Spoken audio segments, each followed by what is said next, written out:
Good morning, staff, council, everyone. We have 6 out of 7 elected officials at the table this morning in person, and our deputy mayor is joining us virtually. Morning, Tom. And to everyone out there joining us by virtual as well too. Morning to everybody, and the end of January has brought us winter, so everybody got the snow blow this morning. Wasn't quite as much as it was in the weekend. Before we start some of the official part of the meeting, can you please rise and take a moment of reflection before we start.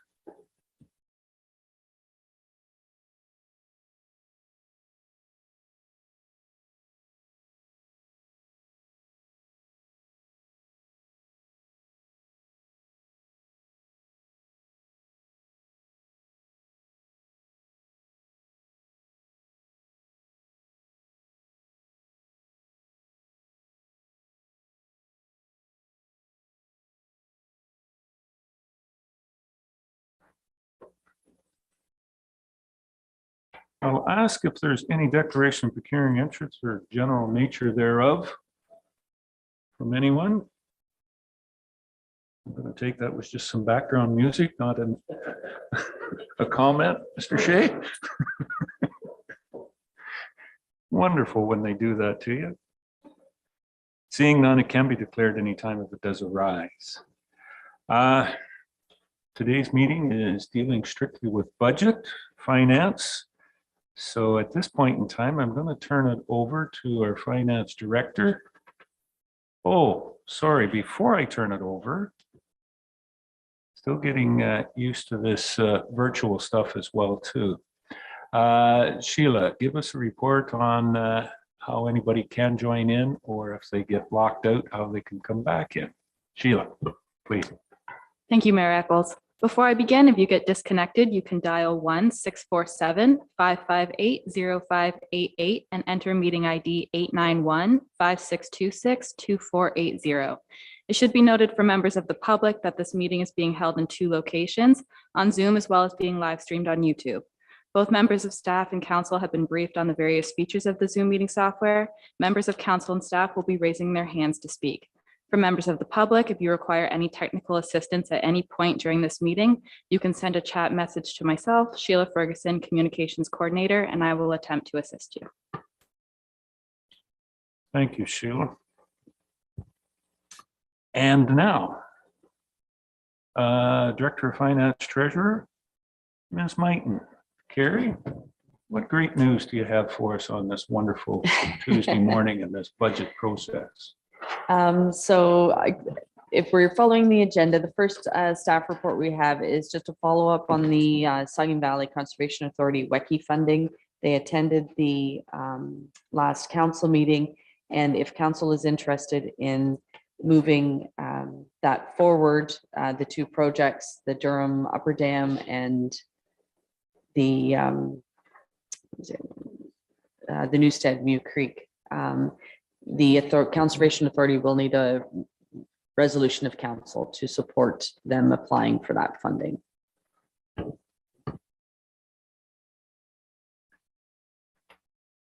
And your recommendation is that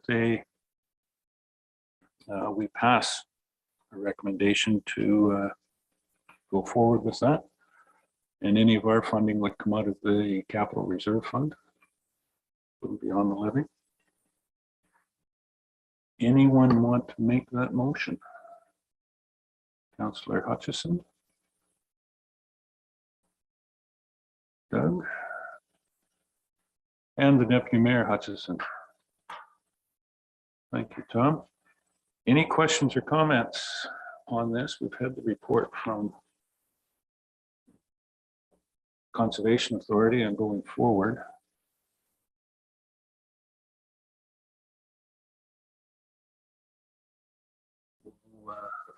Seeing none, then I'll ask all those in favor.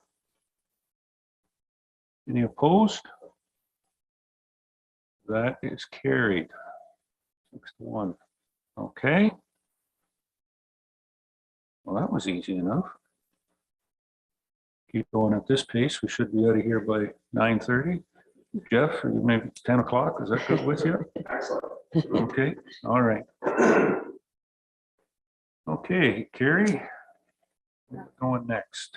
So just to give you a summary of where we are starting the day, last time, council had deferred the sweeper. We started at 17.9%. Council deferred the sweeper and reduced the budget by 130,000, but left 50,000 either as a transfer to reserve or to rebuild the sweeper. They were going to get some quotes. Jeff will have some update on that. We deferred the Park Street pre-engineering of $20,000. We removed the sidewalks and reallocated the CCBF, which is the former gas tax fund, to the Durham Road project of 50,000. And we removed the transfer to the dam reserve and look at other options for partnerships by $20,000. So we reduced it at our last meeting by 220,000 down to 1.912 million, or 16%. So that's where we're starting the day. The Public Works Manager does have a couple of report backs on follow-up from that meeting.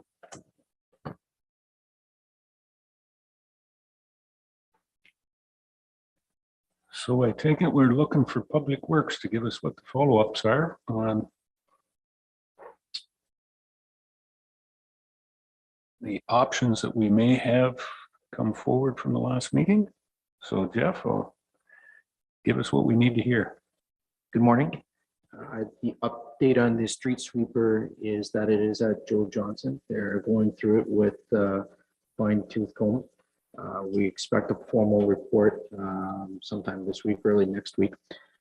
It's anticipated that the repair will be within the $50,000 budget, with what's not spent sent to reserve. Understanding that that will buy us years with the street sweeper, not decades. So future capital requests will include a transfer to reserve, so that when the sweeper is finally finished, that we have resources to replace it.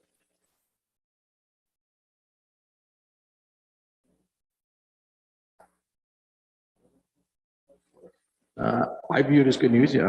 Council might have a different opinion. It's on the maintenance gravel. I looked into it, and what I learned pre-amalgamation, the tons of gravel was in excess of 60,000 metric tons per year. Over the last couple of years, that has been reduced to about 48,000 tons. The level of service on the gravel roads has been reduced. The idea of moving it from a 2-year program to a 3-year program would further reduce the level of service. I believe some of you are currently getting complaints about potholes on the gravel roads. A contributing factor to that is the reduced gravel being put on, and you can anticipate potholes more happening and happening more frequency. It would be my recommendation not to reduce the maintenance gravel budget.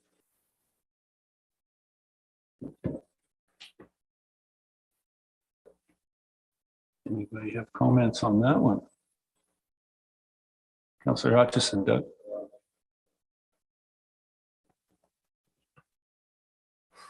Just a question. I'm just looking here. What was the amount on that? I'm not finding it right now in the Public Works budget. What did we have in budget for that? Carrie, correct me if I'm wrong, but I believe it was 1.1 million, and we were looking at cutting 100,000.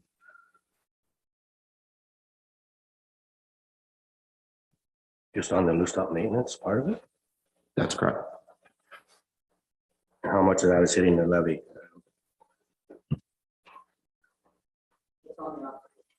Well, it's The under operating, all of it would hit the levy, net of any miscellaneous revenues that the operations generate.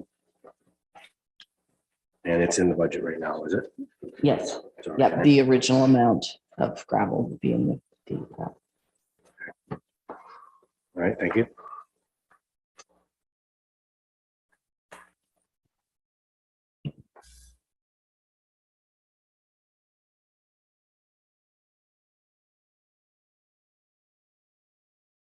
Sorry, Deputy Mayor Tom, go ahead. Thank you and good morning, Mayor Echoes. I hope you can hear me and you don't have too much of an echo. My question through you to the director is that is to maintain the 3 times a year, not going to the 2 that we had discussed. And also if the application of the rooftop has been changed from fall to earlier in the season. Thank you. It is my recommendation that you stay with the 2-year application cycle. In terms of moving it from the current fall application to the spring application, in consultation with the local contractor, other municipalities tendered their gravel in the fall, and they're already kind of in the queue in the lineup. It would be too much of a challenge at this point to have it organized for a spring application. So the proposed work plan would be to continue with 2023 to do the fall application and issue a 2-year tender with the idea that the second year, 2024, we can move to a spring application.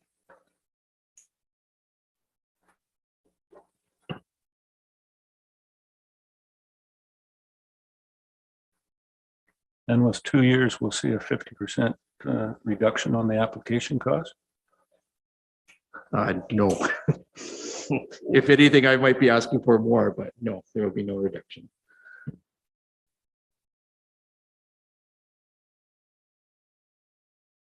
Councillor Shea, Jeff? Thank you, Mayor. So we're on a 2-year cycle currently, and we're just discussing a possible proposed 3-year cycle. And is that right? That is correct. And you're saying that there's lots of complaints about potholes and road conditions. I think you've all heard those. So I can't really see how lowering the level of service would be acceptable to the citizens. So I think I'm probably agreeing with you that this seems like the best course of action. So thank you for the clarification.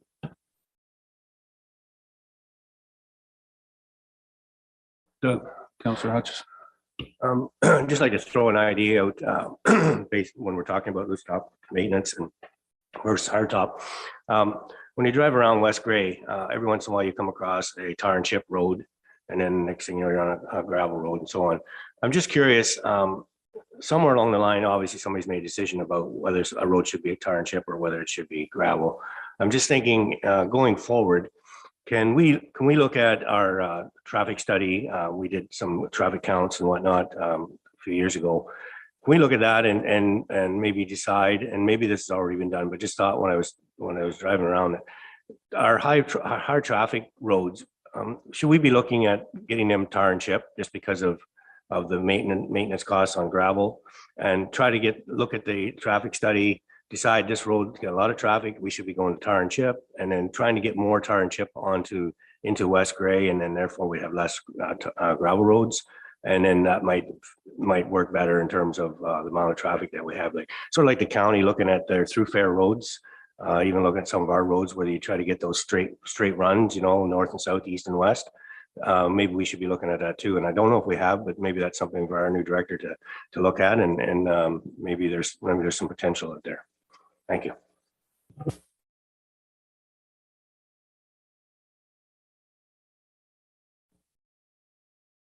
Do we not do some of that on an annual or biannual basis now? Jeff or Tim? There is an internal conversation that occurs when we're looking at capital improvement, which one should remain gravel, which one should we consider for surface treatment. So that is an internal conversation that occurs before you receive a recommendation on where to proceed to next.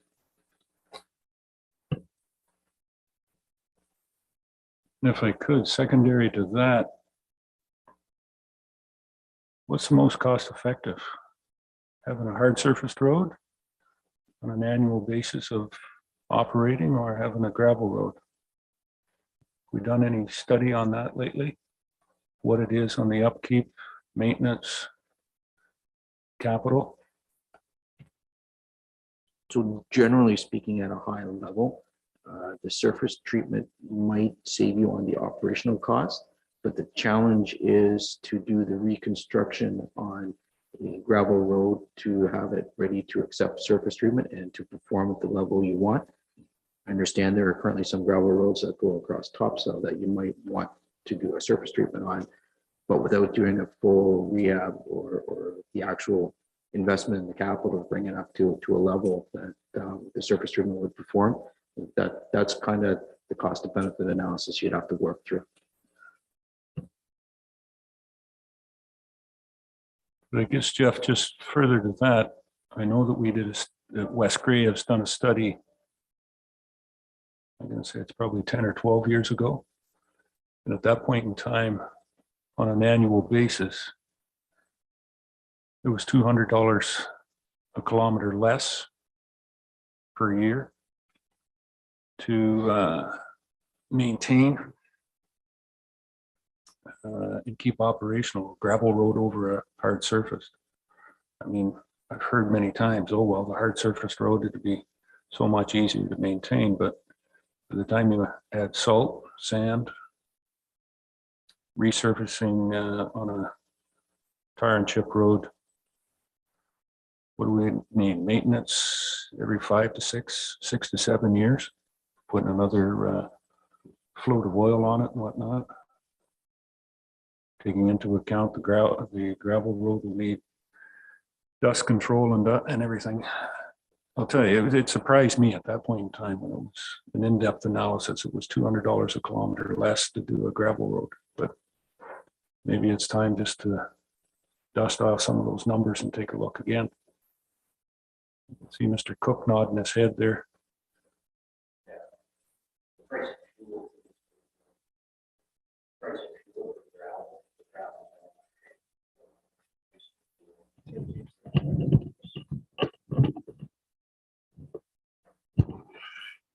But yeah, I agree.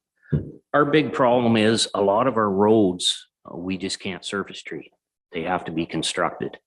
I can name offhand, if I gave you one in each, Glenelg, West, the West Back Line, that section of gravel could probably be hard topped. It's got a good base. Bentic, I can't really, 5 Side Road, north of Zellers at the gravel there, that should be hard topped, at least up to concession 12. Not a bad base there, just needs some construction, but most of our roads, they need construction. You just can't surface treat them. And if we want to talk about the gravel, we've been cheating on the gravel for a few years now. 2016, we started getting cut back. 2017, we never even put any gravel on. We skipped a year. We've been cut back. Last year, I put on 13,000 in Normanby, which isn't enough. You take that road concession 8 down there, that's going bad on us all the time. That's just lack of gravel. It needs a good shot of gravel. A lot of that road has been constructed, I found out. There's big trucks on that road, fishers. We're going in and out of there. It just needs a good application of gravel.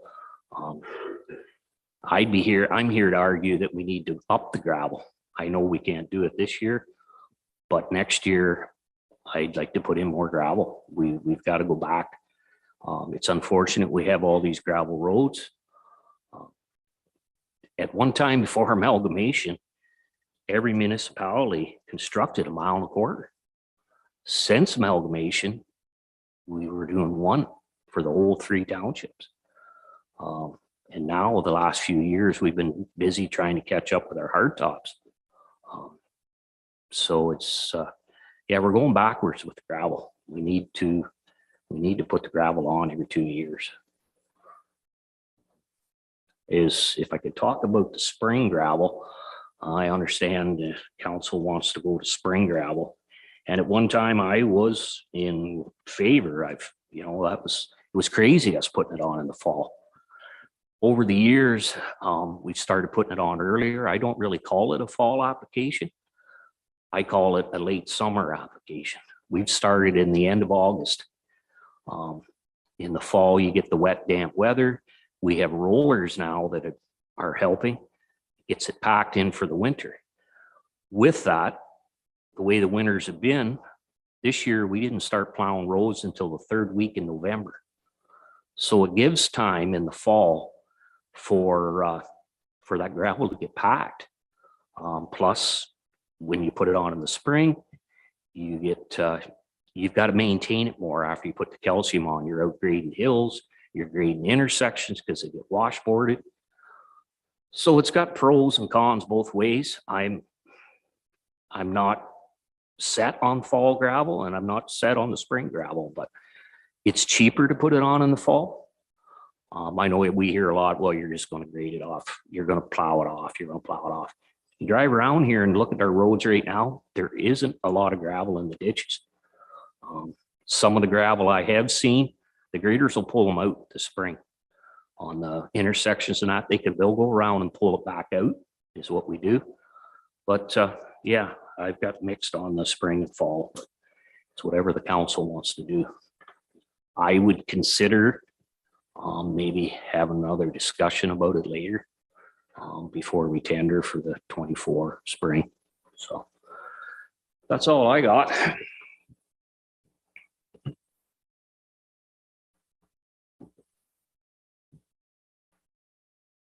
Your suggestion then maybe is to tender the applications both ways for 24.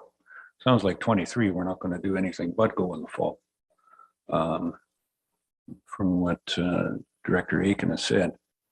But for 24, do we put the option in?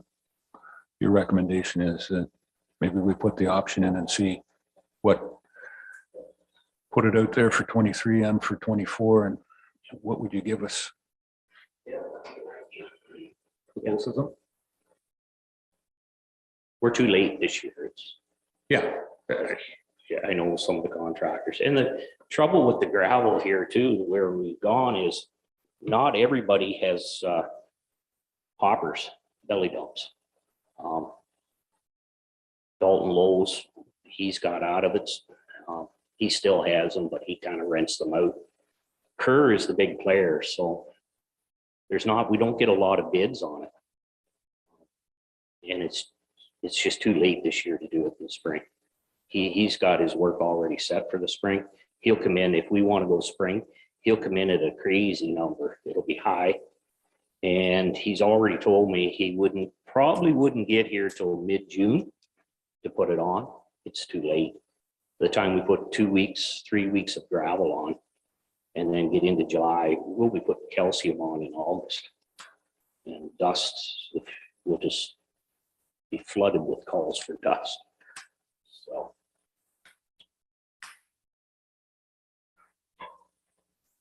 Yeah, I don't think that there's any question for 23. It's got to go on later in the year. Any further questions? Carl. Thank you, through you, your worship. We had a conversation with our contractor last week in regards to the possibility of tendering for 2 years rather than 1 year, which would increase the savings because we'd get 2 years for the 1 year cut, like for that without the inflation cost. Plus, you know, if we're pre-scheduling him a year in advance. So we had discussed scheduling him for this fall, and then the same tender we would schedule again for the 2024 spring.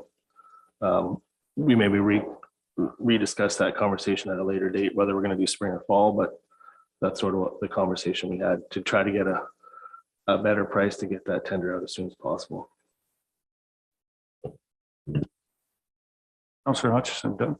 Just to follow up on that, is it possible that we could look at a 3-year cycle? Just because we've been, we talked about doing a four-year budget, but we have a 3-year one, I think, laid out in our plan here. So is it possible that you could do that as a 3-year? Because the thing I like about that, excuse me, is you do see the projected numbers over the course of 3 years, and hopefully as we go through this, that not every year we're going to start out at 16 or 17%. That if people next year realize it's going to be 5% and the next year it's going to be 3%, then that helps them to build into their budget. So with the gravel thing, if we can do 3 years, then that fits into their plan of a 4-year or term budget. And then the next council looks at the next 4 years or 3-4 years or whatever. I just wanted that way it's on the same cycle as the others. So I don't know if that helps or not, but it's something to keep in mind if going forward. So thanks.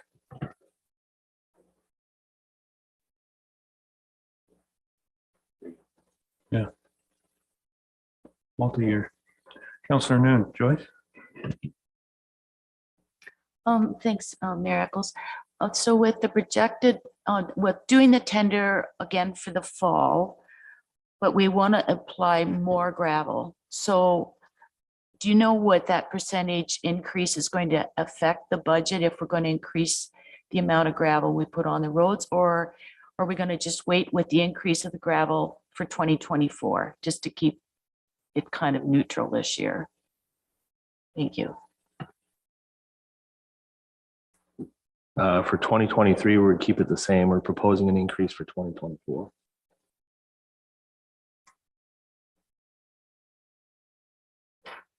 Or just to follow up to what Joyce has said there, I guess the kicker might be that the contractor might not want to project 3 years out, given the way gravel goes. So that might be the downfall. He may not want to negotiate that far out, but anyways, it's just a thought. So. Manager Aiken and I have been discussing multi-year tenders for all of our tenders. There's possibilities. We've had a few discussions. We discussed it with Mr. Glazier as well. So that is something that we're talking about for all our tenders, looking at options and whether it's a possibility to try to save a little bit of money here and there. Now, just so I'm clear, the contractor that's spreading the gravel is not the individual that is purchasing the gravel. Like usually we put it out, the gravel will come out of this pit or that pit, and Lowe's or Kerrs or any other of the contractors have done it in the past. So they're two different tenders, just to be clear. Yeah, 1 year, it's what we call the top end. Next year, it's the bottom end. That's every 2 years. For Glenelg, it's 4th concession south this year. Normanby, it's Gray Road 9 south, and Bentic, it's concession 8 south. What we have been doing the last few years, and Ken Gould used to do this, we find we get a better price. We buy our gravel off of Cedarwell at Kaufman's Pit in Bentic. It's cheaper for us to buy it than let Kerrs buy it, because they'll just up the price. That's the way we've been doing it. Glenelg, we crush in Glenelg, so that's our pit. We have a pit in Glenelg, so we're just paying to get it crushed, loaded, hauled, and applied. Kerrs has a pit down below Mildmay called the Harkness Pit at McIntosh. That's where he'll bid for this year. He'll try to bid it out of there. I've tried to buy it there myself, and they won't. I can't. Kerrs don't own the pit, but the owner won't sell it to me because Kerrs have got that wrapped up. Randy By has a pit that'll do the bottom end in Normanby, but that didn't work out either. Kerrs, we will this year we'll tender it as supply for the bottom end, and then the north next year when we go to the north, we'll purchase the gravel off Cedarwell. That's the way we've been doing it. So yeah, it changes. I don't know, a 3-year tender might work, but like it changes areas and changes pits. So, but I guess we can put that in the tender anyway, right? So yeah, it's just, yeah, it could work. And hopefully you get a cheaper price and a longer tender, right? 3 years. Then we know what we're dealing with. And if I'm not mistaken, in most of those tenders, there's a fuel escalation clause or de-escalation clause. They might throw that in. Yeah. It's usually the escalation that is the first one you see Yeah. in any of those ones. But I mean, that's all understanding part of the parcel. And when it's done. Gravel in Normanby is very scarce. We tried to get it out of the pit on Clark's Pit on Gray Road 9 there. We tried a couple of years ago, 3 years ago, and we just couldn't get a good sample. I took 5 samples up to Sound, and just every one wasn't good. We tested it again last year, and we did get some good tests, so we used it on the baseline for the paving project. But other than Randy Buys and Clark's and this one over at McIntosh, there's not too much gravel in Normanby. We have hauled it out of Kaufman's Pit in Bentic down to Normanby, which is the bottom end of Normanby, which is fairly expensive for hauling. So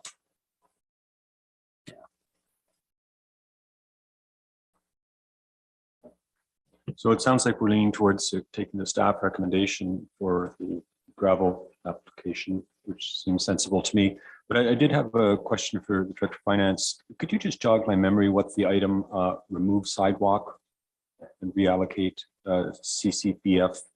What was the remove sidewalk? We didn't have sidewalks specifically identified. It was a general sidewalk replacement. And the decision was made we were funding that from the CCBF fund. And we decided to not do any of the replacement of the sidewalks and reallocate those funds to the Durham Road project from Garifraxa, the Highway 6 to Kincardine Street that way. I do remember reallocating funds. I was surprised that we're not upgrading our sidewalks, just given what poor condition many of them are in. Yeah, I think when Mr. Glazier spoke, there'll be like maintenance repairs if there's, a section here or there, like just a few squares. But there wasn't a full block of sidewalk in any specific location, but.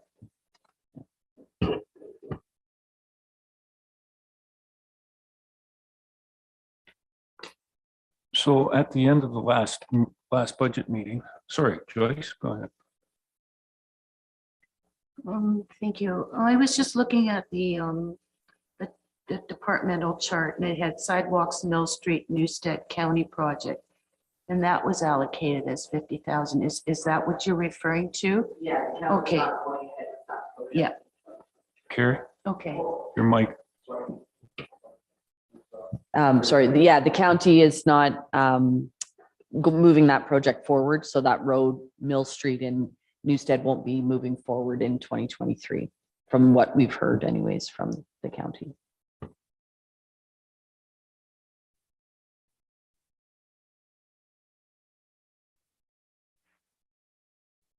So if I memory serves me right, we were looking at somewhere around 100,000 had been thought of in the Public Works budget. And one of the places was gravel to contain the large increase in the overall budget. Since the last meeting, has there been any thoughts of other places where some efficiencies could be found and some reductions in the Public Works budget found?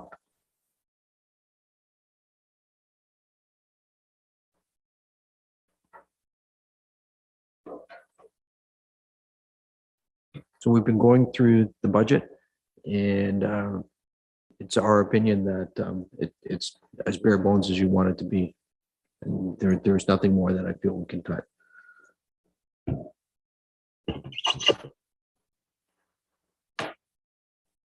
Councillor Hutchison. Speaking of Public Works, I did have an idea, and I did float an email into staff regarding this, so I'm going to throw it out there. This has to do with, this is on the capital side, regarding Jackson Street pedestrian crossing. So I question the need for a crosswalk at Jackson. I'm just sort of working from my email I sent. Jackson Street and Highway 6 at this time.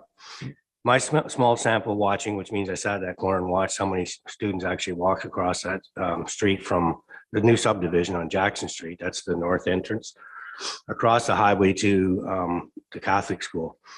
And it, at this time, there's very little, if any, cross at that point. Part of the reason is because the Catholic students, the Catholic schools have a policy that they pick up their students in town.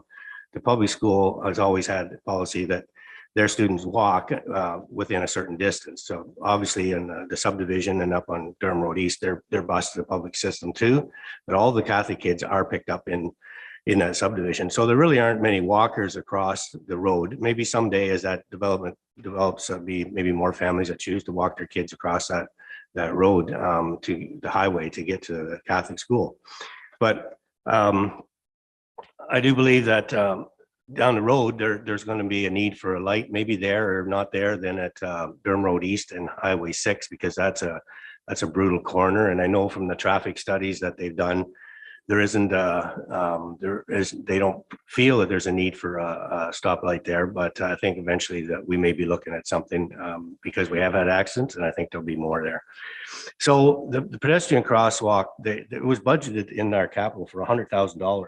And that was to come out of development charges. So I'll have to ask the director how that might work. But so I don't think there's a need for it right now. I did talk to the crossing guard at Sadler Street and Highway 6.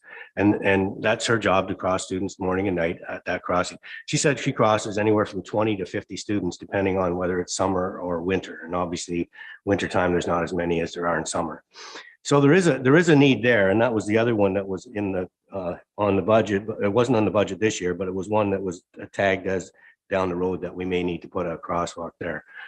And Director Glazier we'd spoken about that before, and I think there is a real need there.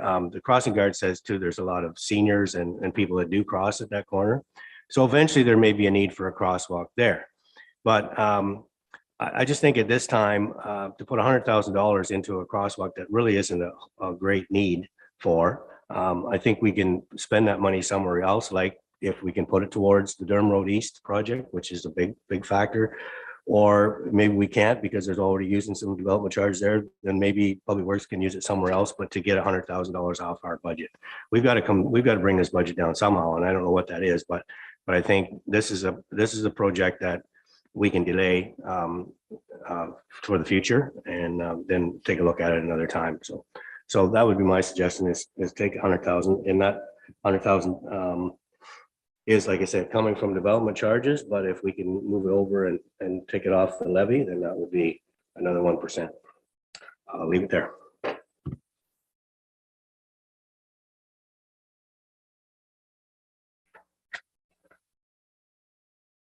Interesting thought, Counselor. Is there any spot where that could go? I'll look at the director. The Durham Road urbanization project, it could be reallocated to that. Jackson Street was considered part of that Durham Road urbanization of that upper quadrant, which it was eligible for growth. So we could reallocate it to the Durham Road project. And that would garner us 100,000. You're saying that the whole 100,000 could go there?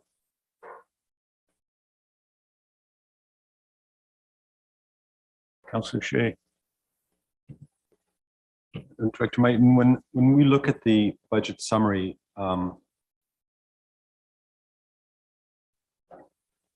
we looked at a number of 17.9%, and then we looked at a lower number of 16.0%. That was identified as a tax levy change. So that's separate from development charges.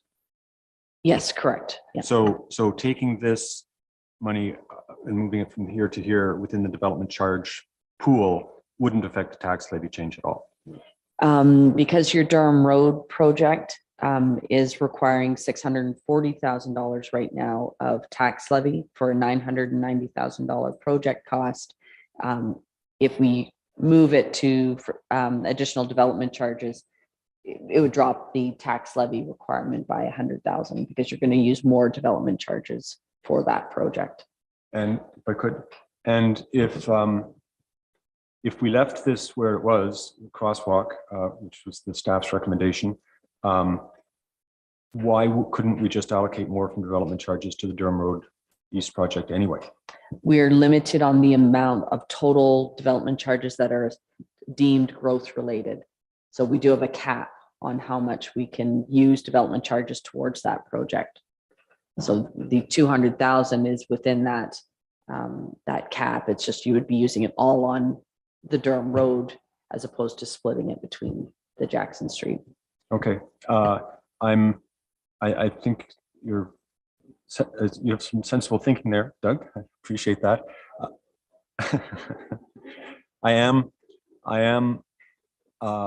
I was impressed that staff was bringing forth a recommendation that was encouraging active transportation, pedestrian usage of our corridors.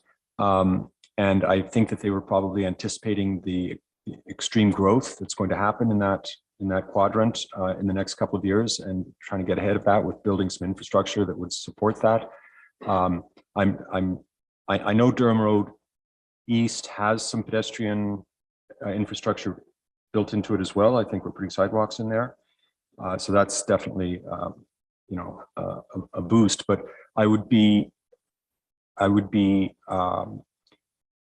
thought the idea of us sort of pioneering pedestrian crossings of busy arteries in a small rural Ontario town was something that we could be proud of and take a leadership role in. And so I was really pleased with the project that Brent brought to us. And I would be disappointed if we let that slip. And the fact that it's coming out of development charges and not levy did make me feel like we might be able to get this done. So I would still like to support that project. And if we were going to scrap it, I wouldn't mind hearing like Brent's rationale one more time, just because, he's the one who did the study. He's the one who did the analysis and came to the conclusion that doing it at Jackson Street was more urgent than Sadler Street. Maybe those should have been flipped, but I would have liked to hear that. I know we can't delay decisions forever, but yeah, I would still like to see an initiative in sort of supporting pedestrian crossings within one of our towns, and this seems like an ideal one to start with. Thank you.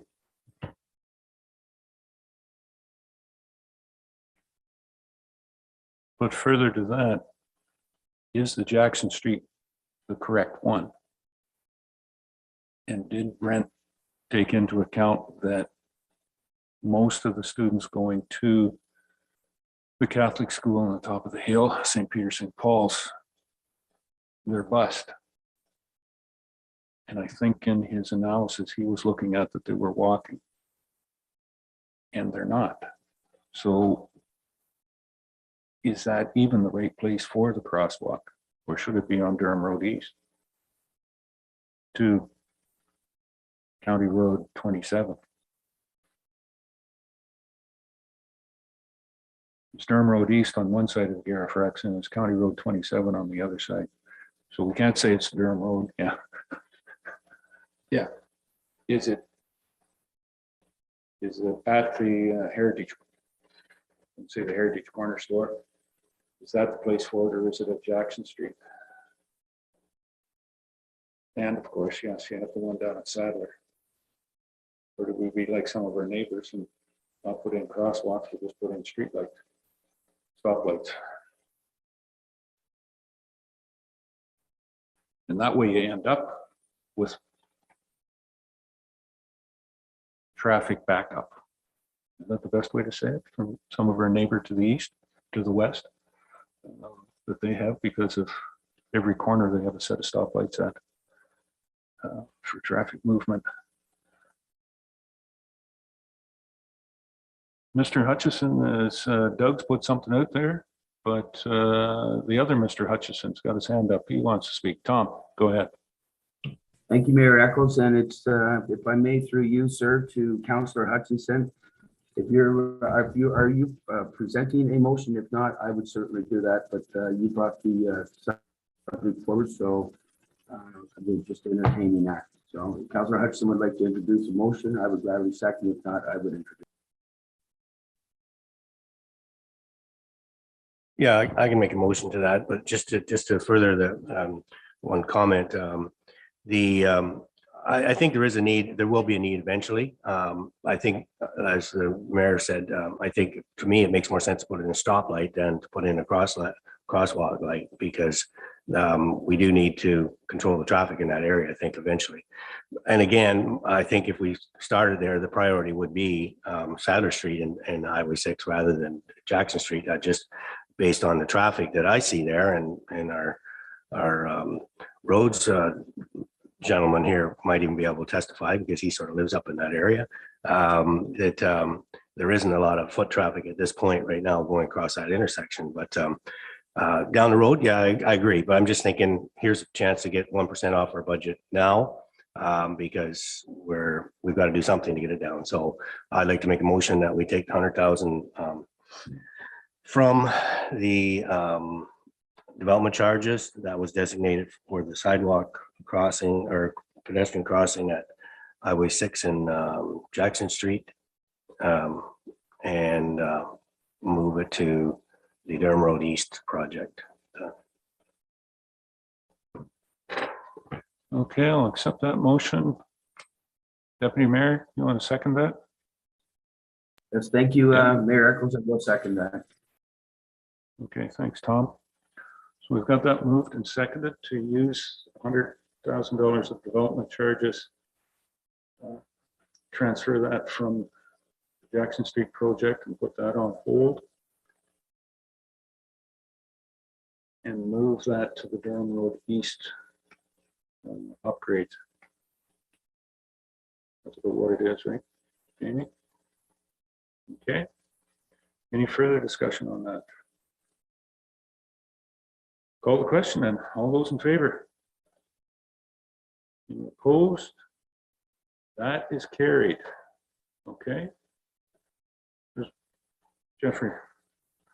Could I make a further motion that we take $25,000 from development charges and put it into a reserve for pedestrian crossings in the following year, and ask staff to further investigate which crossing would be the highest priority for the citizens of West Gray?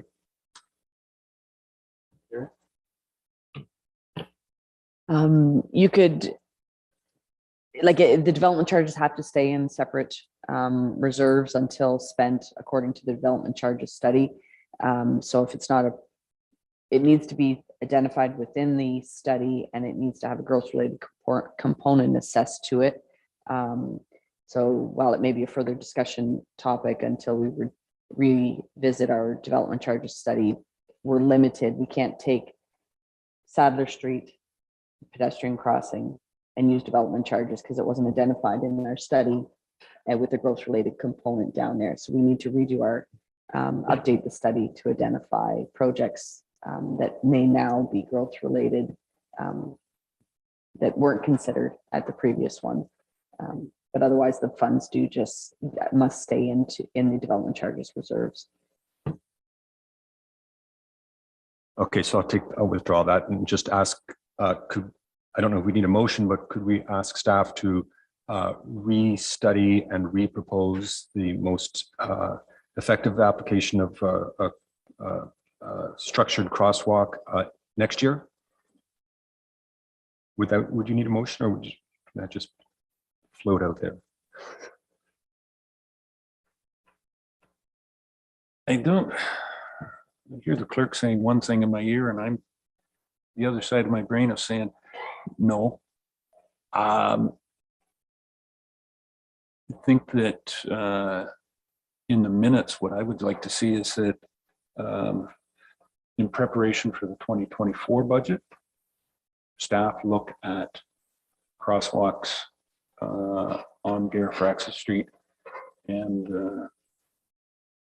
on Garifraxis Street. I think that just shows in the minutes and gives direction. But I'll look at our legislative director. Thank you. Through you, Mayor Eccles, to council, I think any direction provided to staff should be in the form of a motion. So in the absence of that, staff doesn't really have direction to move forward. So I would suggest a motion be made to that effect.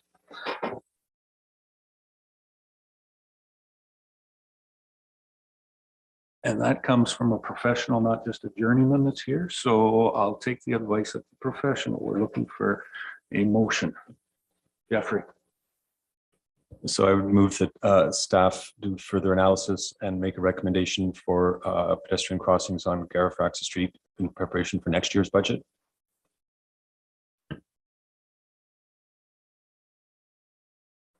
seconder.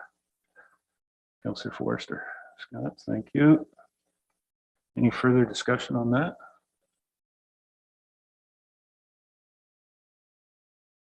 Call the question. All those in favor? Any opposed? That's carried. Okay.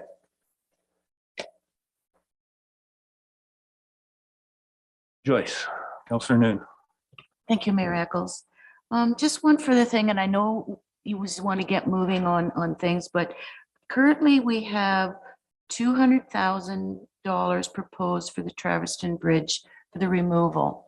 And Mayor Eccles had commented at our last budget meeting about the steel. Is there any way that maybe that number could be lowered a bit based on, you know, the contractor that submits his quote, if maybe it'll be reduced by 20,000 or something for that steel. So it's just kind of wondering if we could tweak that number a bit. If maybe staff has any recommendation or thoughts on that. Thank you.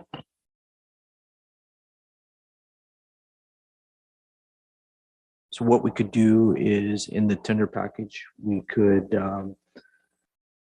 make it a separate line item to ask if there's a credit for any salvageable materials such as, but not limited to steel.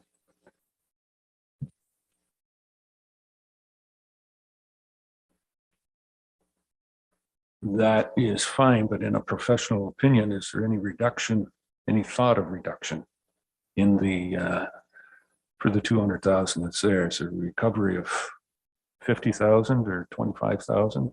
Professional thought. I would not expect any significant saving from that.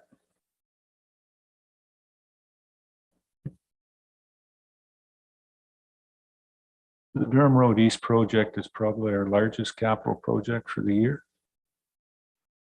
If the $100,000 reduction carry is there, what's that leave on the levy? 550, 540.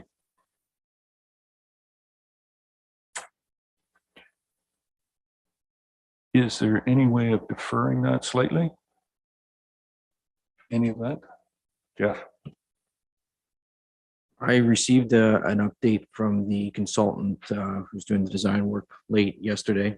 They had received some tenders on other scale projects. So they revamped their construction cost, and the bad news is it looks like an all-in number now for that phase of 2.2 million.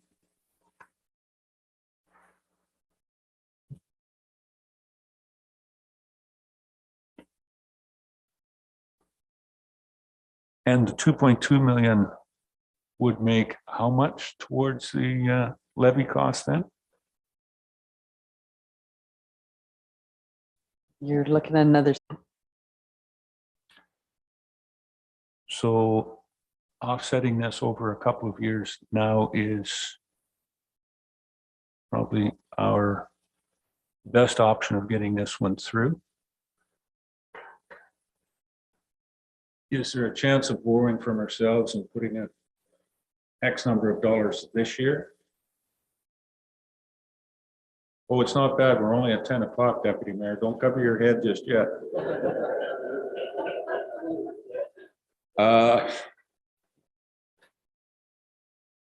Is there a chance of some internal borrowing or just borrowing over a 2-year period?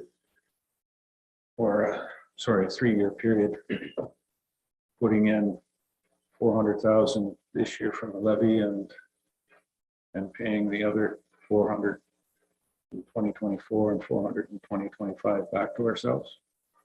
Karen. Yep, you certainly can do that. It just does commit 400,000 of being paid back. So it's not work to be done.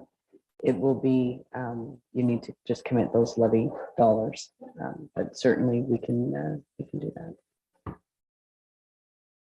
And would that reduce us by a couple of $100,000 for this year on our levy? So you're looking at leaving 400,000 on the tax levy this year? Is that what you were?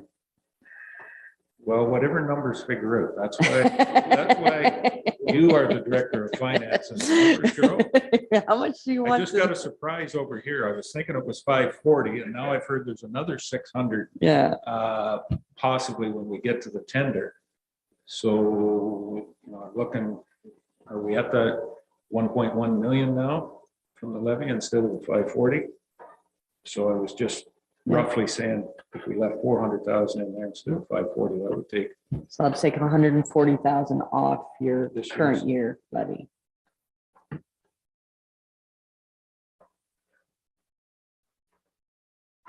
Thoughts on that process? Councillor Hutchison. Go. So, and that's including that, there's another 100,000 that we took off it based on the Jackson Street. Right, okay, thank you. I think this is a slippery slope. Our next year's council is going to hate us for doing this because we're going to have capital expenses in next year's budget that are going to be, we're going to have our hands tied because we're paying off last year's project. Do we have any ideas of what our next major sort of capital improvement projects are coming up in the next few years after the Durham Road East project? What are we going to be putting on hold next year because of decisions that we're putting on hold this year?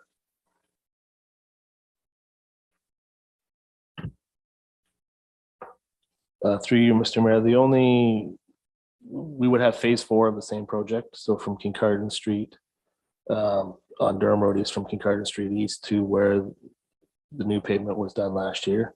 That section is planned for next year. Now it's a smaller section and we don't have costing for that, but it is a smaller section. So the scope of work is a little bit less. But other than that, I'm not aware of any like substantial road reconstruction.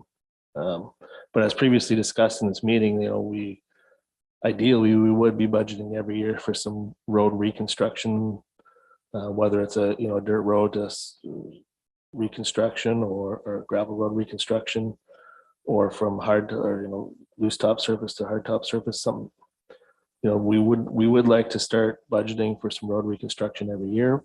So, or some capital improvement, not just redoing or maintaining what we've already got. Does bridge reconstruction and replacement come out of the same sort of pool of projects and money? It's all public works, capital, infrastructure. Yeah, it's all. Right. The idea of borrowing against ourselves, like I know we would be borrowing for major projects like the police station and things like that, but the idea of borrowing against ourselves for 2 or 3 years, I would have thought would be for exceptional projects, once in a decade, once in a lifetime sort of projects. To do it with just sort of regular ongoing projects that come up almost annually to me is very nervous making, because I think we're just going to get, we're going to get, it'll snowball and we'll fall further and further behind each year. So I think we have to go through the budget, and I think that I've seen things that I think we can cut, but I'm not sure we should be doing this forward borrowing thing just right now. I know we will regret having our hands tied next year and the year after that. So just my thoughts on that.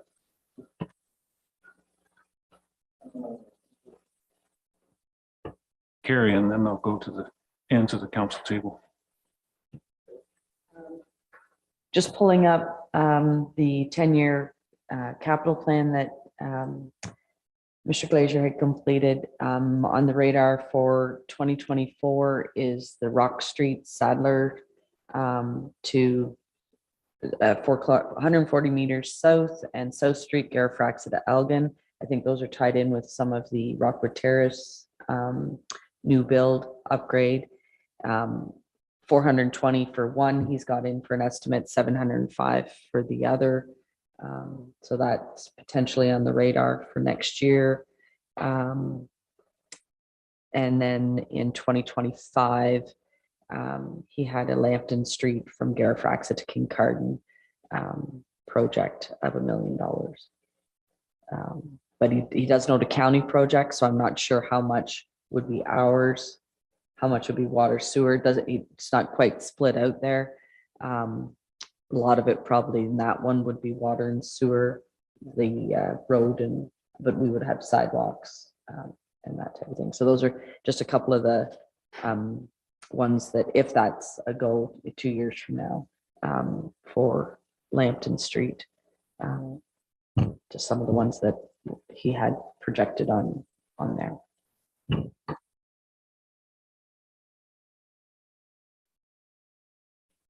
Joyce, Councillor New. Oh, thank you.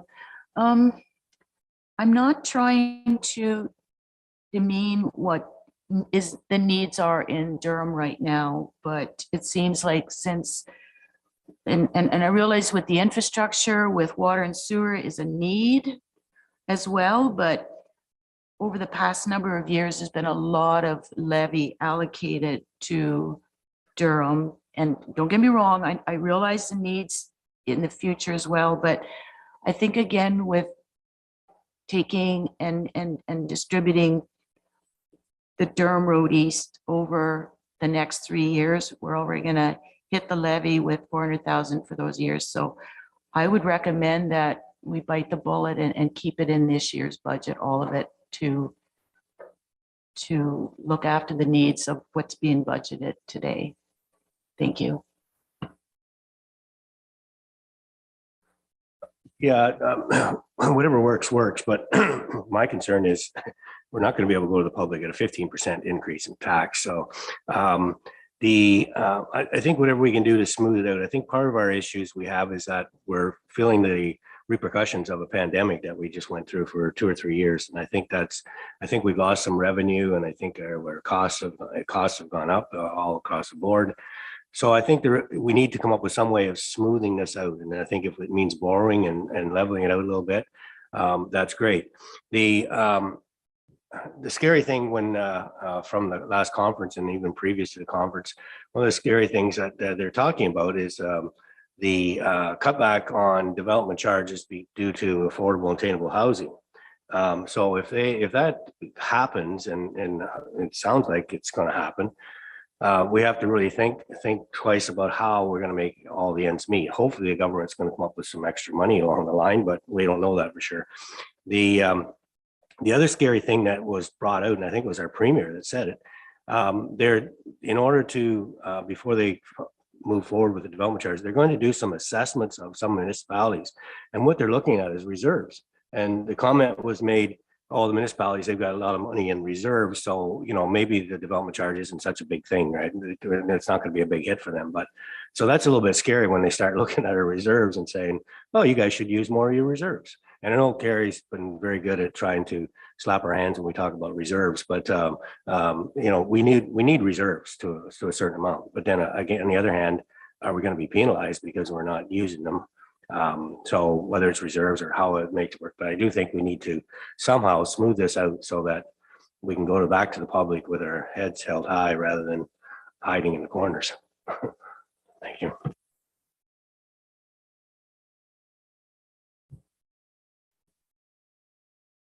Probably a question that I apologize, I should have asked 3 weeks ago. Where's the target?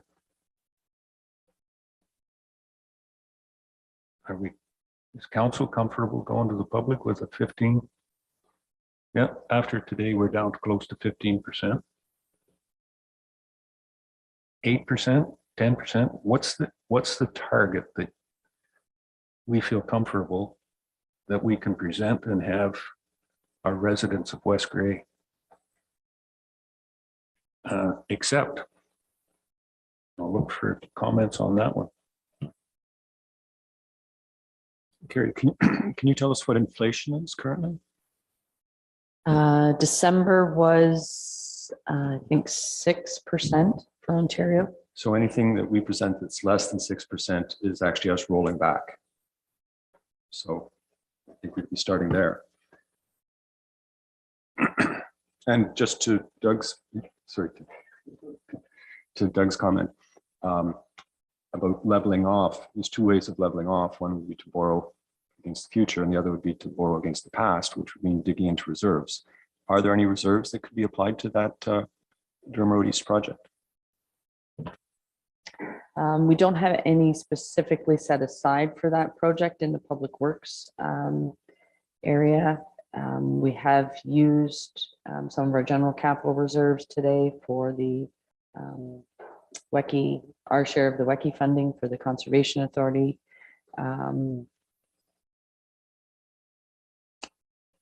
I can try to have take a look and see where we landed to see what our reserve balance is, because we're budgeting last year to use a significant amount of reserves. Some of those projects have moved forward and been completed or almost completed. But we were using some reserves in 2022 that brought some of that down, but I can take a look and have that back for the next.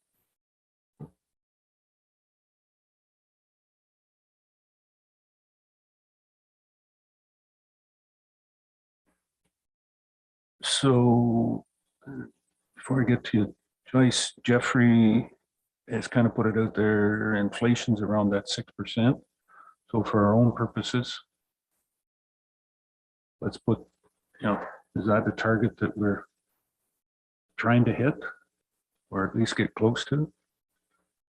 We comfortable in that area? And I'll throw this out. When our tax bills go out at West Gray, it will, what the resident will see, the property owner will see is a combined rate of Gray County. We collect Gray County and our municipal. So, at 6%, that's for hours. And then whatever it's going to be, it might be a bit less. Because the county set their budget at on Friday at 1.48. So leave it at that. Sorry, Carl. Thank you. Through you, Mr. Mayor. The average inflation rate is around 6%, but keep in mind the our non-residential construction consumer price index is at 25%. And it was 25% last year too. So over 2 years, that's a 50% increase for roads, bridges, anything non-residential. Joyce.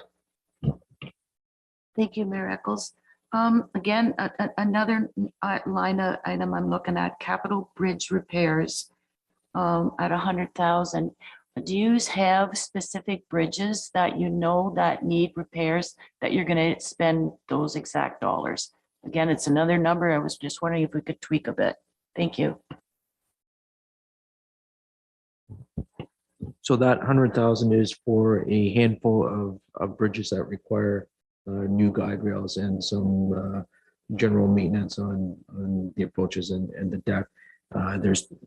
It's multiple bridges with repairs that are important for the Olson reports, but they're not, each individual one's not a big ticket item, but as a group, they need to be done.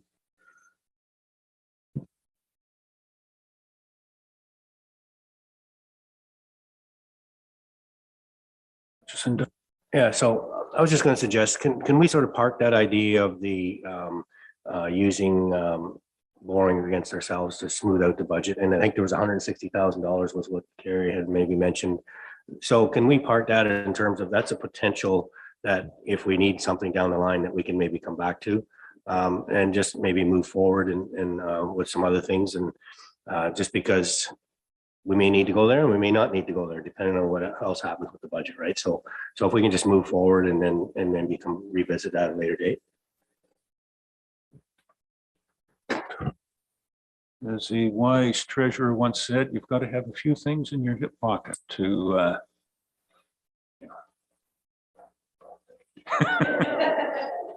just have those there that when needed, you can pull them out. So we'll put that one in the back pocket at this point in time. Okay, Doug. Anything else? Jeffrey. Should we perhaps go through the budget request forms? They're sort of nicely individualized projects that we can thumbs up or thumbs down.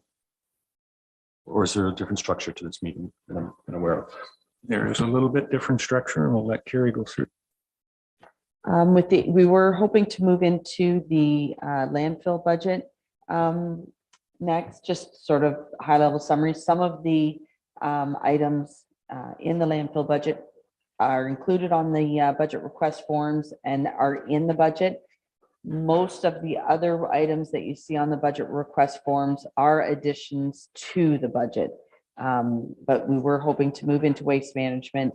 And then after lunch, we do have fire, police, and library. The chiefs of all three of those coming to attend this afternoon. So, but the ones for the budget request forms for the waste management section have been included in the budget if we want to move into waste management. Sarah Hansen, our environmental officer, can help speak to some of the items that she's included in there and the rationales for that if we're ready to move forward.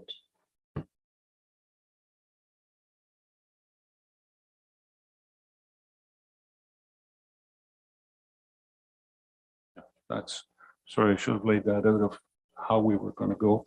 That's where we want to go on those budget request forms. For the most part, are not in the budget. So we'll deal with those when we get to situation. And perfect timing, if we're going to move to environmental, Sarah has come forward.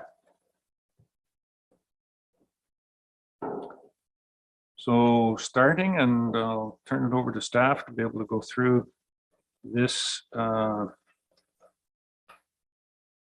environmental budget. Welcome, Sarah. And Sarah's going to give us an indication of what kind of money we can find in garbage. Sorry, that was a bad pun. Good morning, Council, Mayor. Through you. So we'll just start with an overall summary of the 2023 landfill budget.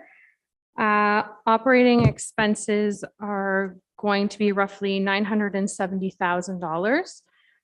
Total transfer from reserves would be $90,000. The operating levy would be $297,000 for an overall increase of $194,450. Is there any questions on that, or would you like me just to proceed with an overall summary of where those numbers are coming from? I think just give us, yeah, proceed with the, proceed there. Thank you, and to you. So the first increase would be implementing a Waste Wizard app under the landfill education and advertising piece, that line item there. This would help with residents with curbside collection, diversion rates at the landfill, items like that. It would also help reduce staff time for some of the calls that we get in. It would be in real time for residents, including things like push notifications. So should we have any curbside collection issues, they could be directly notified. It could help with some of those issues. The next item would be the removal of the landfill hazardous waste day line item of $22,000. We would be moving that to the landfill mobile unit collection cost with an overall increase of $8,000 for a total of $30,000. This would cover a yearly removal of hazardous waste for residents. We also noticed an increase through the collection contract for recycling expenses with waste management. I believe there was a staff report that was brought forward about this in the past. We also have the addition of styrofoam and film plastic recycling at both landfill facilities. So there is an increase due to that. We'll move to the landfill, Bentic material and supplies. Oh, and I guess I'll just stop there. If anybody has any questions, if I'm going too fast, if you just let me know. Just be careful what you ask for. You may be getting it here, sir. Councillor Hutchison, Doug. So just that one you just mentioned, the increased garbage and recycling collection costs, 82,000. Can you explain that again? I maybe missed what you were saying there. Thank you, and through you. So the landfill recycling expenses have seen an increase of $52,000. This is due to the CPI index, I believe, through the collection contract with Waste Management. I do believe this was brought forward to council in August of 2022 for an increase there. Since that time as well, we have also introduced styrofoam and film plastic recycling at both landfill facilities.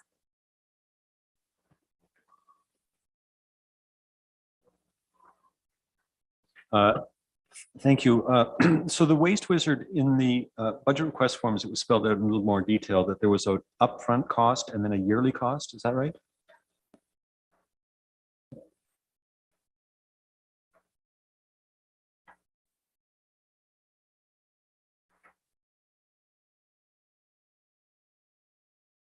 Thank you, and through you. The cost would be a yearly overall cost, an operating expenditure of around $9,000, well, $10,000 yearly for that piece.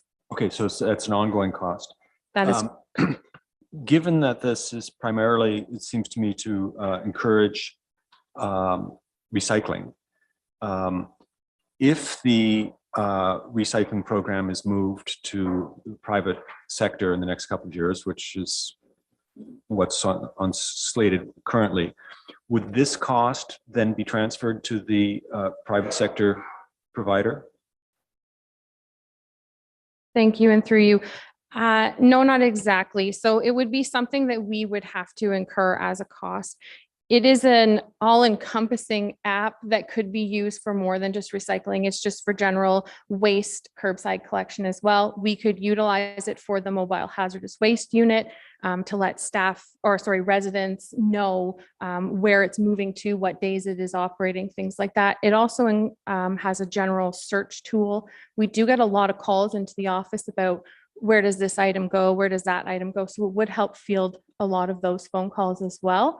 And as I mentioned, the push notifications on it. So we could also use it for things like emergency road closures. If you were to sign up for the app, we could use it for multiple things just to let residents know in real time what is happening. Thank you.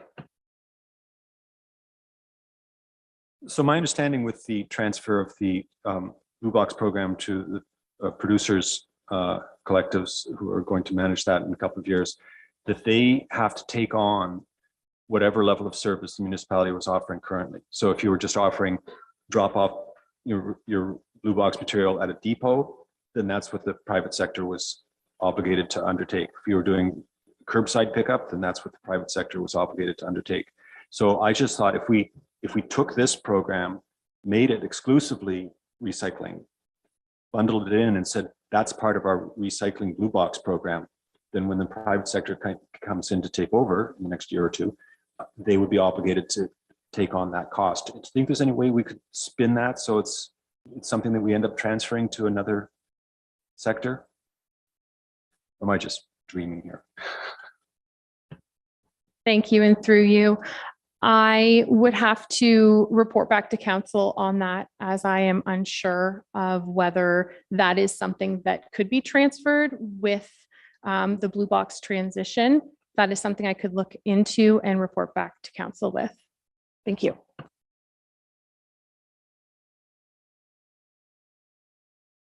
Thank you, Mr. Mayor. Just a question with a almost $10,000 cost on this. Realistically, how many people do you think would actually use it?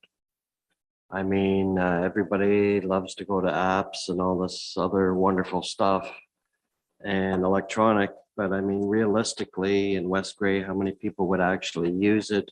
I mean, that was the whole concept with voting in the elections, and we're, down around 30-some% that actually use that method. So is this not something that we can just get away with providing that information, continuing it on the websites?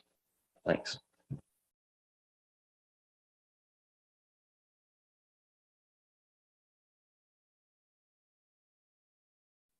Thank you, and through you.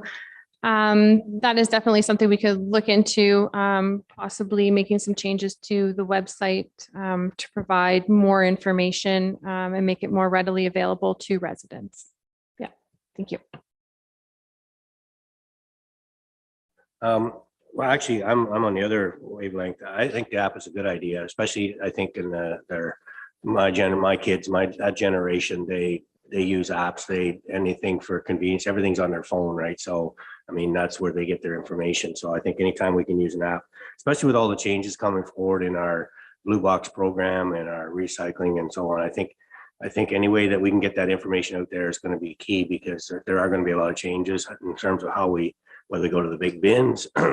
I think when the producers take over the Blue Box recycling, it's going to be a lot of changes there, because I think they're going to be more particular. Then there's going to be stuff that falls back on us. So I think it is a good addition to get that information out there and to capture maybe some of those people that right now, like the website, a lot of people that age group, they use the website, but I think they would use the app a lot more for sure. So I think it's a good idea. Thanks. Joyce, Councillor New. Thank you, Mayor Eccles. I'm on the other side of the spectrum. I guess this wizard would basically be taking over a customer service component in the municipality. I feel the ratepayers are still going to contact the office if their garbage is missed, or, or what's recyclable, what's garbage, what's recyclable, all these sorts of things. Regarding the collection calendar, again, the website can provide all this information right now. I know maybe 10,000, if you round it up, 10,000 isn't much, but if we're starting to look at numbers, I really feel that the wizard isn't beneficial at this time, and because of the unknown Blue Box program coming forward, it's where's that going?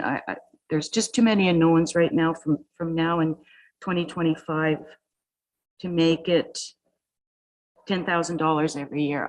I just feel that it's not a need at this time. Thank you.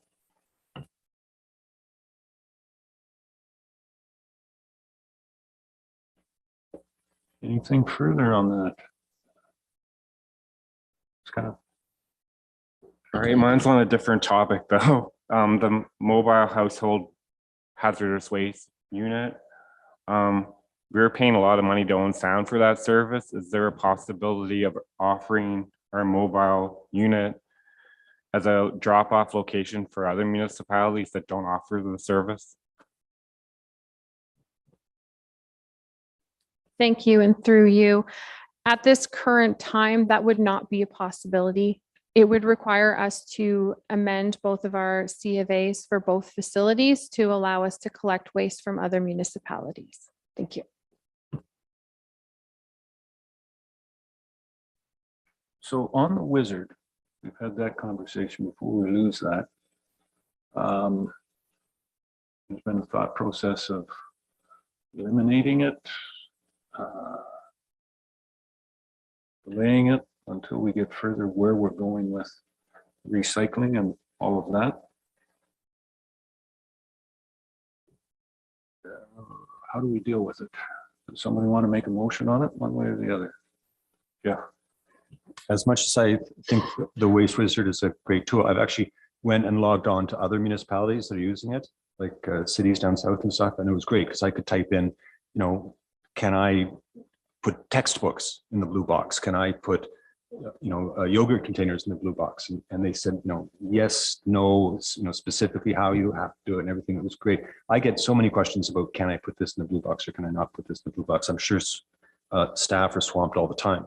And the stuff that we distribute on the website and handouts is like, here's 8 things that you can put in. Here's 8 things you can't put in.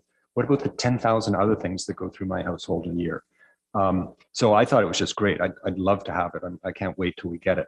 That said, I think there's a chance that we could off this cost onto the producers when they take over the Blue Box program. I have a feeling when the producers take on the Blue Box program in a couple of years, they will have the Waste Wizard built into that system because they don't want contaminated Blue Box materials. They want stuff kept out that's going to ruin that load or that box or that container.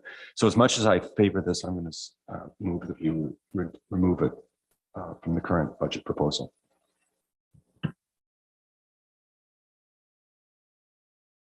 So I have that moved. Do I have a seconder for that? Councillor Townsend.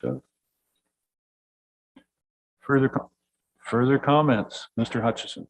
Well, just to clarify, I think Joyce had mentioned that the $10,000 cost a year. Is this a yearly thing or is this a one-time fee?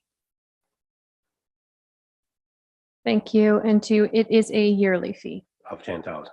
That is correct. Okay, thank you.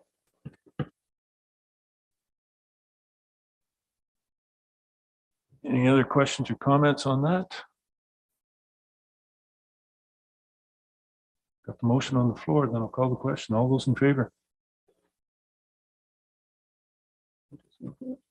Those opposed? 1. That is carried.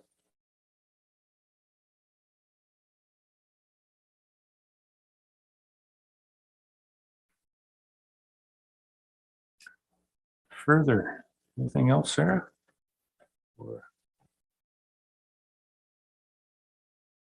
What's the other one? You have the calendar. Yeah, that was part of the Waste Wizard calendar. Okay. Anything else for Sarah before we move on?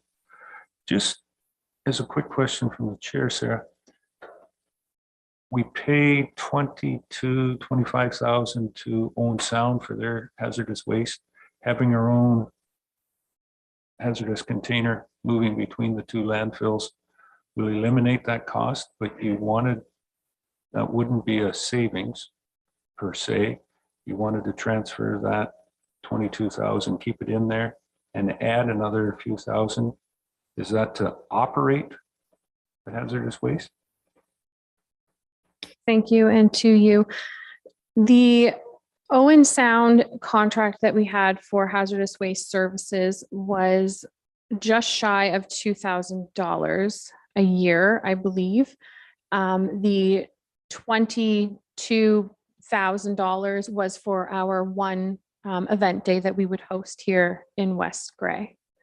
So it would be an increase of about $8,000 for a total of $30,000 for us to ensure that we have enough pickups for the year.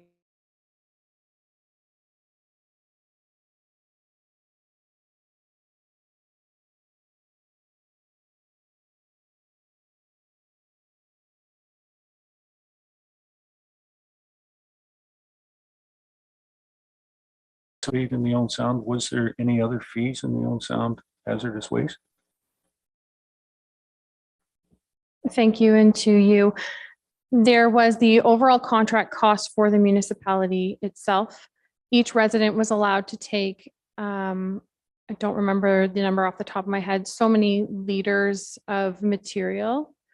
After that, they were billed individually for the material that they brought in if it was over that threshold.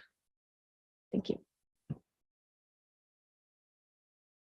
And do we have any idea what that billing was? Yes.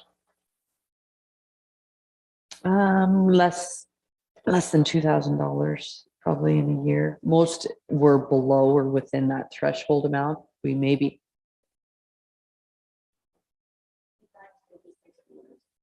Yeah. So most people fell within that range. There was only, maybe a handful, 6 or less in any year that would have taken up more than that amount. So I guess my question comes, it's going to cost us $30,000 for pickup for doing it in-house. And having the own sound as a place for hazardous waste to go, it costs us $2,000. Yes, there's 22,000 in our one-day program that we had. How is it that Own Sound gets to do it and Flex Own Sound and everybody else, and there's a cost recovery, and they were at $2,000 and we're at 30,000?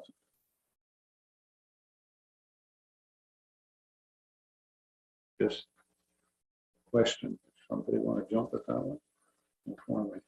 Carrie, thank you. What they charged us, chances are Own Sound, their cost, we haven't asked them what their total cost of having a hazardous waste, because you can only store the waste for so long, it needs to be removed safely, even with that depot there. So while we had a handful of residents that might have used it and our cost was 2,000, their cost for their entire program is likely, we're not the only thing they're doing. So they might pick it up every month. They might pick it up, so we're budgeting for 6 times a year. The other idea was to encourage perhaps more people would dispose of their hazardous waste in a safe manner if it was at the convenience of their door, as opposed to the one-day event was traditionally well attended, and recouped a lot of hazardous waste. So I don't know how the amount of people that went up to Own Sound of our residents was very few, but is that indicative of the people that would take the time to dispose of it within our own boundaries? That one day is very successful for us. Joyce? I believe the attendance to Own Sound was anywhere between 50 and 70 people in a given year, over like 1 time a month and twice in October. We did get some rebate back from Owen Sound as well at year end to help offset our costs a bit too, based on materials taken in that were marketable. But in saying that, I'm thinking with having our own in-house, that we can manage the materials now. I would think that we would perhaps bring in more revenue for market, being we're looking solely at it ourselves now versus having to pay the administration fees to have that one-day event as well. It's just another convenience for our ratepayers to have that service supplied right in West Gray. Thank you. Okay. In my mind, the bigger factor here is, I think we're part of the strategic plan of West Gray is to be environmentally conscious, and a lot of climate care and control. Having that ability to do it in-house, certainly not opposed to it. Have we got enough money in there on the revenue side? We're pretty close to what we might need, but as Councillor Noon has just said, Owen Sound was generating some. There is some revenue generation out of this. So do we have anything in a revenue side there to offset some of the costs in a hazardous waste and overall in our recycling program? Just a question. Thank you, and to you. About a week ago, I did meet with Product Care. They are the ones that provide the funding for hazardous waste when you hold event days or have pickups in general. They are currently still working on their terms of agreement. I have not received that yet. There will be some funding being reimbursed back to the municipality for running the mobile hazardous waste unit. They will also offset some of our staff cost time to run the facilities as well. What that funding looks like, I am still waiting to receive the paperwork on that. Thank you. So what you're telling me is you haven't put an estimate in here on that revenue yet?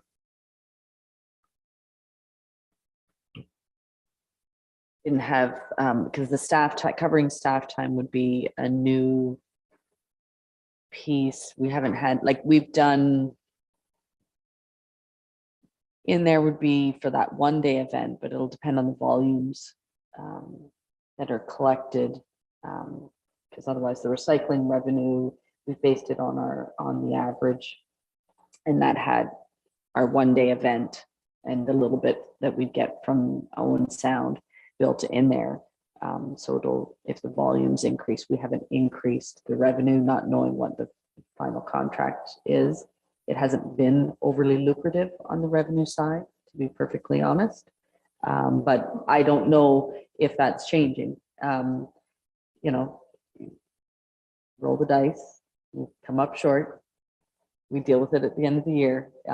But yeah, we haven't added any additional revenue in. We've just based it if we had the same average volumes in there.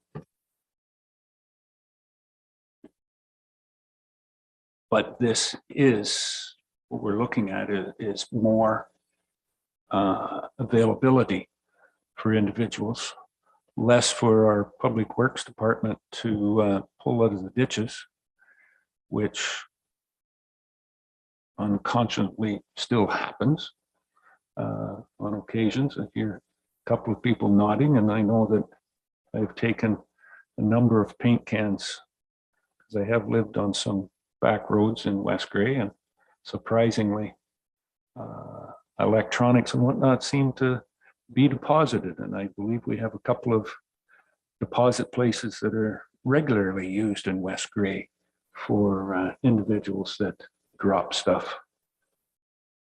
It might just be that it's certainly not something that they do consciously. It just might fall out of their pickup truck when they're going down that unmaintained road allowance in the summer times. Yes, if we're adding these programs, and there is going to be, we're estimating a lot on the expense side, but not giving as much on the revenue side. I guess I'm going a little bit further on that. Is you see a couple of spots where, yes, we were thinking about this was going to save a lot of staff time. All right. Where's the offset? I'm going to use a lot more electronics, and it's going to be this staff, this staff, this staff, but I haven't seen where the savings show up on the revenue side. This is one little spot where I think that we could. It's not going to be much, but if we're going to estimate of what expenses are, I think we've got to consciously say this is a good thing and whatnot. But over here on the revenue side, through our recycling, if it's going to be proposed that this is going to help us, then there's a cost recovery over here. Show me where the cost recovery is on the revenue side as well, too. I understand, Sarah, yeah, Jeff, Carl, it may not be much, but is it $5,000 more on the revenue side? $2,500, $7,500, I don't know, but with nothing in there, I guess I'm a tough sell. If you could give me something of that nature, I'd be more apt to really support these types of programs. Something to think about, and I'll go to Doug. Councillor Hutchison. Yeah, maybe that's another one of those questions we can't really answer at this time. As Sarah mentioned that that they'll be hearing back from the recycle company, so maybe there will be some clarity on that as they come back to us and say potentially, you know, you could make this or whatever. But I think the overall program, I think I think we've been talking about this for a number of years. I think the big thing for me is convenience, that you know, it won't cost the residents anything to bring it in and get rid of their old paints and so on. The electronics is a sort of a different system, but I mean, they do that now and it doesn't cost anything. There's a bin there, you put your electronics in and so on. So it's another one of those ones that's no cost to the attendant person coming in and using the system, but we overall, we may have some cost involved in it. But I think the big thing is convenience, and hopefully keep it out of our landfill and hopefully keep it off our roadside. So I'm supportive of the system, and we'll have to see where it goes, I guess. Thanks. Joyce. Thank you. Councilor. Again, with all these, with styrofoam, film plastics, hazardous waste, recycling in general, the blue box recycling, all these materials are diversion. So with that diversion, we're keeping those volumes down in our landfill sites and hopefully keeping our site life to extend longer. So the more we can divert out of our landfill sites is definitely a benefit to the municipality. Thank you.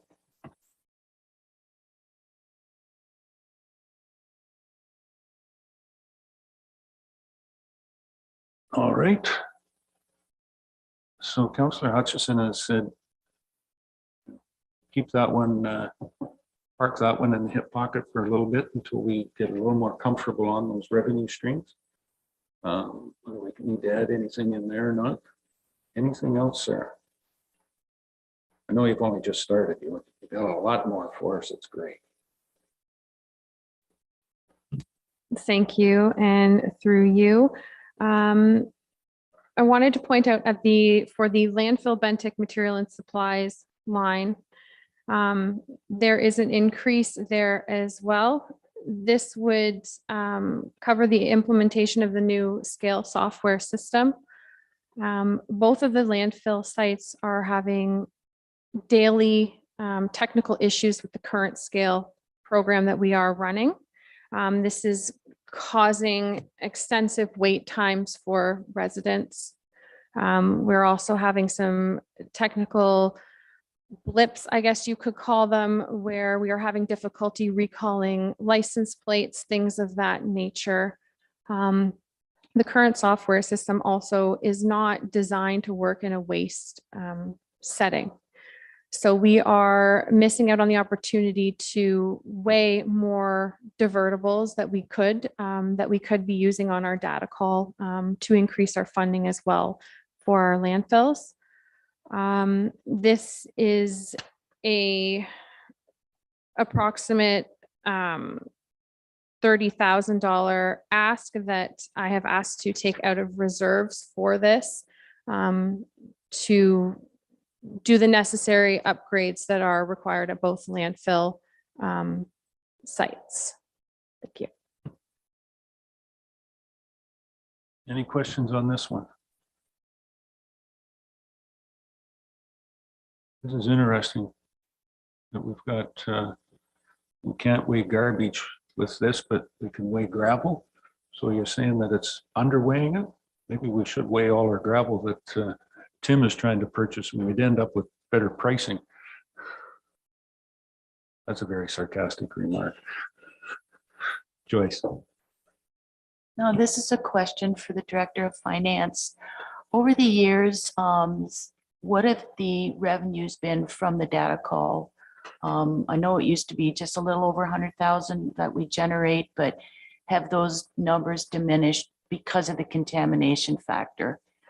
It's big. I just find that the municipality over the years has been trying their utmost with having extra staff at our landfill sites to ensure that clean recyclables are going into these bins, but yet they're still rejecting them, or even at curbside. I know with knowledge of with waste management, they said an audit would have to be done if they were going to have their attendants be very particular on what's dumped and not dumped. So the contamination has been like too great as far as I'm concerned with the blue box, our current blue box program. And I think that did factor the data call. So I was just kind of wondering, Carrie, if you have those numbers, or sorry, Director of Finance. Thank you.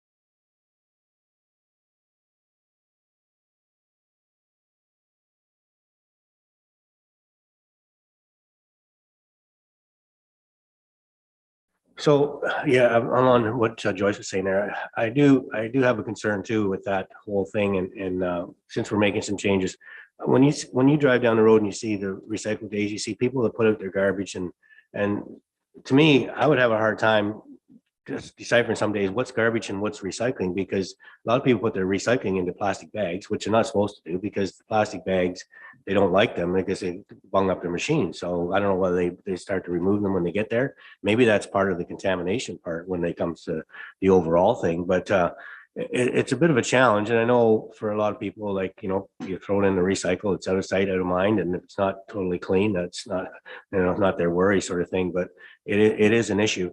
My concern, eventually, if we go to the big bins, then, you even have less oversight, because you can't even see what's in the bins when it gets dumped. So, but it'd be interesting to know someone like Southgate, who's had the big bins for years now, what they found when they switched over, whether there was less or more contamination and so on. So it is an issue, and like I say, with the producers getting involved, I think they're going to be very strict, I think, in terms of the recycling and what it looks like, because they want to make money back from it, and ends up in the landfill instead of going to them. Then that's going to cost us, and they're going to have less revenue. So there's a lot of changes happening there, and I think we need to continue educating as much as possible, and we need to get that information out there as soon as we can, for sure. 2022 will be just over 106,000. 2021 was 100,000. 2020 was 102. Back in 2018, we were at 118,000. So fairly consistent in that level. There's no inflation increase in the garbage, obviously. The recycling, sorry. Go ahead, Jeff. So looking at the rationale for this software, one of the situations that's happening is that people coming in with multiple materials are having to drive in, drop stuff off, come back out, reweigh with the other stuff. So if I'm coming with like half a trailer of household garbage and half a trailer of recyclable metal or something, I've got to drive through multiple times, get weighed multiple times. I don't see how this software is going to help with that.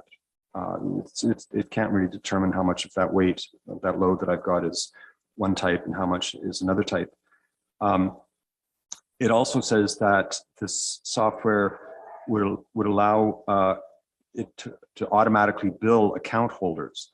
So I'm just a small residential user. I might go take 5 loads a year to the dump, but I assume we have large like contractors and people who are going there, every week and dumping off loads and loads of stuff.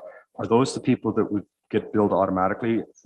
I'm imagining sometimes we have a lot of faith in these systems like software systems, and the idea that some contractor is going to drive across that thing and then they're automatically going to get billed seems a bit of a stretch to me. I have a feeling they're still going to get a paper invoice, or they're going to have to pay on the spot. Or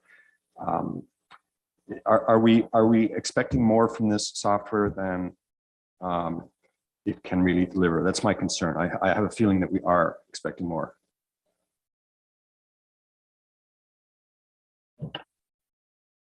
Thank you, and through you.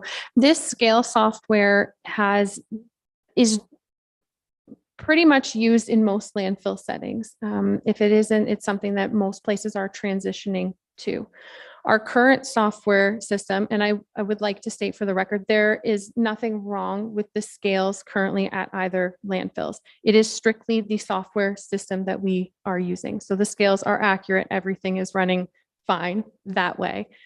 The scale system itself was designed to work in a pit and quarry setting, making it very difficult for people, residents, to come in with multiple items in their load and be weighed individually for those items.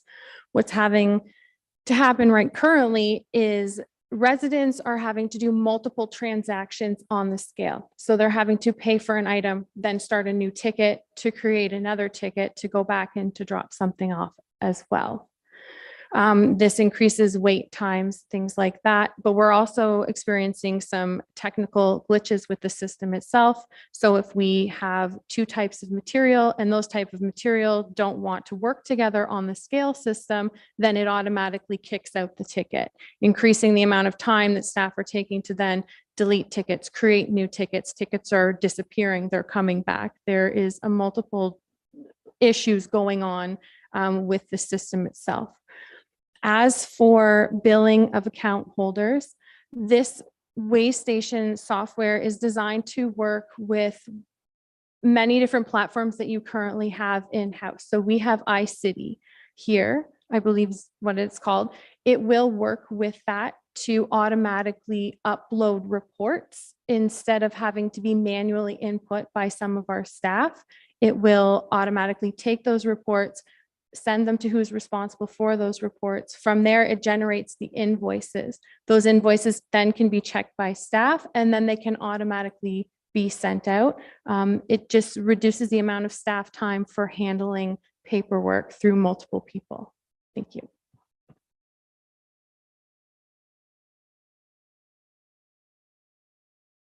Doug, Councillor Hutchison. Doug, Councillor Townsend. Yeah, too many Dougs, yeah.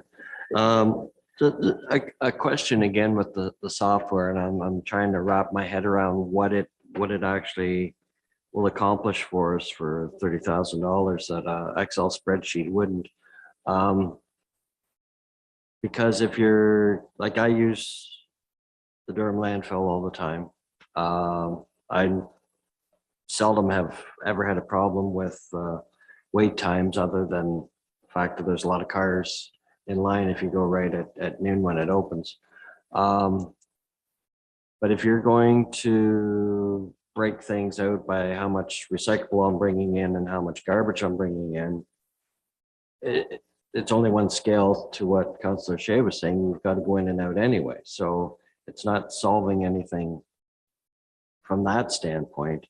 And if staff is estimating that when I drive across the scale, that the weight that I'm bringing in is, 60% household and, 40% recycle, without actually weighing it, because I go in and I just do my thing because you get $10 up to 100 pounds. I think that's the going rate right now. And I've very seldom ever had to pay over the $10. So, and that's what they've said is if you are concerned about your recycle being heavier, pushing you over that 100, that you can get it reweighed again. But I mean, how many people actually do that and are over the 100 pounds anyway that you're going to be paying at the landfill? So I'm just for $30,000, I'm not sure what the software is going to save us. Sorry. Thank you, and through you. So this program would extend to more than just weighing garbage and recycling. It would weigh things like leaf and yard waste, brush, all things that we are able to include on our data call, some of which we are currently not capturing weights on, that we could be using for potential funding as well for our diversion rates. We have a lot of residents that come in, they just don't want to wait to reweigh and keep having to have new tickets and new transactions made and things like that. And I would really like to stress that this is an ongoing issue with staff at the sites, with the scale system going down. It's not just impacting landfill staff, but it's also staff within the building itself who are having to spend time on the phone trying to get technical support, things like that. Thank you. So I think I shared the ideas. Good, Joyce.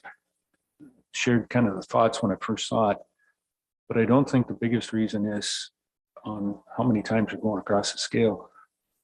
The software really isn't working. There's a lot of down, whether it has to be that it's in a very cool, not a controlled environment or whatever. The software itself is old, dilapidated, and an update would be is required, not would be, is required. And you're projecting it. Here's the time. Thank you. Joyce. So again, with the Director of Finance, this cost is a one-time and it's coming from the reserve. It's not going to hit the levy, correct?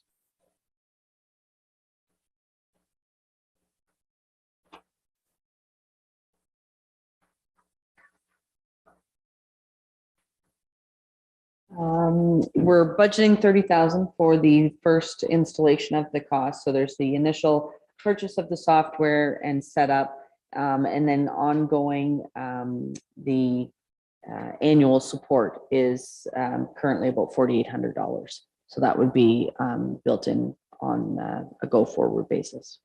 Okay. I thank you. I also understand from an administrative perspective of the upgrade required for the software to eliminate trying to find the data needed for whether you're billing someone, like if or especially the diversion part of it, because a lot of estimates were used in prior years for the data calls. So I do support that software. Thank you.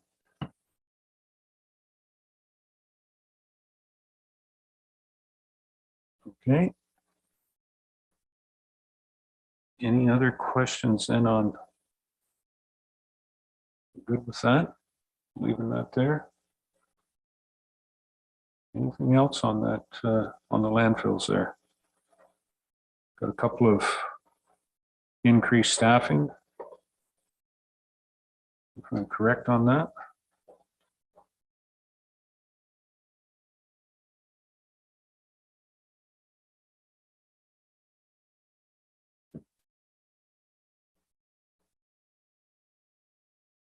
Any other questions on the landfill? Just on, I'm taking it on the landfill, or if you got any more explanations on things, Sarah? Thank you. And through you, there are two items I wanted to touch on.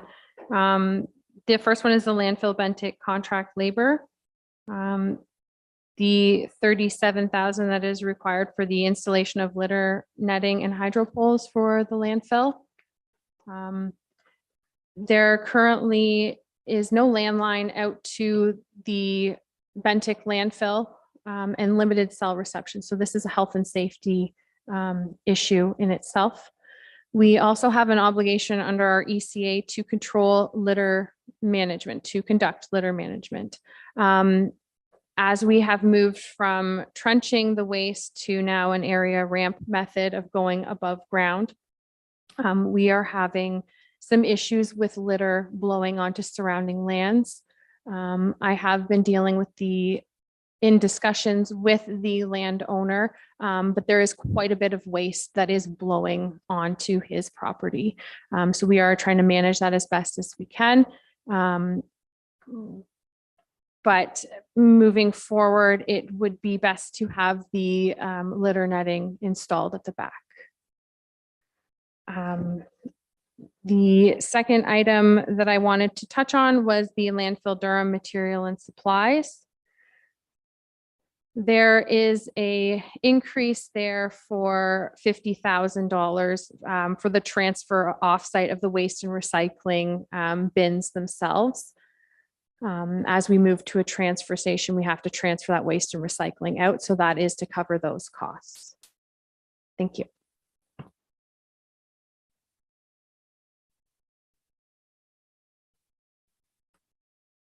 Okay. Joyce. Thank you. I've always had a concern about the number of bins supplied at our landfill sites for recycling, and this is probably kind of hardcore of me, but I know recycling is supposed to be free and to administer, like to keep the recycling out of the garbage stream. But in saying that, we constantly are increasing the bins at the landfill site, which is a cost to all users on the system. But if we could just encourage more people to use their curbside service, because they're already paying for it on the levy, on their taxes for collection. But when people choose to use the landfill site, we have to keep the bins there to administer the needs of those costs, like for the bins. So I sometimes would feel that if people aren't going to use curbside and use the landfill site, where we've already got more staff looking after the blue box, plus the extra bins, perhaps maybe there should be a fee for recycling if you're going to use the landfill site for the blue box system. Thank you.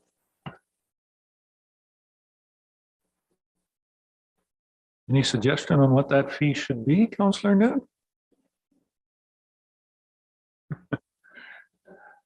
I do, yeah, we pay a significant amount municipality to have curbside pickup, and something you hear from a lot of ratepayers, especially in the last year. Well, I don't know what I get for my taxes. I get my garbage picked up in rural Ontario. And yet on a Saturday, somebody that lives close to Grey Road 3 and between concession 6 and 8, it would be incredible to be interesting. It wouldn't be incredible. It would be interesting to put a traffic counter to see how many people turn in east off of Grey Road 3, just north of Lamlash on a Saturday, let alone being there on Thursday, how much that is used. And you're exactly right. There's the curbside right there. And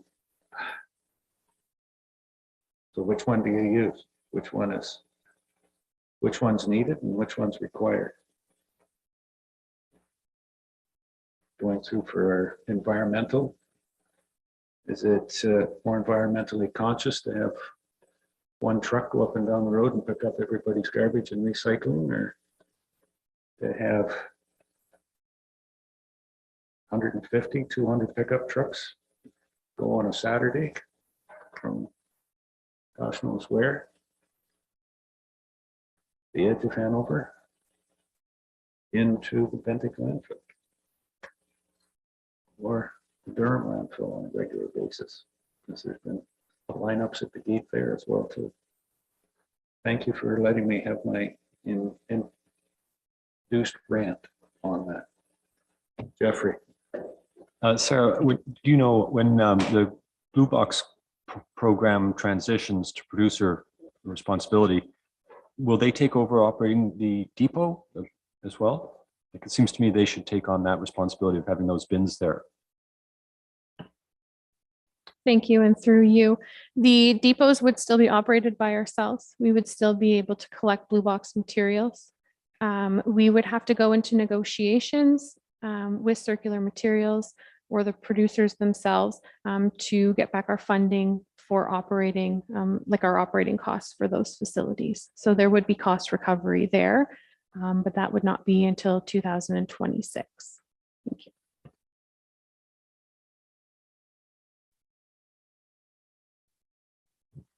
Anything further on the netting before we get too far away from that? This is more of a requirement to keep our operating license, or part of the requirement, I guess. It's not an absolute, but to be able to maintain the license of the landfill. Okay. How I've seen netting at different spots. A couple of spots where I've seen it is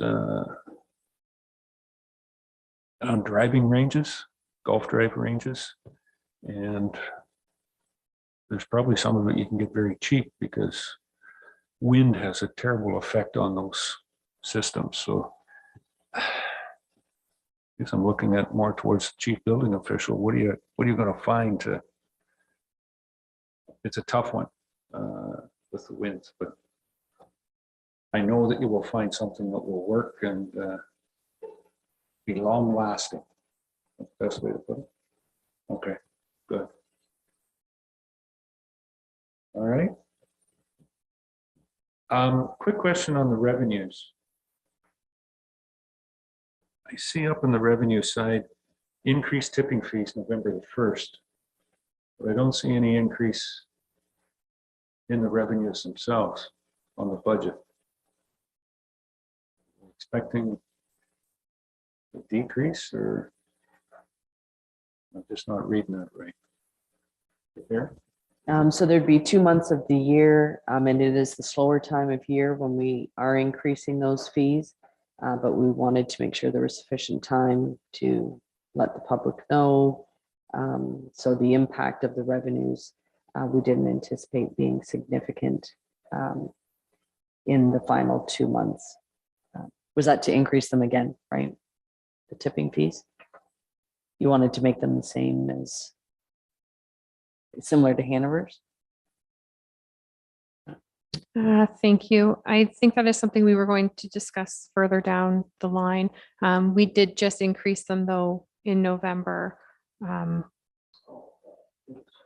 previous year. But I think that is something that likely will be discussed at a later date. Thank you.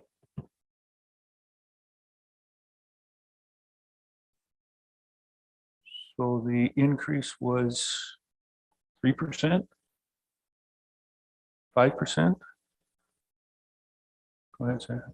Thank you. We went from $100 a ton to $140 a ton. So it was a $40 increase overall.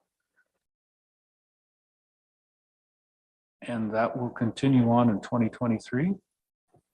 That is correct. So my point being, in 2022, we had $210, $210,000 in tipping fees in the landfill venting. And in 2023 budget, we've got $210,000. So if we increase the fees in those, and I take it that's mostly for construction, we're not showing any increase at all in the revenue side of it for 2023. And we've increased it 35%. And the increase was more to where the market is. So I'm missing a little bit there. If I could, Carrie? Yep, just looking at where we ended up. Bentic, we had $227,000 in total revenue for the year. Durham, we were 74,000. So yeah, we could add in a bit more for Bentic for 2022. Durham's not seeing the construction waste, it's just residential. So, but the Bentic revenue, we could add some in there. So the Bentic revenue, as you said, was 227. And fees were increased in November, the last 2 months, where construction materials, but it's 10 months is out of there. So we're going to have 12 months of that increased cost. 250. I'm looking for an expert number. Probably your revenues could go up 40,000 for the year. Looking towards the director, and he's kind of nodding his head that maybe I'm close to being there.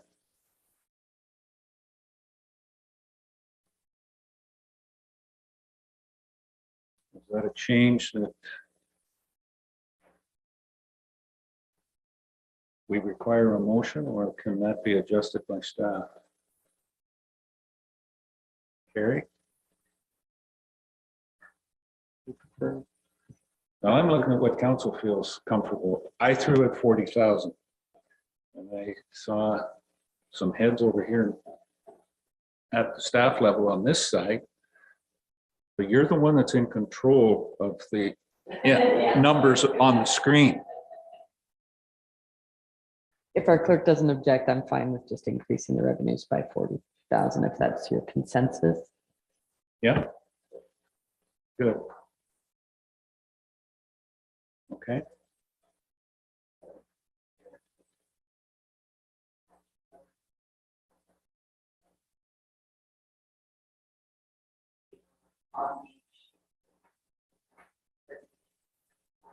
Your mic there, Carrie.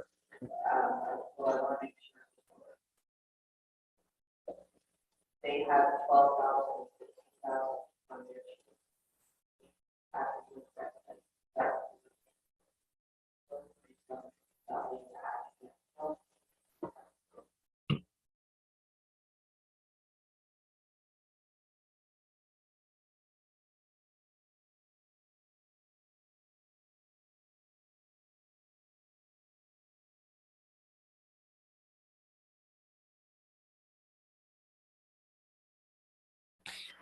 Thank you. And through you, those two line items, I believe, were suggested by the interim director to leave on, as we are still waiting for the ministry to provide instruction on whether we can go ahead and keep landfilling there or not. So that is still waiting on for an answer on that. Thank you.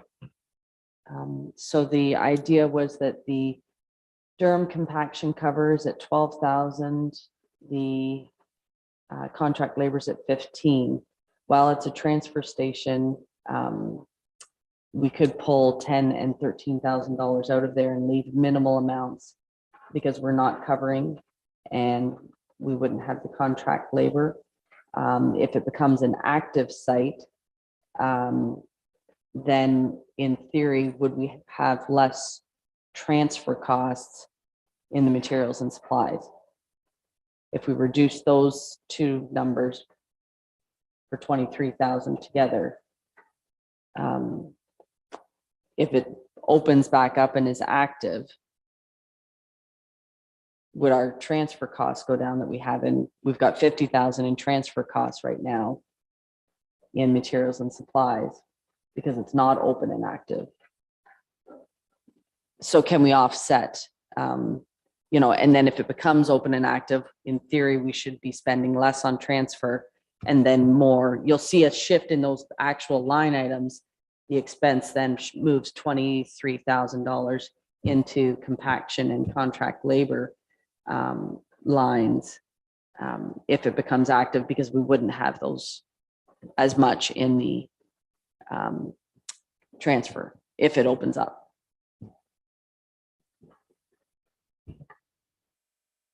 What you're saying is, from a operations point, we haven't made the adjustments to making Durham being a transfer station. We've still left some of the operating costs as a landfill. So it's been recognized by staff then that, if I can paraphrase it, it's kind of doubled up in there. So you're saying there's about $23,000. Irregardless, it would shift one way or the other, but we've doubled some of that up. They could come out of there without, no matter which way it goes, it would still be covered. We've got it in for both. We only need it for one. Staff's making a recommendation, if I understand it, to make it 23,000 could come out. Yes. So a motion to adjust the landfill Durham landfill operations of variance between the transfer and the compaction site be changed by $23,000. $23,000 removed. Okay. Somebody that wants to make that motion? Councillor Forrester, seconder? Councillor Townsend. Any further questions?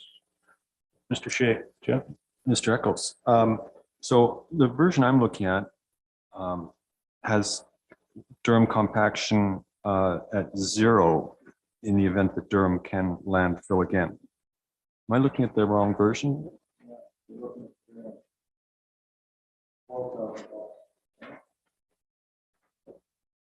Yes, yeah, the shaded column, I see. yeah, would have 12,000.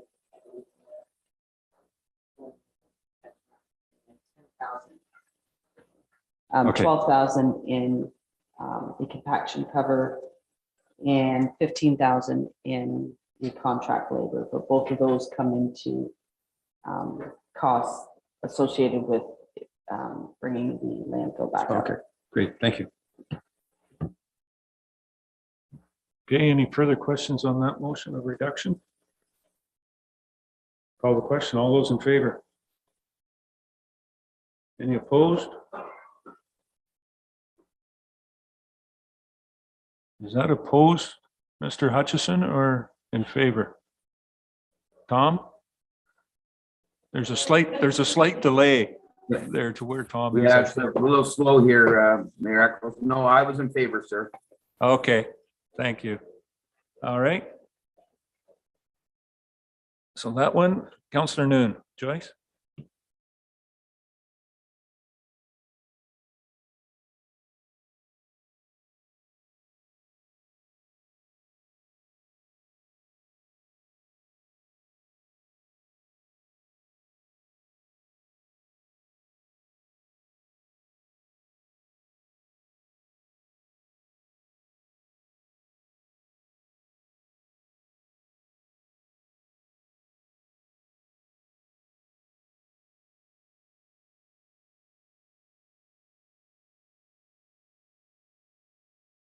Thank you. This is directed at Director of Finance again. Under Normandy landfill compaction and cover, there's $20,000 for final closure, topsoil and seed in 2023. Is this coming from reserve? Because over the years you put into a post-closure account. Well, I guess we don't, the audit kind of, or that kind of calculated there. I didn't know if the two work together then when we're looking after a closer for the mound, if that's held in a reserve or if that's taken from the levy. Thank you. Yeah, the post-closure is a non-cash item, so it's not that we put aside, we just increase our liability, but we do have the 20,000 that we're transferring from the Normandy landfill reserve. You'll see that at the very first item, landfill reserve transfers of $90,000 in the budget. That includes 20,000 for the Normandy capping, waste scale software, 33,000, and the Bentic netting of 37,000. So that's where the 90,000 is coming from for various items within that budget. But yeah.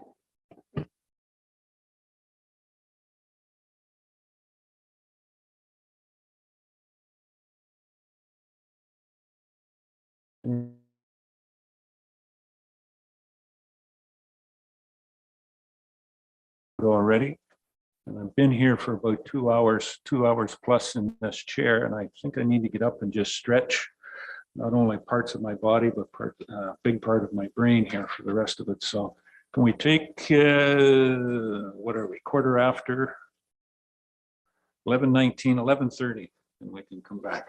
That'll give us 11 minutes. You've got 10 plus 1.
Yeah.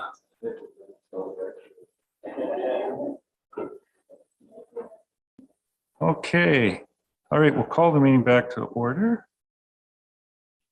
Thank you for the break. And where are we at now? Is that all on landfill? Anything else, Sarah? Carrie? Just to provide some clarity, when we were talking about the hazardous waste, what you wanted to revisit was whether hazardous waste revenues, whether we wanted to, if it's 2,000 or 4,000, the actual commitment to the bin happened in December and it is coming, it's almost built. So it's just to clarify that difference between the 22,000 of the 1 day with own sound and own sound service versus the 30,000 that we have in the budget for operating our own. It's just that $8,000 difference, and whether you want to offset any of that with the hazardous waste revenues. Just want to be clear on that item there, and whether you want to go ahead and put a number in there, half of that 8,000, if you want 4,000 in there, and we just deal with it, and then we don't have to come back and revisit. But that's just wanted to clarify that it's not the construction of the bin that is already underway and is almost completed. Yeah. So it was that comfort level of recognizing that there would be some cost recovery on that that hadn't been picked up as of yet. What is a liberal amount and what is a conservative amount? And there again, what is the amount we feel comfortable about putting in there? You can't, I would caution us to be careful not to overestimate, but give us a little bit of an estimate.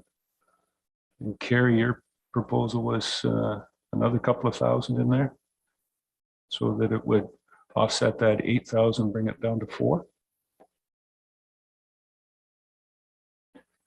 Sure, or absolutely. Like, you're not giving me just that little bit of, positive. Yeah. Would that work?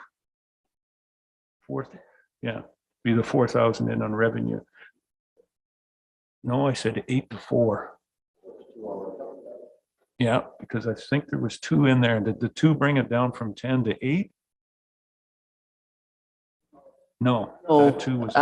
This is the one item, not the compaction and cover. That was 2 different items. No. But this was we had the difference between last year's 1 day hazardous waste and this year being able to collect all the time is a difference of 8,000, an increase of $8,000 from that method to the new method.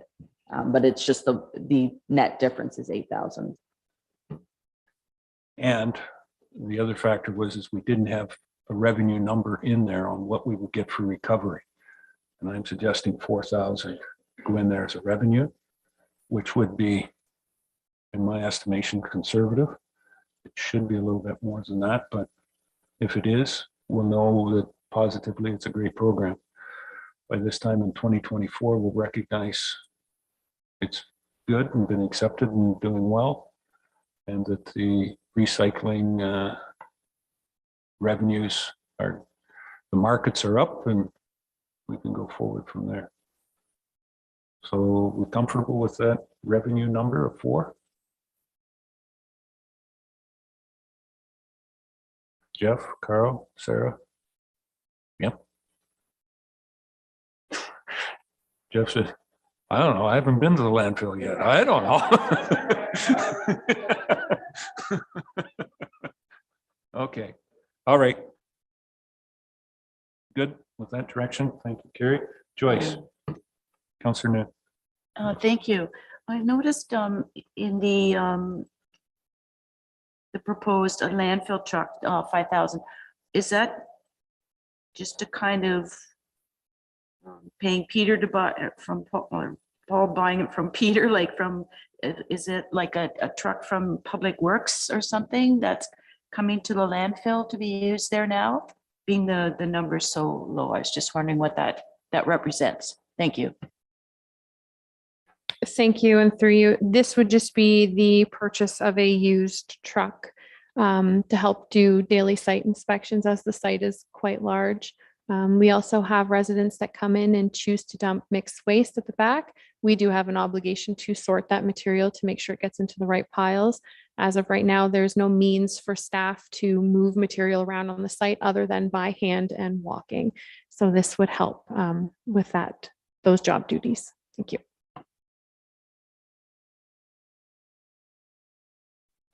Okay. Anything else?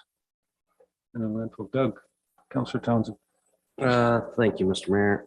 Just a question again on the landfill truck.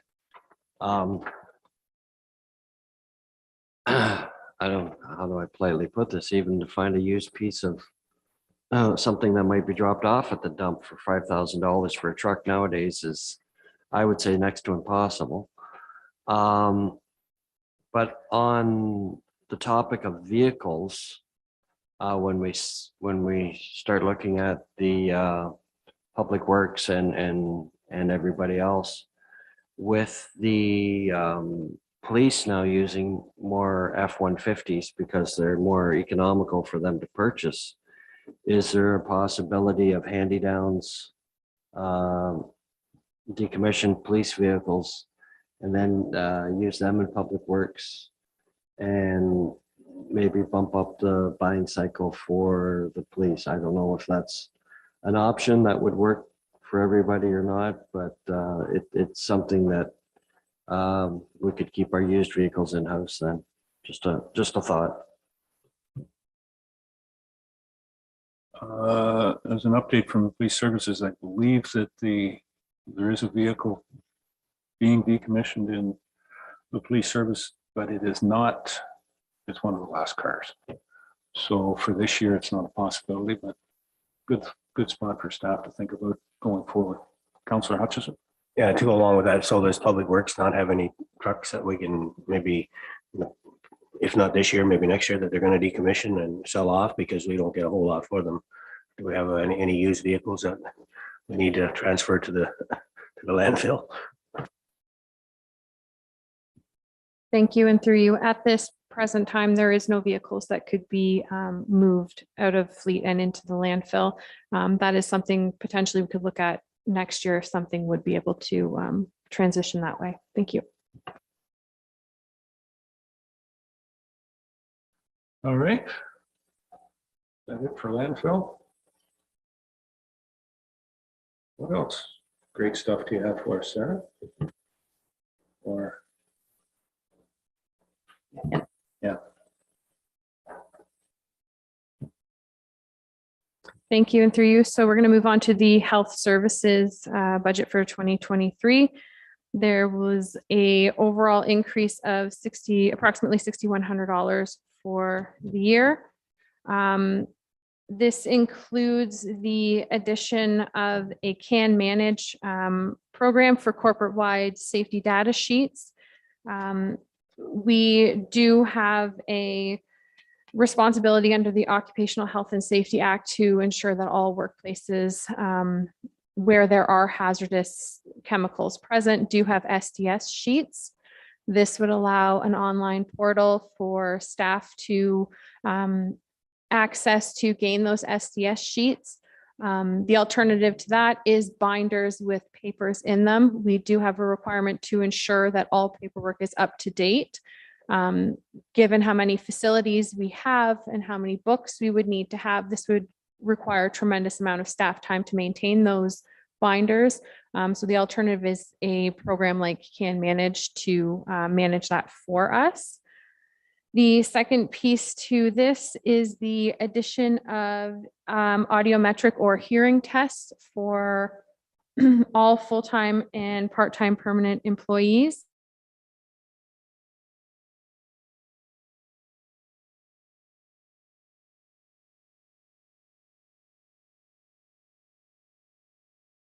hearing test. So that would allow us to make health and safety changes if we notice that there's changes within employees' hearing.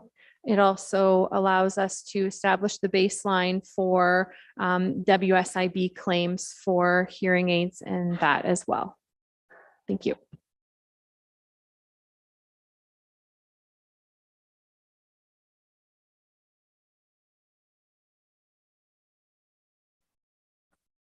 Okay. Councillor Townsend, Doug? Thank you, Mr. Mayor. Couple questions or a couple thoughts. First off, with the hazardous materials and all the data sheets and everything that everyone has to collect, would it, in this wonderful world that we live in with the cloud and everything like that, would it not be just as easy if we had a file management icon place on that the staff could reference all these documents, and could be just updated at the municipal, at the office and here? But if they logged in from the Ayton Arena or wherever, Durham Arena, wherever they are, that they could access the data sheets that way. Just a thought. Thank you, and through you.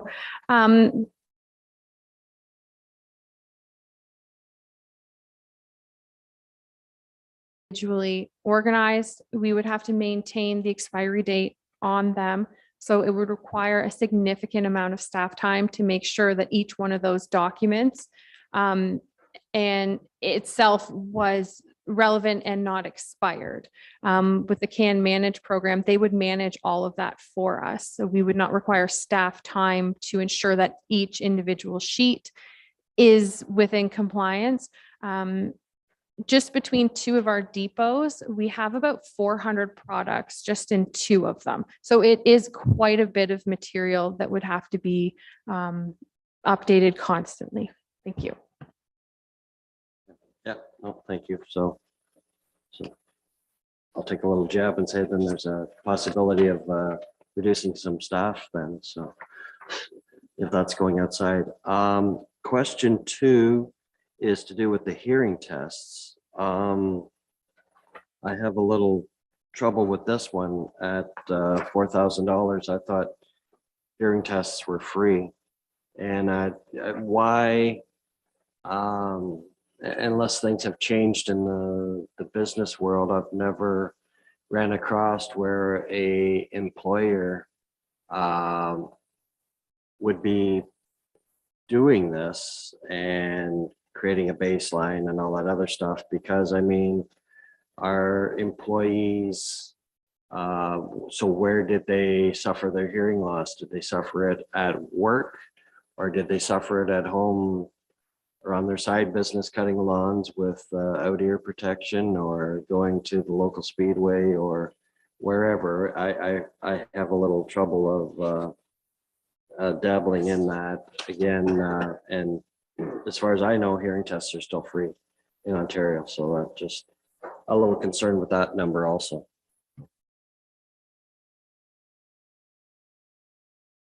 Sarah, do you want to comment on that, or I can jump in?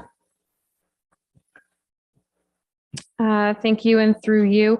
So in Ontario, provincial health and safety legislation requires that employers ensure that their staff do not suffer from noise-induced hearing loss. So this would be one way that we could monitor that to ensure that our employees are not suffering hearing loss given certain jobs and or duties over their given length of time within the municipality itself. I know that a lot of workplaces are starting to roll out with this hearing test for new employees as well as existing employees to create that baseline. Thank you. I'm just gonna put one comment. A number of years ago, I sat on the transportation committee at Grey County, and the issue there was retiring employees from the Public Works Department in the county had a significant claims of hearing loss at the time of retirement. And the liability fell back on to the county because there was no baseline of when they were hired to the point. And it became mandatory. And I'm a little bit surprised. I thought that we had this, West Gray had it in place, become mandatory for any employee to take a hearing test and maintain a level of where their hearing was when they started and where their hearing is when they ended. And we were able to prove then or go forward that the liability was not on that. That their hearing hadn't deteriorated, or hearing had deteriorated in the time of their employment. But it come down to the case, well, you didn't know whether they were hearing impaired when you hired them or when they left. So the baseline needed to be established, and it's been done at the county for a number of years. With that in mind, we did see at the county, I believe at the time it was Frank Cowan and Company that was doing the insurance, because it's an insurable benefit, or it was Mosey and Mosey, I just forget which, that ended up in our insurance rates, like being put in, dropped. I think it was $1.75 over the annual, but I could be wrong. It might have been $2.25, but we did see a slight reduction in our insurance rates by having that in place at the county. So putting it in place here, I think, is very wise for us, certainly with Public Works probably being the leading factor in that. And then probably the front counter staff, just around tax time, isn't it, Carrie, that noise elevates slightly at the front desk? Okay, fine. Thank you. Doug, you had further? Well, no, I was just going to say, like, I can see onus on the employer to do noise level checks in certain areas like compressor rooms and those sort of things, where, and then having to post the signage about hearing protection needs to be worn and stuff like that. But no, I was unaware that the county had gone through something years ago where they've done this, because as I say, in my years in business, I've never ran across it before. So thank you. Councillor Hutchison. Doug? Yeah, I just, I sort of come from the background of, I think anything we can do with safety to improve is a bonus. The MVS thing, I've been involved in that in the past, and some training, and I know how important it is and how big a task it is. Because every item has their own data sheet, and it's something to keep on top of. So I think that's worthwhile having. And then the baseline hearing thing, I think that's important, because if we don't have a baseline, we don't know what the end of their career, when people come back to say, well, I had hearing loss because of, right? Well, you're saying, well, this is where you started and this is where you're at now. So yes, you did, or no, you didn't. So I think it's important to, as a municipality, have that. So thank you. Is this going to be a requirement of all staff? And are councillors considered staff? Thank you, and through you. So it would be for all permanent, part-time and full-time staff. Thank you.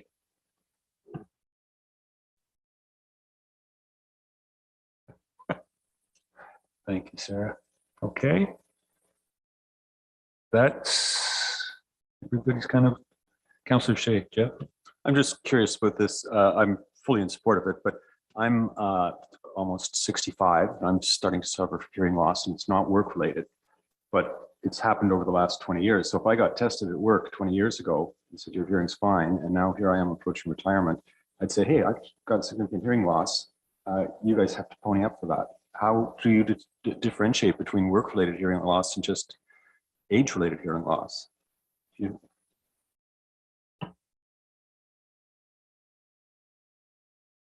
I'm supporting it either way, so.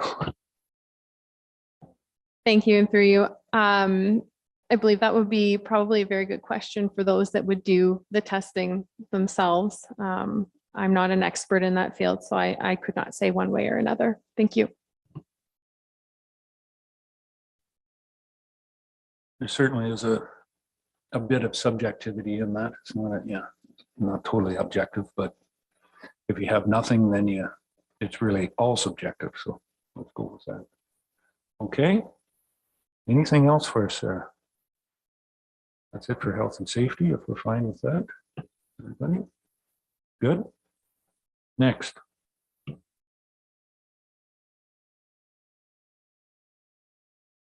We do have lunch coming in 7 minutes.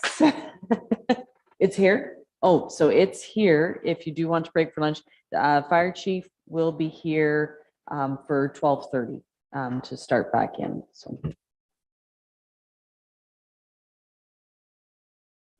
Could we get the whole agenda roughly, like fire chiefs at 12:30? police chief sorry, I thought I had it. Police chief, fire chief at 12:30. The police chief is coming for 1, and the library board will be here for 2. We can fill in the gaps if you get through spaces quicker with some of the administration areas, joint boards or those types of things. I can also give a recap for where you're at right now before you adjourn or take a recess if you want. Well, it might make lunch, more digestible. Go ahead. So we started at the 16%.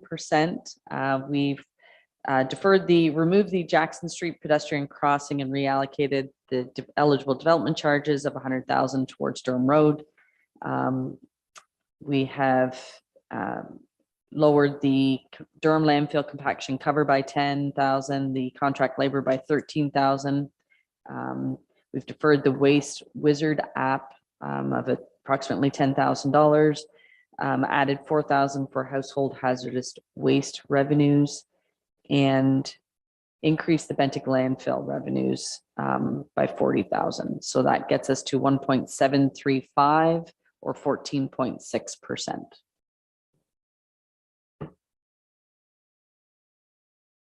That is parked. The Durham Road, no decision was made to change that yet. Not yet. Not yet. We are going in the right direction, so I believe we're going in the right direction. Time will tell, certainly. Okay. All right, we'll break for lunch and be back at 12:30. Good. Okay. Thanks, Gary. Thanks, staff.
you doing down there?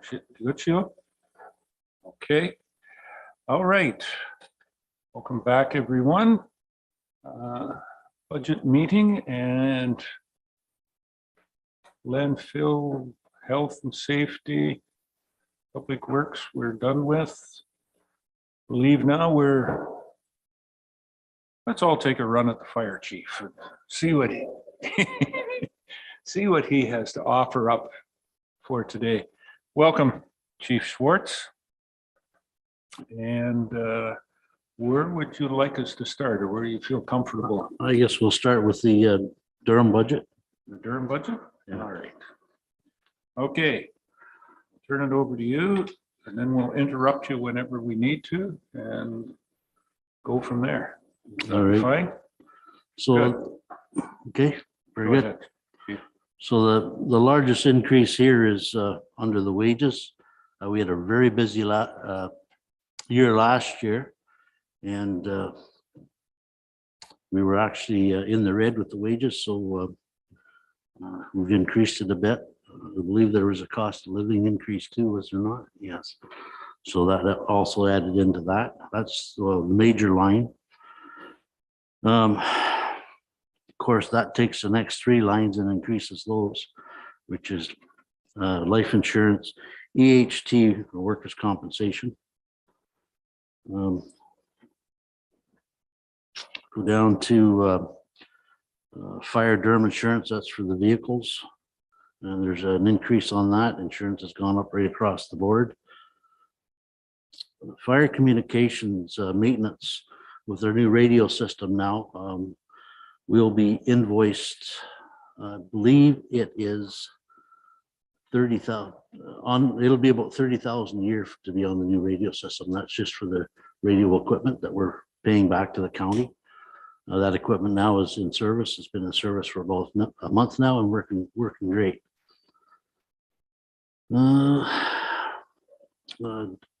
Fire training, I've increased that from 6,000 to 11,000 under the new training regulations from the province. We're gonna have to spend a lot more time sending guys off to courses and that to get them qualified. We have 3 years to get up and certified as a firefighter in the province of Ontario now, which we never had to do before.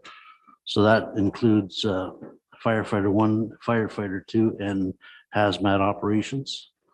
And they need to have that before they can move on to be an officer or fire prevention or anything like that. So without that certification, there's certain levels that we can't let them do on the fire scene. So we just had 2 guys qualify yesterday, so it's working out. We're getting there slowly but surely. Under my capital for Durham, I do have in there what we would normally put in for turnout gear and boots, helmets, and gloves. So with the amount of turnout gear we have, they're only good for 10 years. And so we do so many a year to keep up and current. We're supposed to have inspected every year. We do that ourselves in-house. And then if we have to do any major repairs, they go to Kitchener. So that's kept up and rolling. 4 Cascade cylinders. Where are we here? No, I'm sorry. No, that's a neat one. Looked at the wrong line. I'm okay. We have 2 laptops in there as well for training. A lot of guys, when they're training, they need the textbooks and that at the fire hall. Presently, we only have 1 computer at the fire hall for guys to use. So what we'd like to do is set up a training station at each fire station with 2 laptops. If we get out in some of the rural, a lot of our guys in Ayton don't have internet as well because they live out in the rural areas. So they come into the fire station to do their school work. The other thing I have in there is an order a new pumper. It's due in 2025. We have a 15-year lifespan. I've been stretching out to 20 years. It's 15 years NFPA, but we've been working on 20 years. I can't justify buying a new truck every 15 years. That truck has to be a first line pumper for each station, has to be current and up to date. So the idea is if we can get it ordered this year, because there is a 2-year wait on trucks right now, that we could get it delivered by the end of next year into 2025. So that, it's, although it's in the budget, it doesn't show on the budget, because what would happen is we debenture it when it's delivered. So if we can get the order in now, then we'll be ahead of the ball game on that one. So that's the overall budget, showing a 3.3% increase for Durham. Any questions?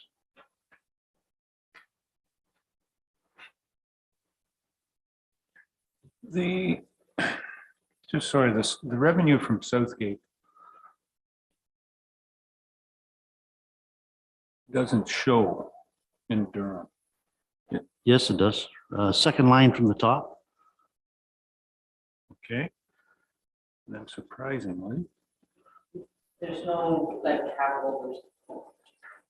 is that okay? Yeah. Yeah, it is in the operations. Yeah, science, Yes. it's zero. Yeah, okay, that just leaves. They no longer contribute to capital, so it all comes in at the top. All right. That's fine. And I guess the other one is so many more calls and whatnot. Is there no increase in cost of recovery, or we don't see any of that until 2024? Well, we've been invoicing. I don't have the figures right now. We send invoices out for all our car accidents. There's the odd one we don't get paid for, and it's pretty hard to chase people when they don't live anywhere around here. So we do invoice for any consumables such as foam. If we ruin any hose at a fire, we invoice out for a length of hose if we have to. Foam runs about, correct me if I'm wrong, if I believe it's $140 for a 5-gallon pail. So we generally, for any structure fire, we're always, or car fire, we're invoicing for that. Or if we have to clean up any oil spills or that, we invoice for any materials we use there.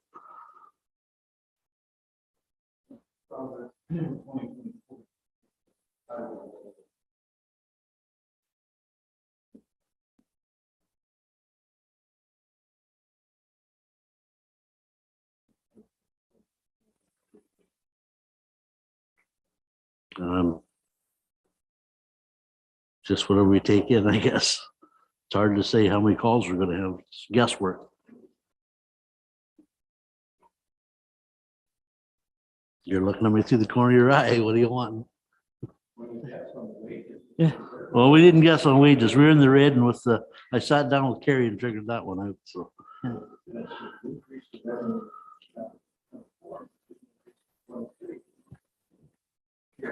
In 2022, we've collected 0 on highway revenue and we budgeted 6,000. So it ebbs and flows. It's only on Highway 6, and we actually didn't have any billed in 2022. Yeah, we don't get it from the province anymore. We're billing direct. Right?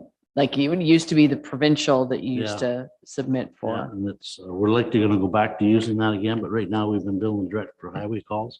But if we have calls on the back roads, we invoice for those too. Privately, directly from West Gray. So that's what we've done with the highway calls. So it may not show on there.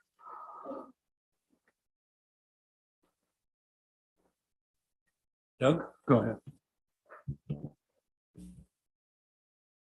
This here, there we go.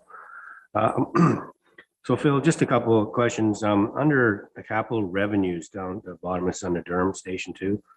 I'm just curious, and contributions from reserve fund in 2022 budget is 155,000, and then but this year's budget there's 0. So can you explain what that was? Like how's that work?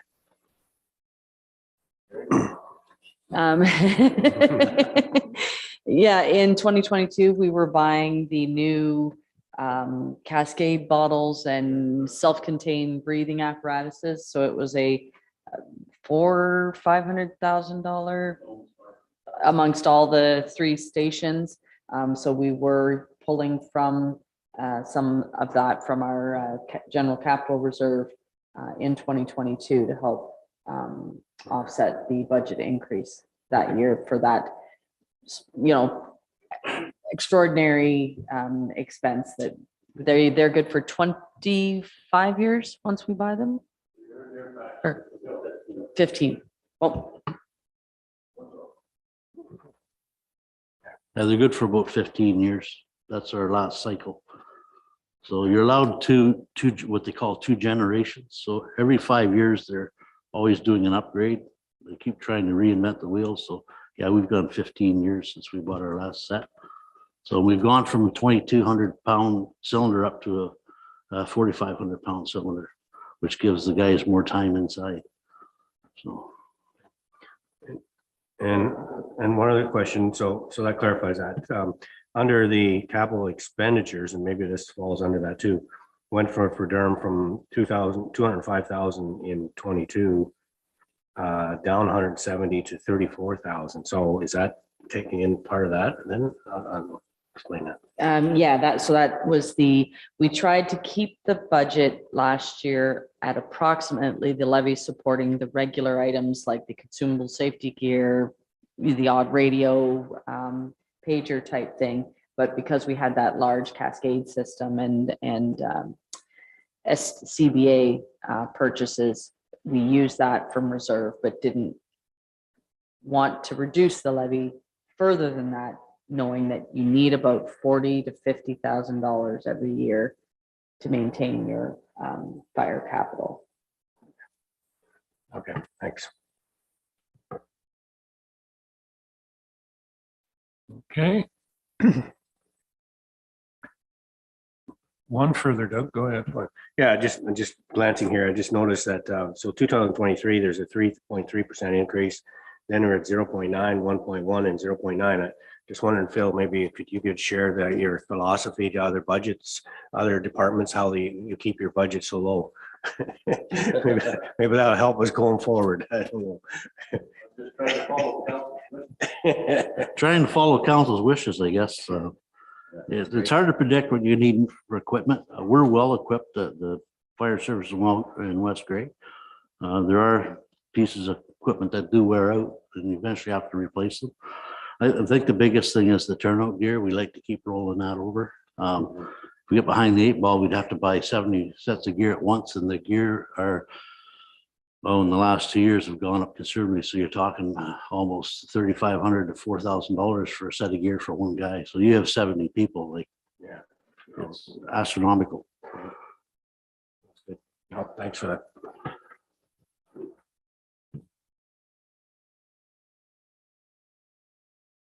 Anything else on the Durham one?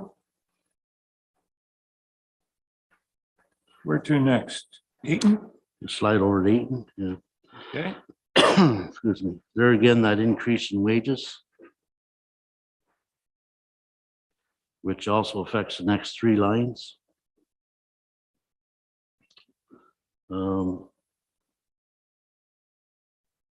Insurance on vehicles is up.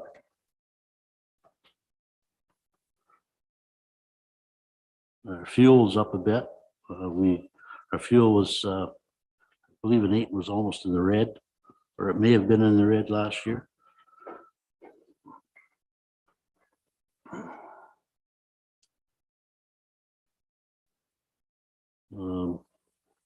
There again, community,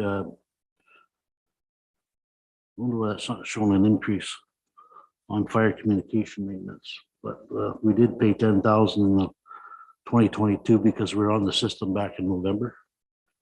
So we've already paid for our first year with the county. So are you saying that the 10,000 and then I see in 2024 it drops to 2,000? I never had anything in there for the next year because I wasn't sure what it was hidden. We didn't get invoiced till, I believe it was the 1st of January. We got the first invoice. And I didn't know what it was going to be. And originally, our estimate was 59,000 when they wanted to go to the radio system, was what it was going to cost West Gray per year. And I said, no, we wouldn't be going to the radio. Well, we're forced because the rest of the county went.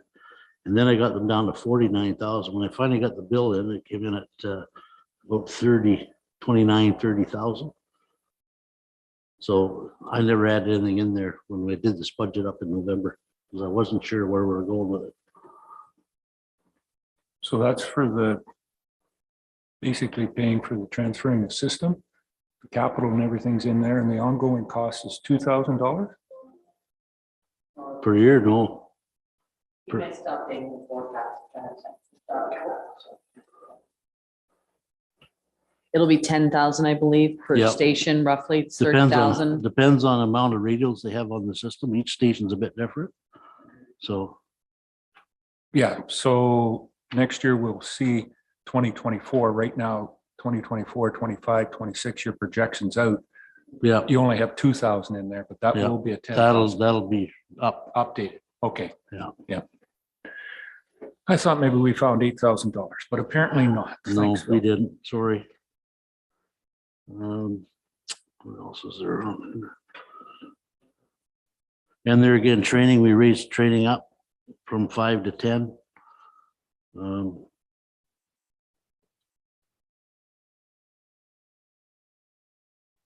And with the capital for Eaton, turnout gear is in there again for 23.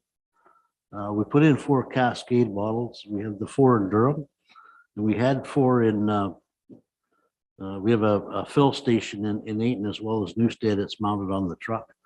What we'd like to do is we'll put 8 bottles on the Newstead truck and then they can go back and forth between Eaton and Newstead, as well as coming to the fire scene to fill bottles. Right now we're down to, well, actually down to 2 Cascade bottles in Durham on the compressor because the 4 that were supposed to come with the system were damaged. I sent them back to Europe. They didn't want them. So they haven't, they're in shipping somewhere, the new ones. They won't be here till late in March, but so that's what that's about. The 2 laptops again. And of course, the 10,000 goes into our truck reserve. That's in capital.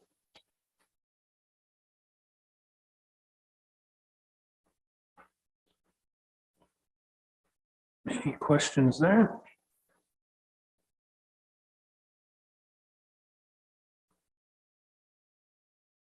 The payments. Normandy loan principal. That will be coming off, but it probably won't be coming out, just projected. I think Phil said that there was another truck that was ordered, so that would be a line that will be just transferred over to the next truck. Yeah. So we've had it in there on loan and interest payments on an ongoing basis. It's not that that one's done and we won't have to see it ever again. It's just how we finance those trucks. Doesn't have that great of an effect. Right now, we're, Unless you buy the trucks that are a lot more expensive and we have to increase those loan payments. So I try to keep the trucks in speeds because we can get them. The last truck we got was a cookie cutter truck. Went into Newstead 2 years ago this month, actually, or last month. And just to show you how the cost of these trucks have risen, this on a Freightliner chassis, we paid, I believe it was $439 or $449 for it. And that same truck today is almost $800,000. And that's a Canadian company that built it. Blame it on COVID? I don't know. It's like everything else has gone through the roof. Doesn't make any sense. So that's why that 800 is in there. That truck will be, the Eaton truck will be, that we bought back in 2016, 17. We'll be finished with it next year, I believe it is. Correct me, Carrie, if I'm wrong. And then the Newstead truck will be, how long does it go on? Ayton will be, the last payment will be 2025. And in Newstead, the last payment will be 2024. So then by the time this new truck shows up in 2025, we would have both of those loan payments that we could apply to the net borrowing costs for that new truck, because those trucks, like Phil was just alluding to, have gone up significantly in price. So we will need both of those loan payments that we had for 2 trucks to apply towards the one, likely, based on what we're anticipating for costs.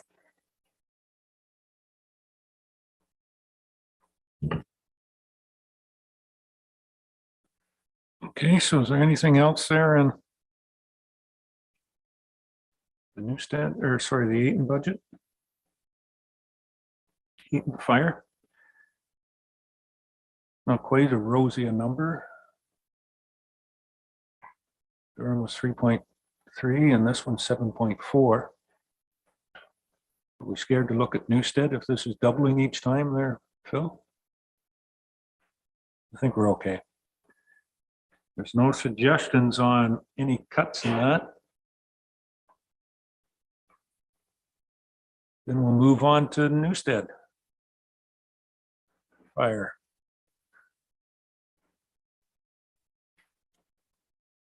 And sounding like a broken record here, yeah, the increases in the wages again, which affects the next three lines, of course.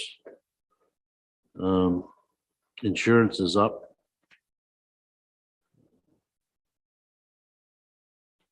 Communication maintenance, we don't have any increase in there, but it's showing 10,000, same as last year.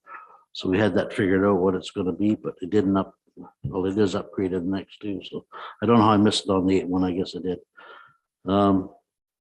Fuel's up a wee bit.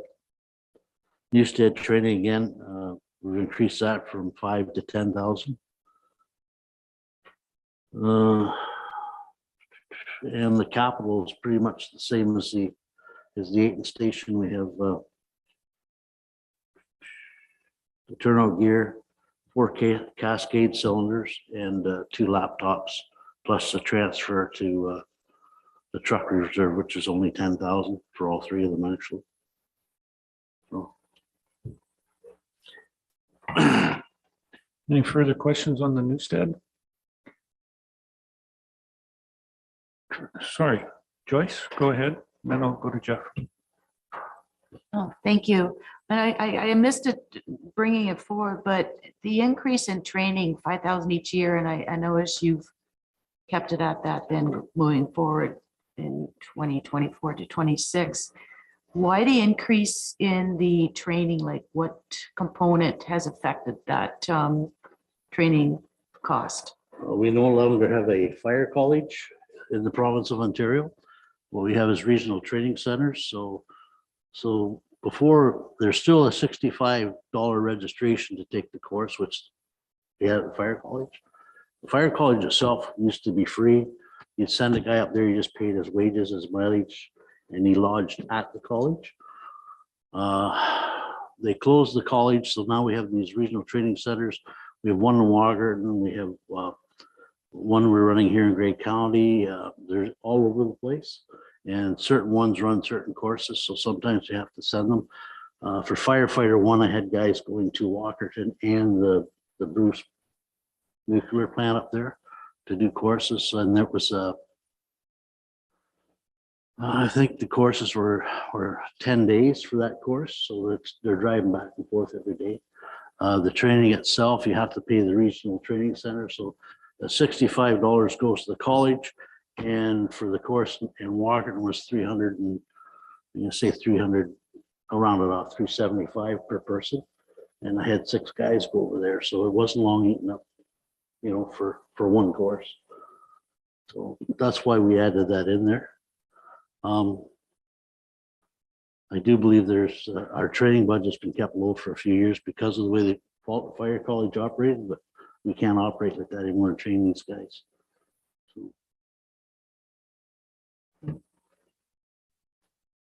Carrie? Part of it too is moving to that NFPA standard. So the guys have to be trained and have firefighter, if it's 1, 2, and 3 and whatever, they have to have all these certificates by a certain deadline that the province has set as well, if I'm not mistaken. Yeah, you're right. So anybody that's, we're doing a legacy program right now where the guys have been on for a certain amount of years and taking this kind of training. We're going to legacy them, but all the new guys that come on, I have 3 years to get them up to stuff. What's going to happen in 2 years now?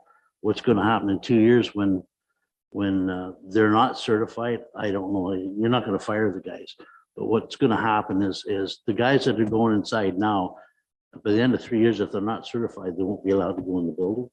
If I get a recruit in here now, he's not supposed to get on the truck until he's had his first recruit training and then goes on to firefighter 1.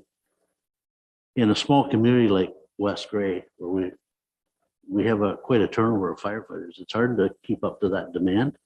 So that's what's going on as far as the training goes.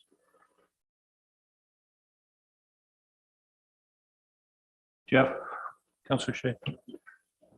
Two quick questions. One is, why do you, I know you break it down station by station for your internal operational reasons probably, but in terms of doing a presentation here, wouldn't it make more sense to just sort of add it all in? So we're saying overall wages, overall trucks, and so you don't have to make the same comments over and over again. Like we don't do that when we're doing like loose top maintenance application. We don't say we're going to do Bentic and then Vanelk and Normandy. Well, years ago I wanted to blend it in the council, they wanted the breakdown, so we've always stuck with this. This is the way my budgets are with Carrie and on her computer. Yeah, I can't answer that. I'm not sure why they're not blended together, because it all comes out of the same pocket in the end, right? And I agree with you there. It is easier when we're doing forecasting for each station, because they have certain equipment that runs out at certain times. So it's easier to know what you're budgeting for that way. I would rather do it all in one lump sum. Would be a lot easier maybe in the end, but it's up to Carrie. We can certainly change the display on how you see it if you want to just see the rolled up aggregate numbers. Like Phil had suggested, previous councils, they had wanted to see it broken out more in detail, but we can certainly just change the display. What Phil works with will be those line item amounts. What we allocate when we get the invoices, it's Newstead. So then you know how much the fire station in Newstead is costing you to run or whatever, but we can roll it up into one aggregate fire budget, similar to how you see when we do the budget bylaw. It's all of these numbers, but we've just rolled them up into, police, fire, and one aggregate thing. So we can certainly do that going forward if that's council's wish. If this was staff's recommendation, I would certainly think it would make it easier for us. My other question was, you said, Phil, that it was something trucks, I think you said had a 15-year life, but you managed to somehow squeeze it into 20. Yeah. So NFPA, National Fire Protection Agency, sets the industry standard as far as rules and regulations in the fire service. And that covers everything from the boots I'm wearing to the helmet I wear. Trucks, equipment, portable pumps, every piece of fire apparatus has I want to call it a regulation, but that's it's an industry standard, I guess you want to call it. So the trucks in NFPA, your first line pumper, first truck out the door of that fire station, once it's 15 years old, needs to be replaced. I answer to the fire marshal's office a questionnaire every year on what equipment we have and the age of it. So when we get to the 20-year mark, I try to replace the first line pumper in that station. At 15 years for like Ayton or Newstead that are only doing, 50 calls a year, that truck's not really worn out yet, right? So I rotate the through. We keep one extra truck, and the simple reason is right now we have an aerial truck that's sitting in Michigan on a recall. It's being fixed. That's actually supposed to come home next week. So we have the old pumper that sits in Ayton. It's in Durham right now. It's been here since 1st of November. So when it comes back, when the aerial truck comes back, that truck will go back to Ayton. This truck in Durham, when it's replaced, it'll be a 20-year-old truck, but that truck will go to Ayton, and our spare pumper down there, which it was bought in '95, it'll be retired or sold. The insurance underwriters, their recommendation to NFPA is every 15 years. After that, your insurance costs in your municipality go up, depending on the age of your fire apparatus. And we've never hit that until we get to the 20-year mark. The city of Toronto, where they're doing 50 calls a day, I can see that 15-year mark, but I can't see it in rural Ontario. Like, there's no common sense to it. So I've just been pushing on to 20 years. I mean, we could be buying a truck every 15 years per station if you want, but I don't think that's in the best interest of the taxpayer. That's why I do it that way. So it's not impacting fire marshal's office. They have no objection to They've 20-year. never come back. Insurance never has any objection. No, but every 5 years I fill out a form for the insurance underwriters. And I'm sure if they want to, they go to fire marshal's office, get the information anyways. Okay. But they've never been questioned on it. So the 15-year thing is really a recommendation. It's a recommendation from the FBA. Yeah. Thanks. Anything further? Councillor Hutchison. Councillor Townsend. Had the Doug part right. Thanks. Just on the training. So, I mean, again, it's probably a government regulation that we've got to have so much training and your fire guys have to have so much training. But again, it's another government or province imposed standard that they want enforced, but yet they don't give us any funds to do it with. Now, in their defense, we just got a grant for a training grant from the government. We got one last year or 2 years ago as well. And we built some training props. This year we have a grant, but the grant went directly to the Fire Marshal's Public Safety Council. And they have a bookstore. So we have a grant. We actually just put our order in yesterday through the Fire Marshal's office. I believe it's $2,500.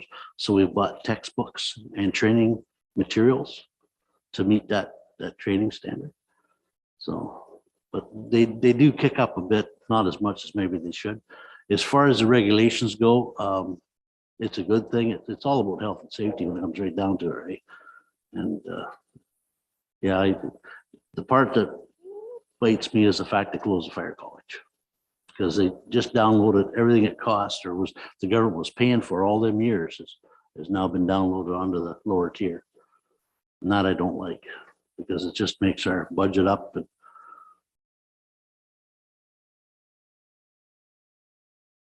So are you suggesting that downloading still happens from the province down to us poor municipalities? Yeah. I believe you just said that. I think it was something that was. yeah, it does. It was something that was mentioned more than once at the Roma conference last week. See some of my colleagues nodding their heads and saying yes. One question, contract labor in Newstead, 4,500, Durham's 500, Dayton's 400. So in That's grass cutting? the grass cutting and snow clearing in Ayton or Newstead rather, Ayton, it'll be the cleaning of the actually just the parking lot beside the fire hall, which is not even as wide as this room, and cutting the grass at the front of the fire hall. And I think the library's in on that too. I was gonna say, the library, they're the ones that have the parking lot. Why isn't it in their budget? Well, there's one on the west side of the fire hall too. So. Jeffrey. I noticed a couple of times you, Phil, and others referring to the firefighters as guys. I know that's just sort of vernacular. Last I checked, there were women on that service. Oh yeah, guys and gals. How many women do you have? Right now we have 3 or 4. Three. Thanks.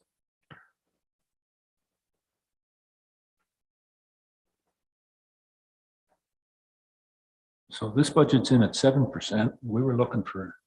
I know. Councillor Shea had said something about 6% earlier in the day as an overall one. No. Is there going to be somebody help us out here, Phil? I could. Police are coming in next. They'll probably help you out, will they?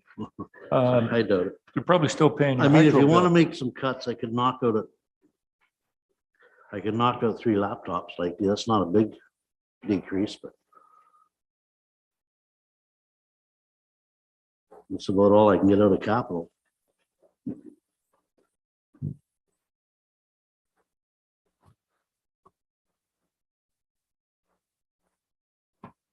What does the committee think of Mr. Schwartz's offer there? What do we want to do with it? Don't make it personal now. Mr. Hutchison? I'm sort of curious now, Phil, what's the process? You have laptops, they're easier to upgrade what you have sort of thing? Yeah, or- so we have one laptop in Eaton and we have one laptop in Newstead. And in Durham, we have the laptop, or it's not a laptop, a desktop at the front of the hall that everybody's been using, including me for records keeping.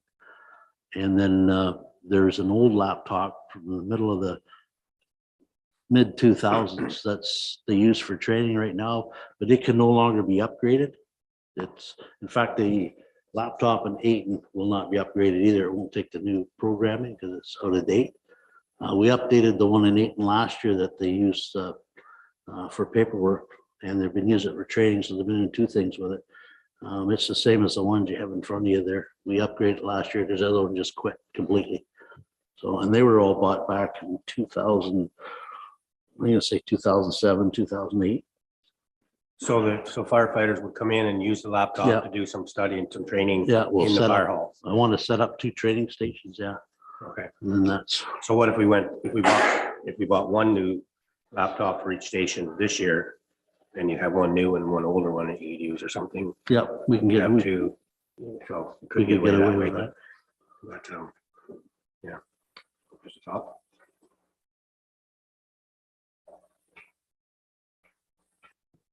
Joyce?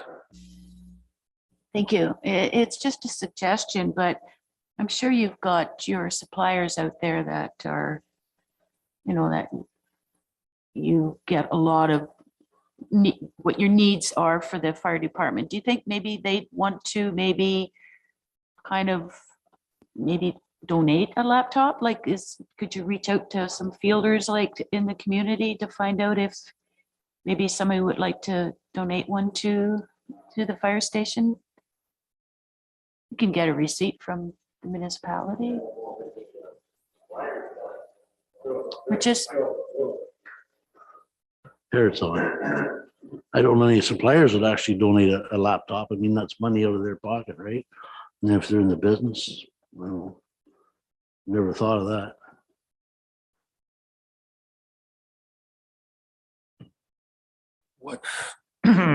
What Chief Schwartz has given us is putting the laptop purchase off, or cutting it in half, I guess, really.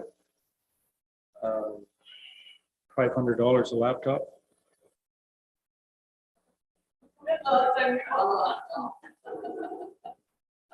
Oh, so there's more in this. That's why I'm asking the question, what is the number here? And to even it out, because in 2024, you're projected to be in 2 stations a minus and the other one about a plus 1%. If we move that to 2024, your second purchases, it reduces this one down a little bit. Director Mighton. You're probably looking about $2,000 per laptop.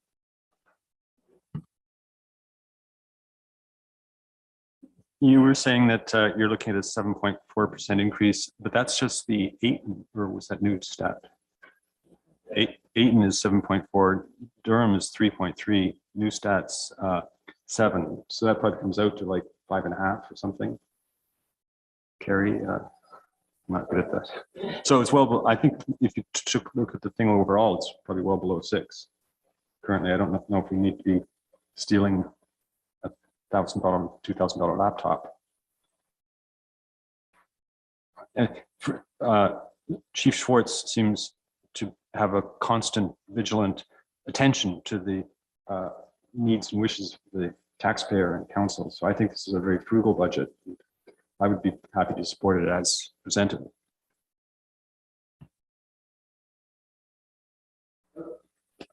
Thank you. Just wondering if there's any surplus equipment or any computers being replaced at the municipal office that could be, no, okay, just a thought.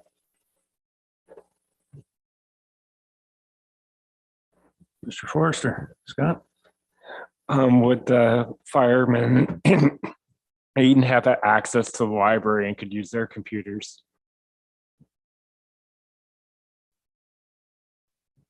I guess they could. I don't know what kind of a system they have on there for that. Is it compatible with what we're using? I don't know. I'm not a techno geek. That's the problem. I take it from what other people are telling me. It would probably be just during operating hours, and then it would be taking away from any patrons. Would be the difficulty in tying up library laptops for staff or volunteer firefighters. Yeah, so I'm sort of on the same length as Councilor Shea in that, you know, $2,000, $4,000, $6,000. We need $200,000, $400,000, or $600,000 to make any difference on our budget. So it's not a lot of money. I'd say just leave it the way it is. Bill does a great job with his budgets, and we're looking forward to those ones that are coming in the minus in the next couple of years. So however he's doing that.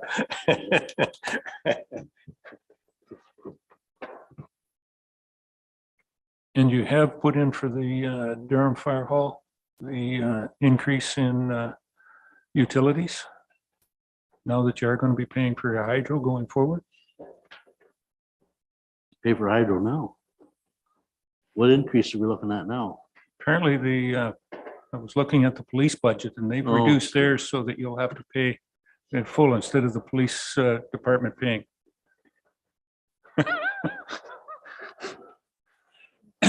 I did not know that the back bay was hooked into the police station. I had nothing to do with it. When that bay was built, it was supposed to be part of the old police station, which is in the fire hall. So it was actually PUC, actually, or works department when it was originally built. That's okay. But anyways, yeah, I've been tussling off. We did have a price on switching it over, and the contractor told us to leave it where it was because it'd be a lot more hassle. I think so. I have a question from the deputy mayor. Tom?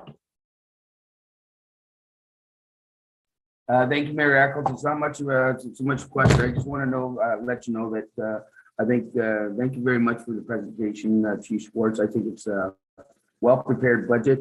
And I don't see any areas that really need cuts. I think taking a laptop here or there is not going to help us achieve what we're really trying to accomplish. So I'm quite content just to support what they presented. Thank you.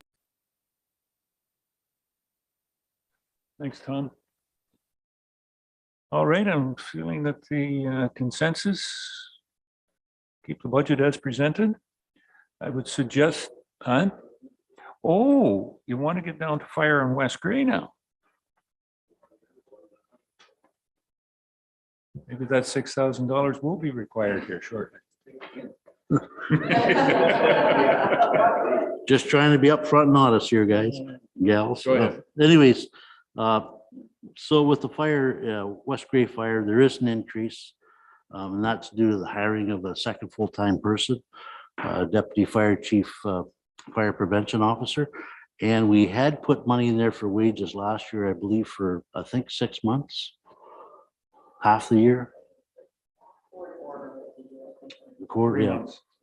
Yeah. Anyways, so that one's up right across the board pretty much. That being said, he is doing a great job and taking a lot of weight off my shoulders. We're getting a lot of stuff done. So anyways, more than I can get done by myself. So yeah, that's a 22.4% increase with the new person.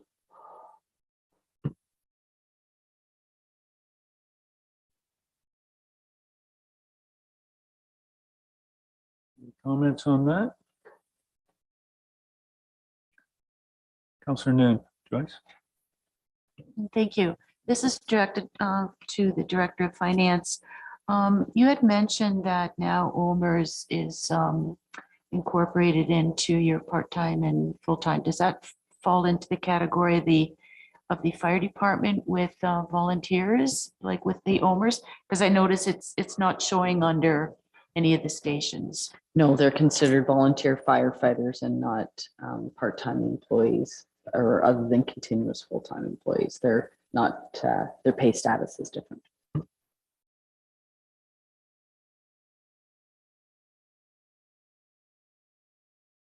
Okay, any other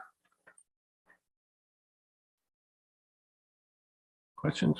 Councillor Hutchison, Doug? No, just a comment. I think we've been we've been after this situation where we're trying to get a deputy chief in for some time now, and I think it's a great move.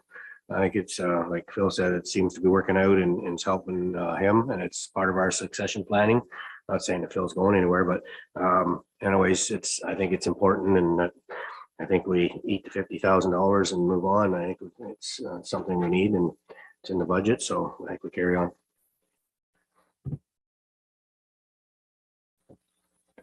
Okay. Emergency measures. Okay, there's a 2% increase there. That's basically under the wages, which increases the next 6 lines according to my budget. So how the wages work is I get paid out of fire, but any hours I log on to emergency management comes out of that budget as well. So it goes back and forth.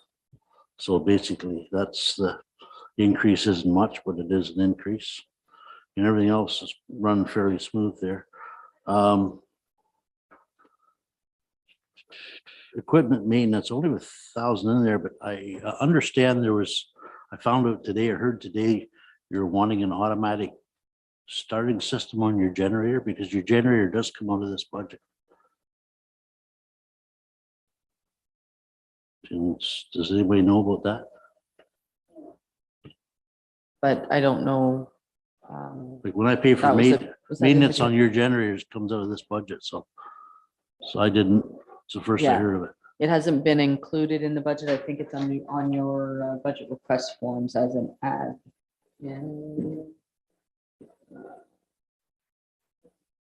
Somewhere, but yeah, so All that'll right. be something to be discussed.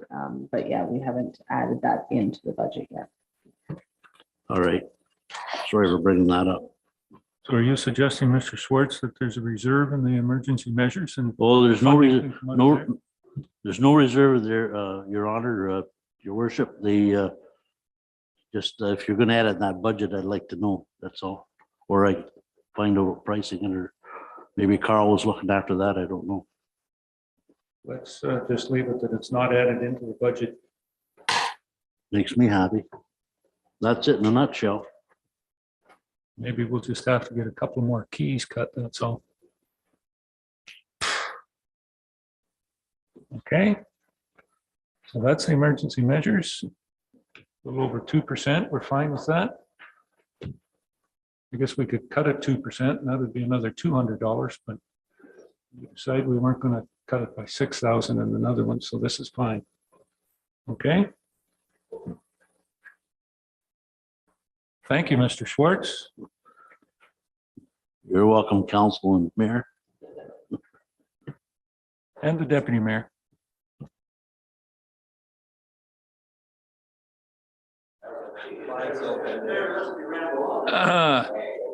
Very good. No, he's back up. Okay. If that's all the questions we have for Mr. Schwartz, or any more answers for Chief Schwartz? Oh, Joyce. Councillor Noon. I'm sorry, there's the health services in behind it, or is that now under with Sarah? Okay. Okay, thank you. Okay, yeah, this is gonna be good. I want us run, Chief, run.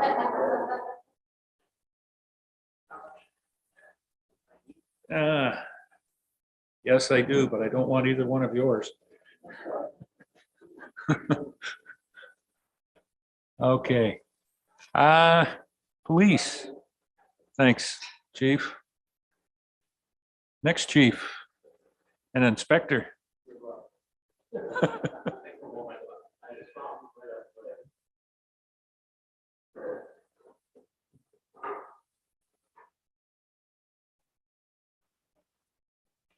Chief Martin and Inspector Waite. You guys were in that chair a week ago. Oh, that wasn't on budget, that's right. A half ago. Welcome this morning, this afternoon. Time flies. I'm going to turn it over to you and presentation, Chief. May get interrupted here, but give us what you have and the reasons why you need. Microphone, please. Microphone, I will get it eventually. That's why you brought the inspector along. He babysits me, it goes quite well. For our budget, we put in a proposed 2.61% increase. For our budget itself, that accounts for 1.9% wage increase negotiated through the association and the Police Services Board.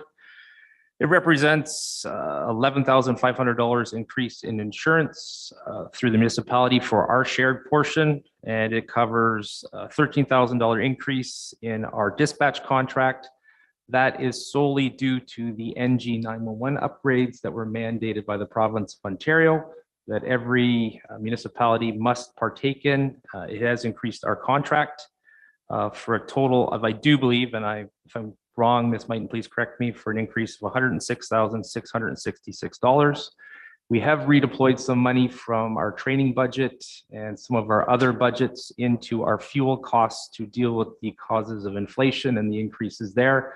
So that was a net gain of zero, truly, because all we did was move from one category to another category. We did reduce some of our equipment budget. We did reduce some of our training budget to put that into maintenance and fuel for cars, given the inflation rates and the cost of fuel that we're facing with the unknowns of who knows what the summer is going to bring. Our capital budget itself, I don't know if we're covering this, but we did put in for one vehicle again this year for replacement. When that will be delivered, we don't know. Our last year's car is still on delivery with no expected delivery date. So we are getting behind in vehicles. The problem we do have with the vehicles is the further we get behind, the more miles that are racked up on the cars. We're seeing the increased maintenance fees and the other challenges as the cars get into the 250 and 300,000 kilometer range with no replacement in sight. That's our budget in a nutshell, very simple. Simply due to our negotiated wage increase, our insurance costs and our contracts, we haven't increased our capital. We're not replacing any computers. This year it's just going to be solely one vehicle. Subject to anything that Treasurer Mighton might have to add, that's all that I have for council, your worship. Short, sweet. Well, it was short anyways. Carrie, anything else that he's throwing at you? Nope, that's pretty much all the pressures in that budget. And the pressures for paying for the fire department's hydro, but I understand that was already been covered in an earlier presentation. We did hear Chief Schwartz say that, oh, he's got it all covered. So, you know, internal billing, I imagine is what that's going to be. I don't know whether everybody knows, but yeah, it was discovered 2 months ago, 3 months ago, that some of the hydro for the fire hall's been, some of the hydro is connected through to the meter in the police station. And police have been paying, the police budget's been paying for, let's say, a lot of years for 2 light bulbs and a couple of other things at the police station or at the fire hall. So I don't think it.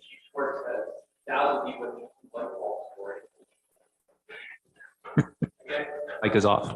Yeah, it was. No, best that it was. he's doused you with the 2 light bulb situation. We've gone over and counted the light bulbs, and there are far more than 2 that operate everything.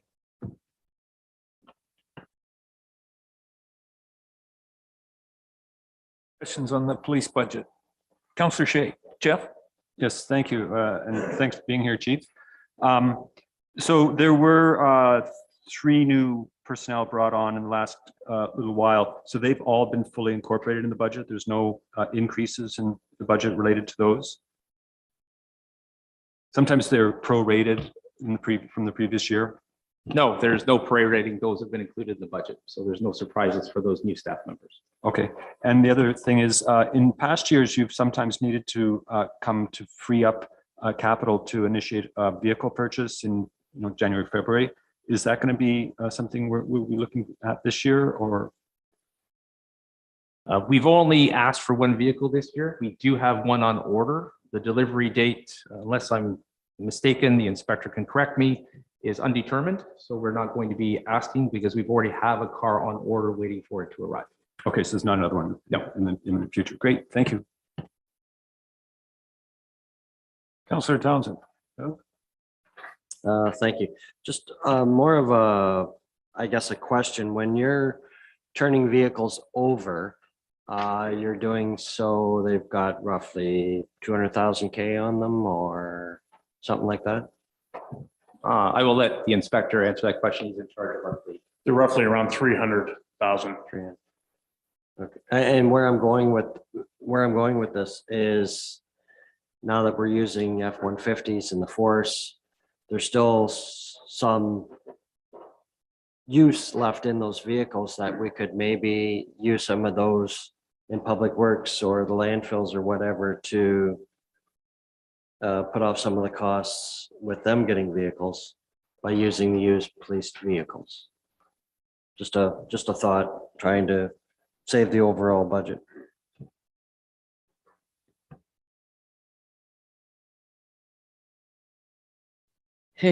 Just to enlighten our discussions earlier, the landfill was looking for a used pickup truck just to use moving debris from the back of the landfill to the appropriate departments. It's not like it would be on the road.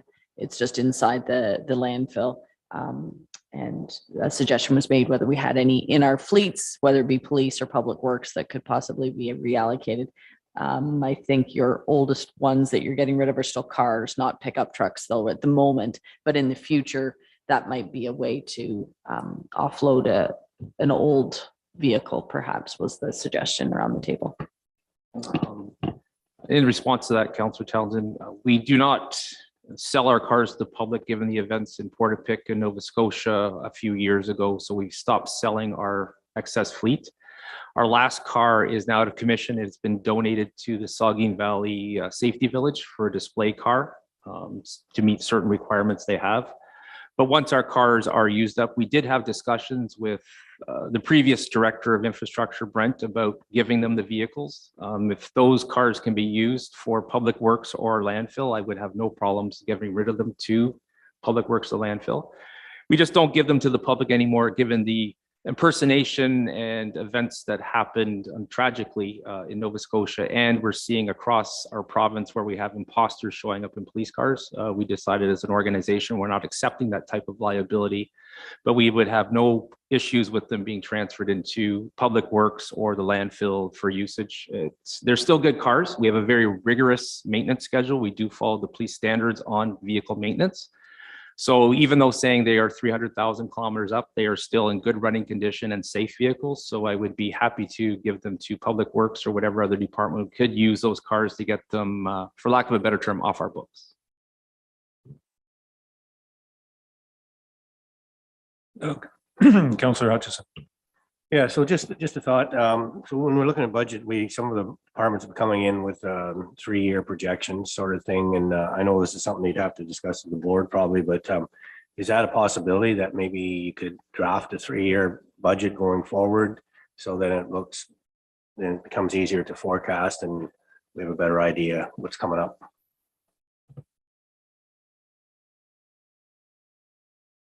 Yes, we could look at that. We are in the last year of our contract, so we'll have to enter into contract negotiations sometimes in the fall. Once that is settled up, I can certainly look at bringing it to the board and having fulsome discussions with the board about a 3-year budget and doing some projections looking forward. That would not be a challenge for us.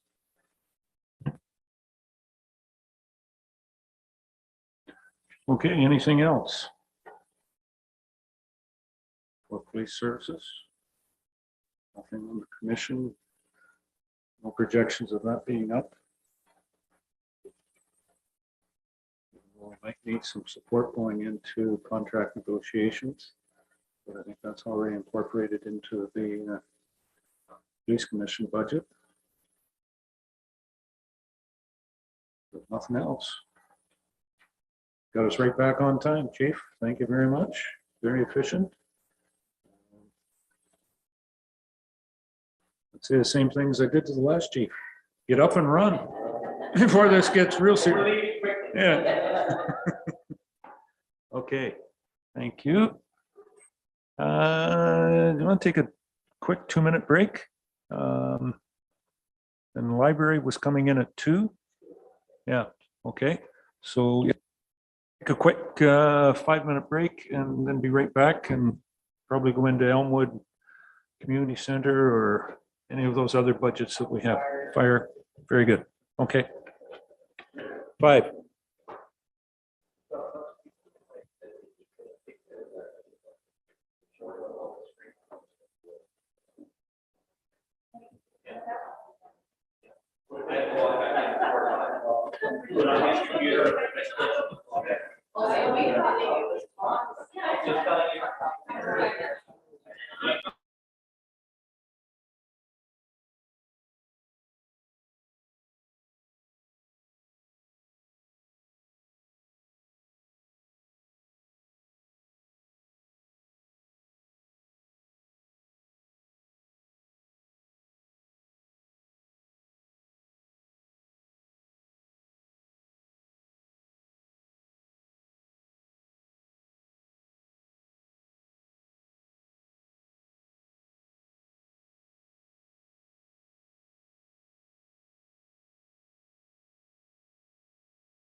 Okay, we'll call the meeting back to order. I see that our library chair of the library board and the CEO, CAO, whatever Kim's title is. Do we want to move them up if that's possible? Yep. Yep, their time's up. We'll say that.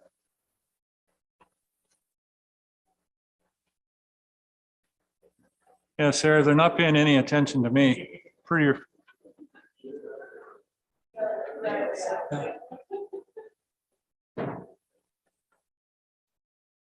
Yeah, use that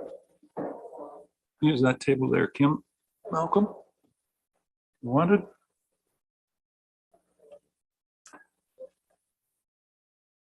Okay. Well, we're back to order and welcome to the library. CEO Storts and Chair of the Board, Mr. Beto.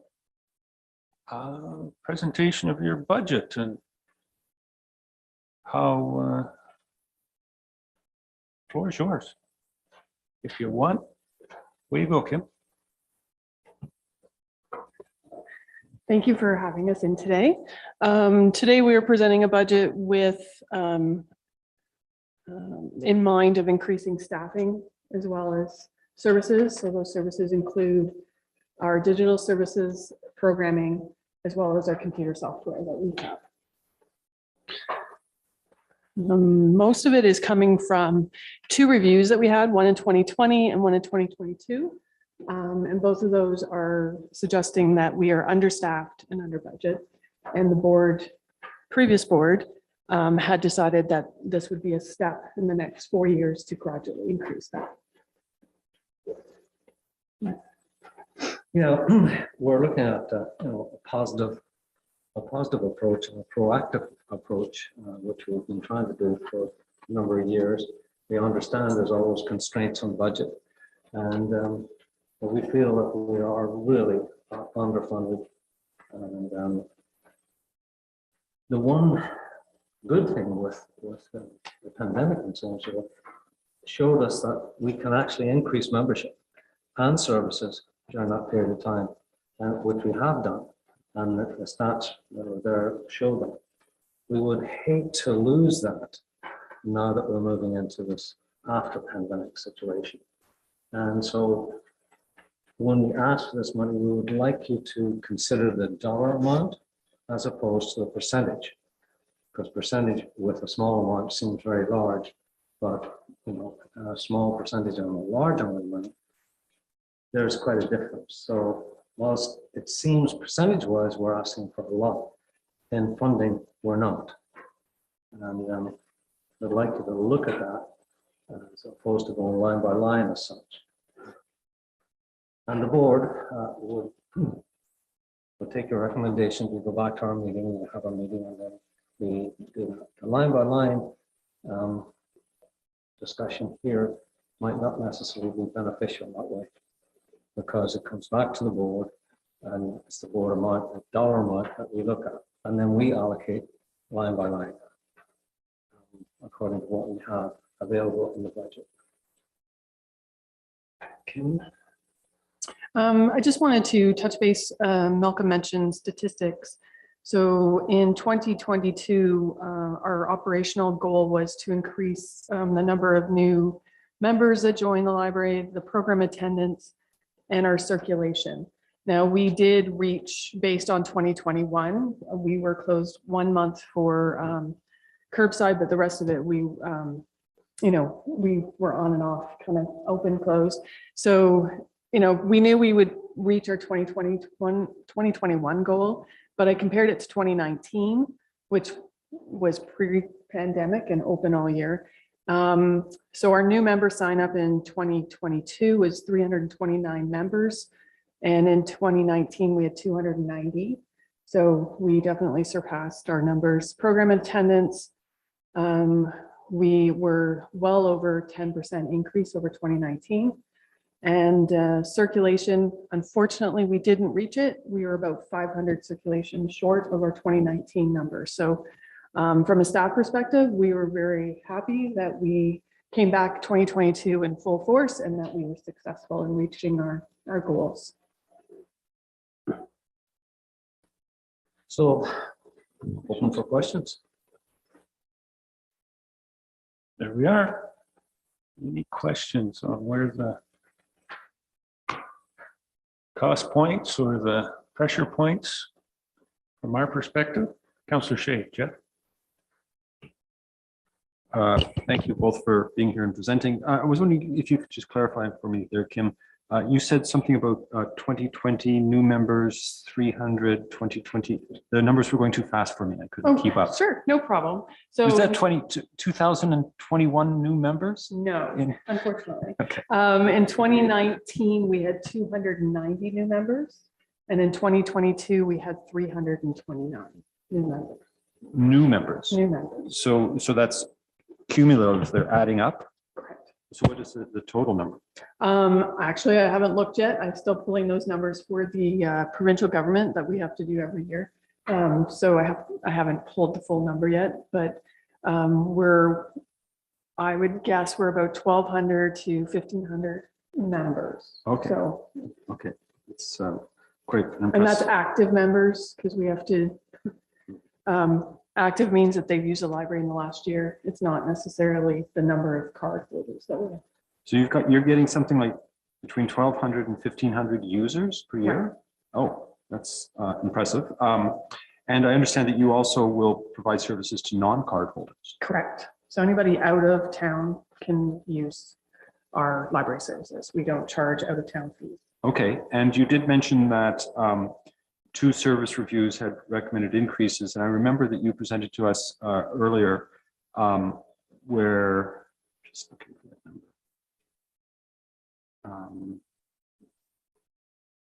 It's identified that there's a provincial sort of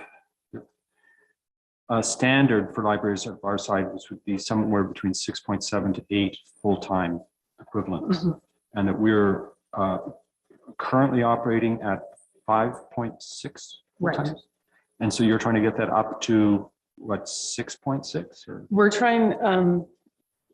trying to get up to the closer to that 6% and then gradually increase it over the next 4 years.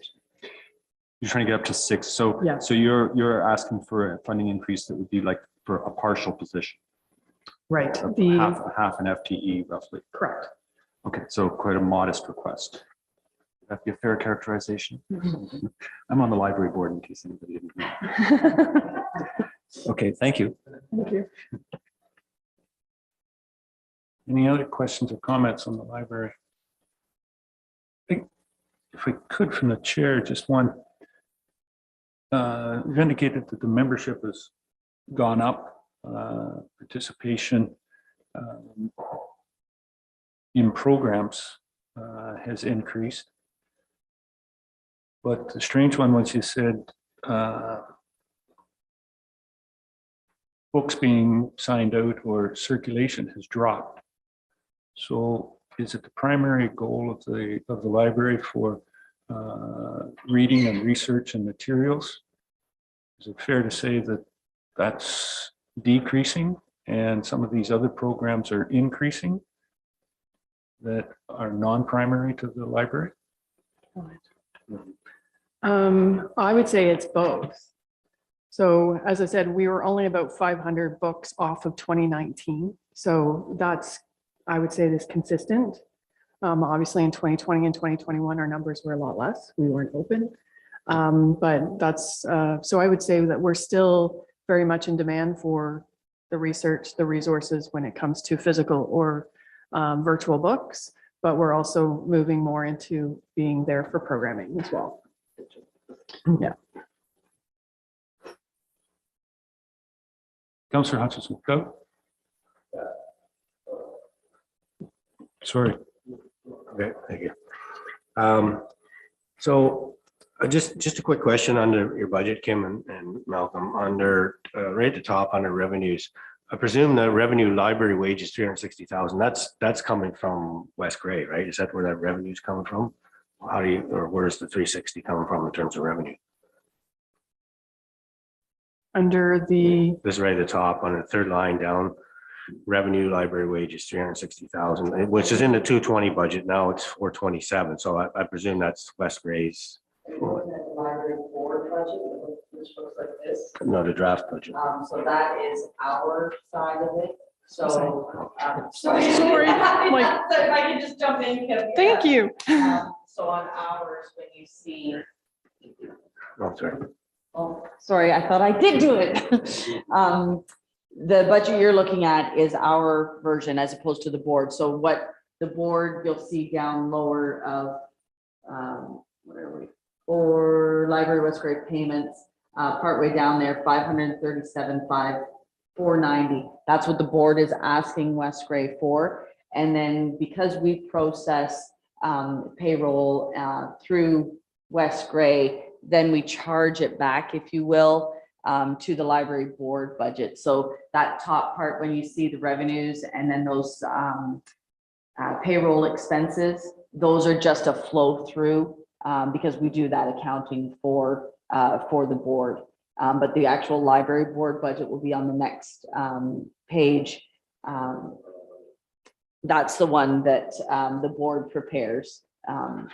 And it's just on ours, then we just have that one total line item that we're giving to the board. Just to refocus which one you're speaking to. Yeah, so basically, sorry. Nearly had a heart attack. Yeah.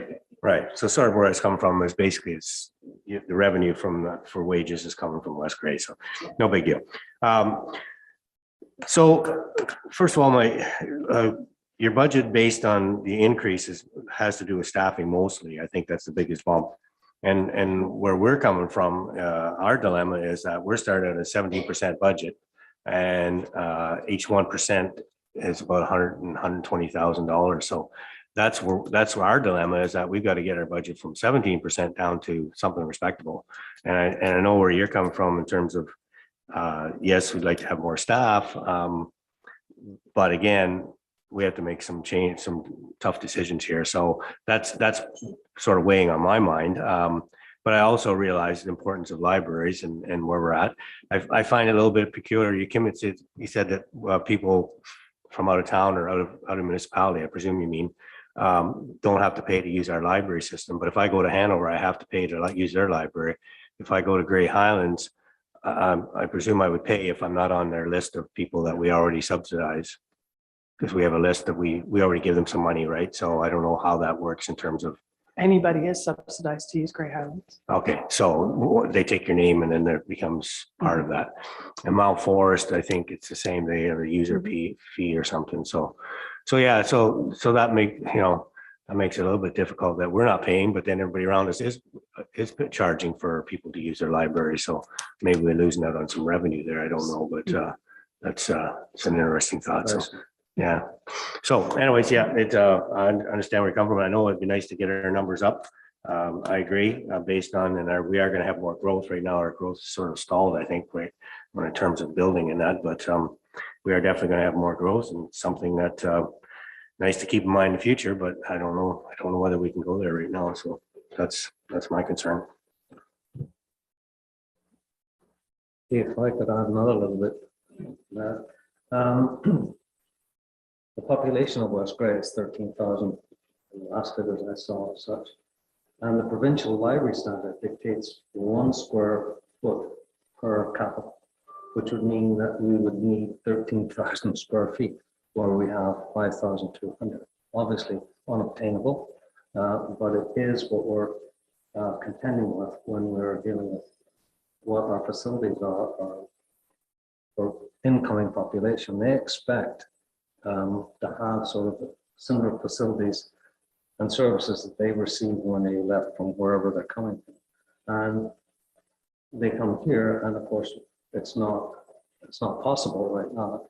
And certainly for the foreseeable future, it's not possible to get up to 13,000 square feet. But it's just to let you know that that is what we're going against. and that we ranked 17 out of 19 in libraries around us in standing. So we're right at the bottom. So it's, yeah, we understand the problems. And if the budget isn't approved as such and comes back to the board, we then have to look at what we can do to facilitate the amount of money that we have for the services. And if there's not enough money, then we have to cut services. And you know that that's not what we want to do. And we've been through something like that a while back, which was not very pleasant. So we don't want to go through that again.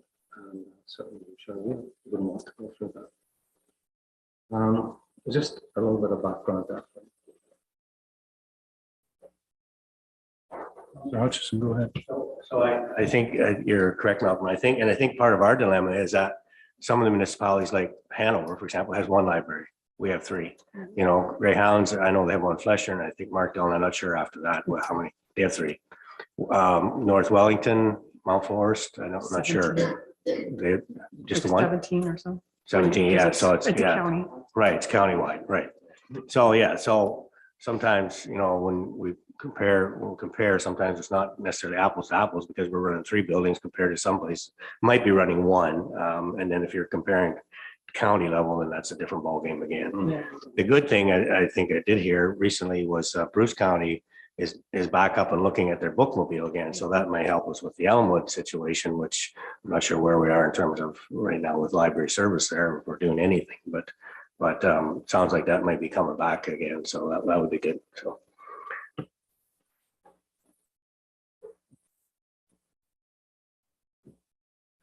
Thank you. I too just wanted to add, when you talk about the square footage, is that just Durham or is that taking all the square footages of all the current buildings? Okay. Okay, thank you. Okay. Deputy Mayor Hutchison, Tom. Thank you, Mayor Eccles, and thank through you to our presentation presenter. Sorry. Yeah, thank you for your presentation. And I too, I see the value in the services the library provides. And I've read in the report here, staff burnout. And I guess, we talked about it some time ago, the lack of provincial funding or any federal funding that's come down. It's been many, many years, and correct me, probably over 20 or something like that. I'm going to use that. It may not be exactly right, but I guess one of the things I'm wondering is there some services that we're providing that we may be over servicing for what we are capable of doing with the staff that you have now? And is that creating some of the burnout? And again, Councillor Hutchinson, he spoke quite clearly, we do have some difficult decisions ahead of us with this budget. But I'm just wondering, have we taken on too much? Or is the library board taking on too much services? And is there areas where we can maybe cut back a bit and just to kind of, again, take care of the staff pressures? That'd be my one question. That would be something that we could definitely go back to the library board and discuss, but right at the moment, I would say the burnout, and I would think most people that are customer service, the burnout is dealing with the public and the amount of work that that it's taking to deal with the public nowadays. But adding the staff that we're looking at right now is to increase our services in the programming and digital services, other than what we're doing status quo today. Tom, to answer your question, I can't really see us where we are right now that we're over providing in any area. But I mean, if that crunch comes, then we're going to have to make that difficult decision. If I may, Mayor Eccles, just a quick follow-up. Thank you, sir. Excuse me for my ignorance. I'm not over knowledgeable on what's mandated by the government. Are we open too many hours? Is that an area that we can look at? Is like just anything and everything? We all have pressures throughout the political world. They're in the private sectors. Everyone is experiencing the same thing, and it's the mental health and the stress that everybody's going through. And I think we all got to maybe just reconsider how we're doing business and look at different things here. We all have needs and wants, and there is a lot of pressures amongst all of us. So I'm just looking for, is there anything that other than just keep complementing with more staff, if there are areas that may be available that you could consider? Thank you.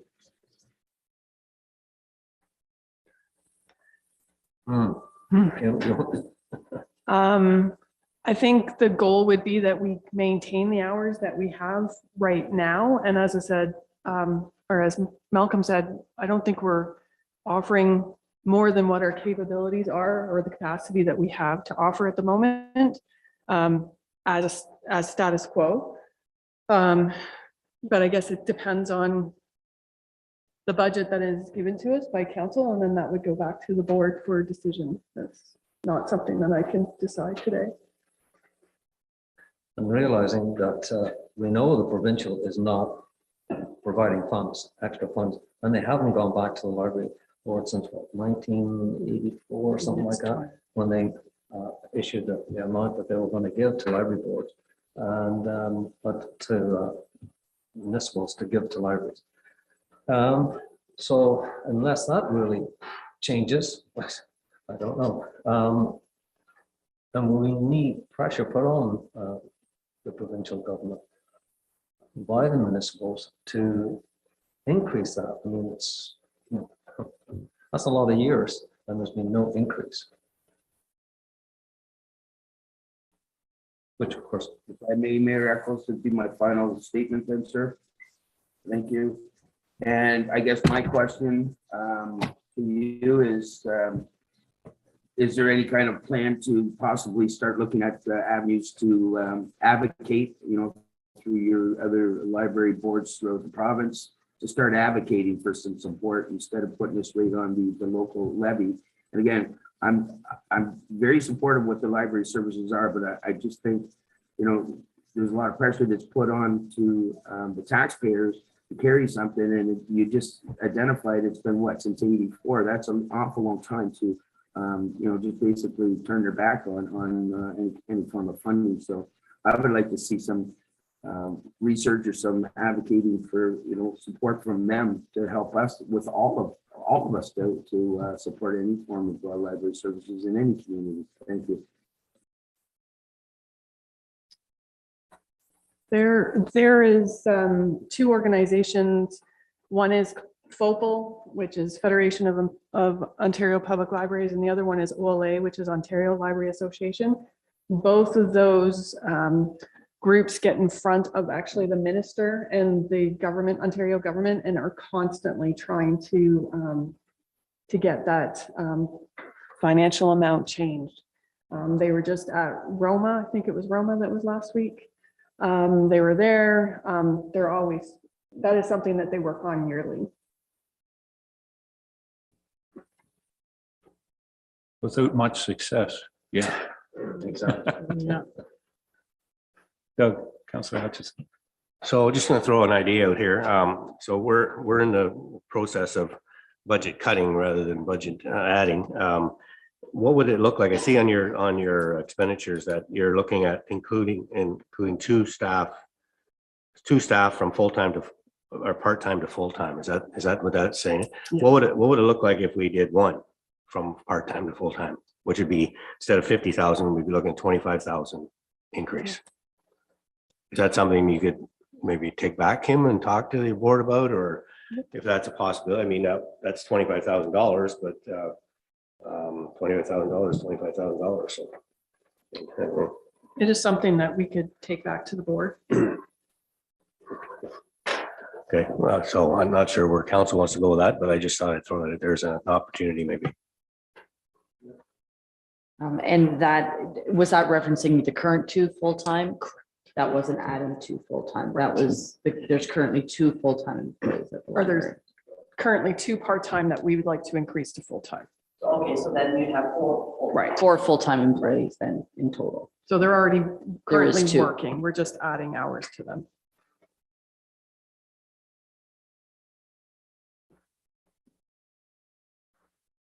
Anything else? Counselor Townsend. Doug. Thanks, Mr. Mayor. Just a couple things, because I mean, the tax dollars affect every household in West Gray. But I'll go out on a limb here and say that the library, in my way of thinking anyway, is more centralized to the towns where they are, Durham, Maiden, and Newstead, from the standpoint that if anybody's down in the lower part of Normanby Township, chances are they're paying for a membership in Mount Forest. I know a lot of people to the west pay for a membership in Hanover. We cover up in Markdale with Glenelg people and whatnot. So to say that the population of 13,000, I would say that number is probably drastically reduced. The number of actual households that use the West Gray libraries themselves. So it's just hard to impose that increase on all households when all households don't partake in it to an extent. I understand it's another service, but and as you say, not to look at the percentage, but it's, you know, up over 20%. And I believe it was, and forgive me, I wasn't on council last year, but I know it was in that neighborhood again last year. It was up in the 20%. So it's you have to start wondering how much money we keep putting at it, and what's the overall to the ratepayer of West Gray. I don't know if it's something that it's just seems to be going up and up by double digits every year, as opposed to some have a spike and then they're down to they have a spike for staff increase, and then they're back down to operating procedures and operating budgets. And it's, you know, the insurance went up and the cost of other things went up, but yet the library, I don't know whether it's a matter of did they fall too far behind and now it's a catch-up thing, that that you're coming in with the budget you're coming in with, and whether we can sustain those type of 20% increases. I don't know, just more of a, I guess, a statement, but I do believe the outlying areas of West Gray are probably going to their closest library, I would think. In regards to outlier areas of West Gray using other libraries, Hanover doesn't have very many West Gray residents that actually pay to use their library service. I think it's maybe 10. And I believe, now we haven't looked since 2020, I think, when we did the first service review. And then Mount Forest, Clifford, Harrison, that area, that's Wellington County, I think they had 3. So there isn't a lot that is going outside of the area. Glenelg, yes, we have quite a few that use Markdale because they can walk to that branch, you know, because they're right on the outside. But the majority are within West Gray that are using that. Yes. It's very difficult to look at the numbers and percentages. And you did mention, Councilor Hutchison, that it's part of trying to get back up to a level, because gradually it has been cut, and we couldn't get to a certain point where we'll be sustainable. And so we have been trying to get back up to that level to give the proper services that this area deserves. And so it seems like we're asking more and more each year. Well, in fact, we're not really, because we're trying to get back to where we should have been if the original budgets had been looked at and given. I can remember one time we went in with 6% and were asked to go to 2%. Now I said, well, when that 4% is still there that we need. And then the next year, we're going to need that plus, you know, and so it's a catch-up situation, which is very difficult to deal with.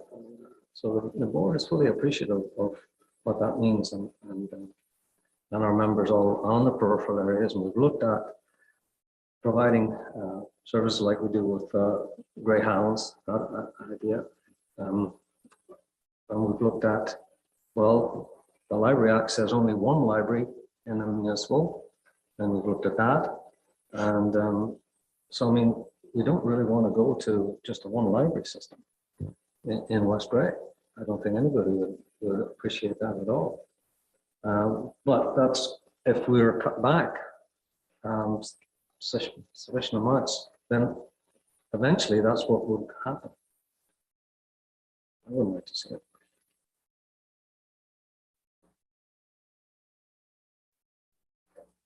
And yet amalgamation had us cut back to one municipal office.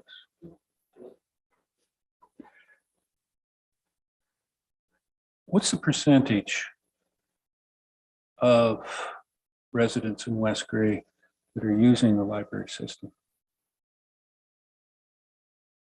Population's 13,500. You've got approximately 1,300 people that are users. Yeah, no, yeah. On an annual basis, so 10% of the population uses the library. Just, yeah, the number. I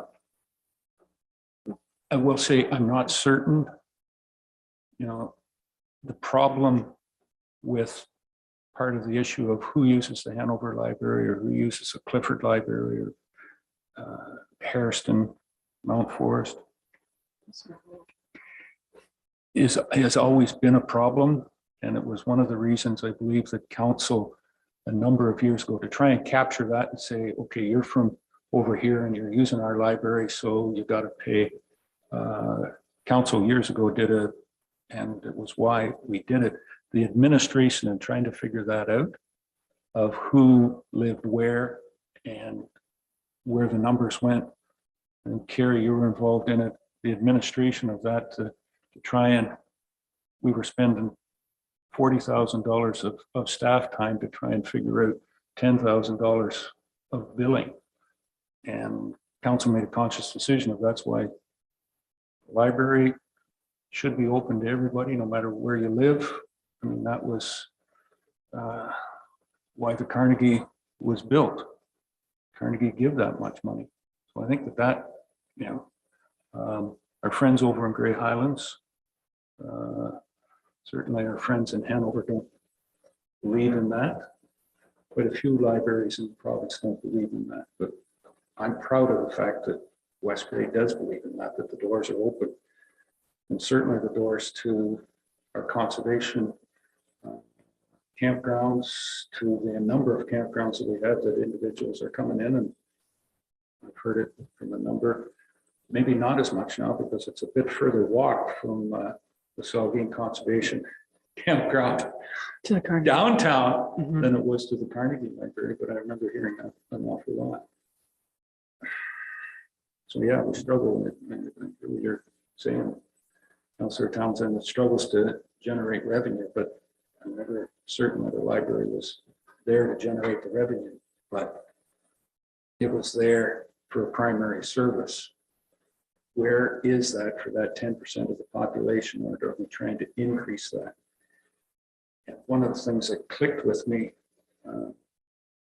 it was an orientation about the programs that the library had expanded into.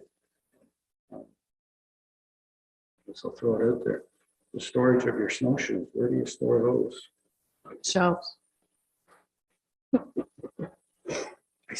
You know, is that a primary use of the library to have snowshoes for rentals? It is nowadays. You look at other libraries, we're just trying to. I'm not looking at other libraries, I'm looking at the programming Mhm. display for our community. Is that where it needs to be done, I guess? I've seen it in a number, and talked to Councilor Shea a little while ago about that, of the mission creep that I've seen in other ones, and I'd hate to see the library board expand and expand into other areas and affect the delivery of the primary service, of the primary understanding of what the library does. With that said, I don't believe it's up to this, the way the legislation is written. It's up to council. Yeah, we can suggest that it goes back. I'm not going to be as bold to say, you know, we would, you need to cut this, this, and this. I would suggest to council, if there's a number that we have in mind to give to the library, whether it's the 109,000, I believe, is what the increased ask is for. 97,000.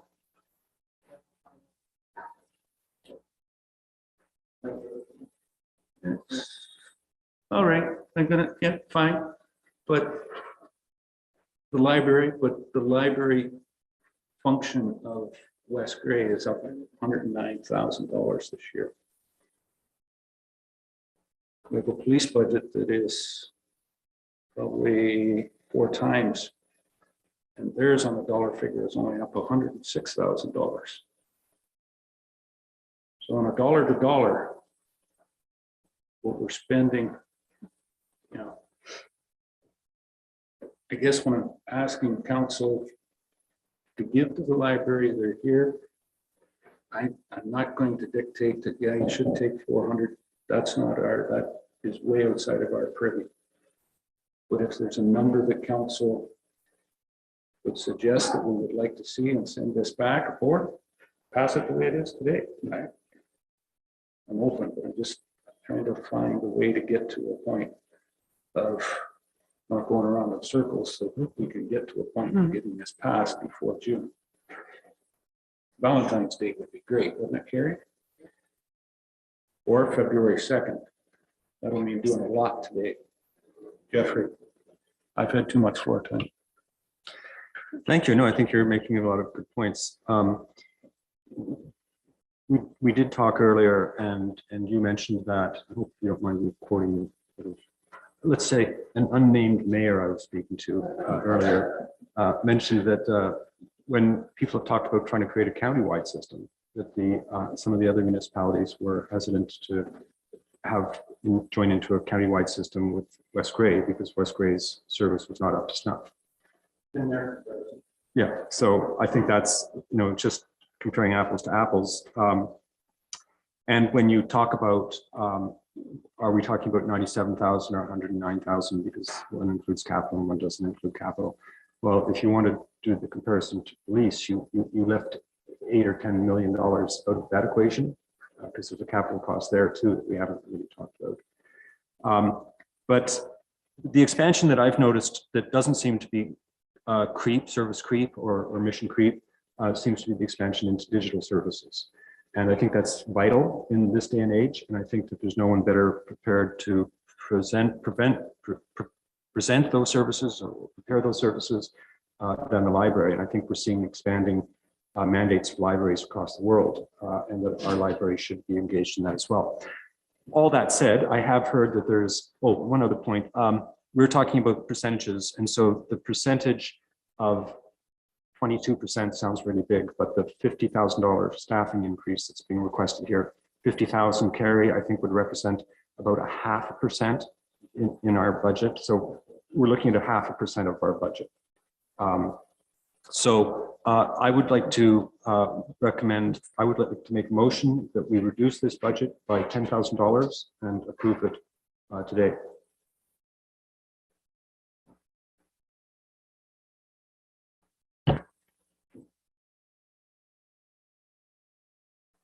if I could paraphrase your motion, Councillor Shea, is that the budget committee or council sends back the library budget as presented to the library board to find $10,000 in savings. Or there's a more drastic word, cuts.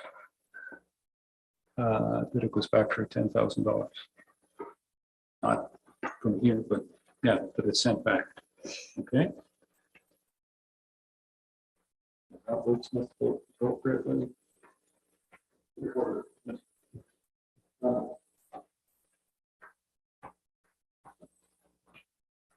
My understanding was that with another board that I was on, that we can't go through and do a line by line analysis and dictate where we would like to see the budget changed, but that we did have the authority to set an absolute budget level. We could say, we're giving you this much, make it work. So we don't need to send it back and ask them to come back with a new revised budget. We could say to them, here's what we budgeted for you. It's 10,000 less than you asked for, make it work. So the point being that I'm saying I would like to recommend the cut and approve it today if possible.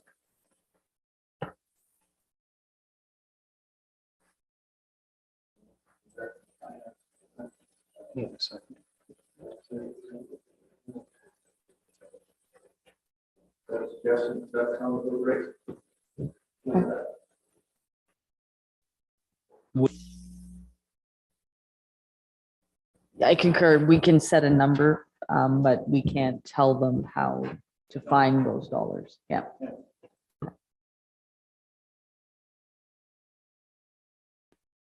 Okay, I'll accept the motion from Councillor Shea that the library budget be approved or be accepted with the proviso that there be a $10,000 cut.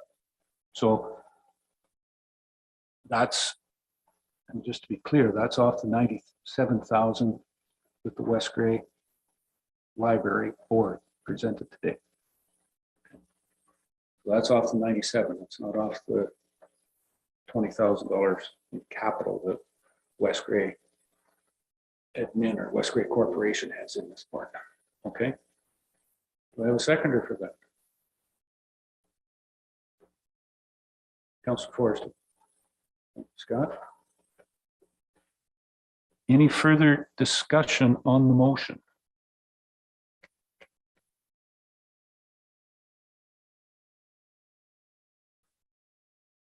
I'm just going to say very reasonable, I think, Councillor Shea. Very much agreeable from my position. With that said, I will ask any further discussion. Call the question. All those in favor? 1, 2, 3. Any opposed? 2, 3, 4. That motion's defeated. Okay. That motion failed. Yes, defeated. No, sorry, defeated. 4-3. All right. Going forward, how does the budget committee want to work going? Councillor Hutchison, Doug. I'd like to make another motion, and in that I would ask the library budget to take it back and come back to roughly a $50,000 cut or half the budget that they're promoting, and see what they can do with that, whether that means staff, less staff or whatever, but let them figure that out. But so basically reduce their budget in half for this year. Have to make some savings somewhere, and I don't know where it's going to go. Like even $50,000 is a long way away from the 2 million that we're looking at now. But just a sign of the times. We're in tough mode here. Okay. So Councillor Hutchison has suggested that the library budget for West Grey Library Board be sent back. Or are you suggesting that it be sent back to the library and being brought back to the February 14th with $50,000 cut? Or sorry, our meeting is to say, well, if they brought it back on the 14th, that would give us time to look at it. Sorry, I thought it was the 14th.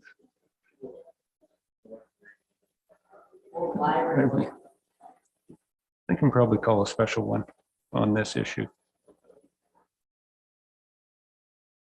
Yeah.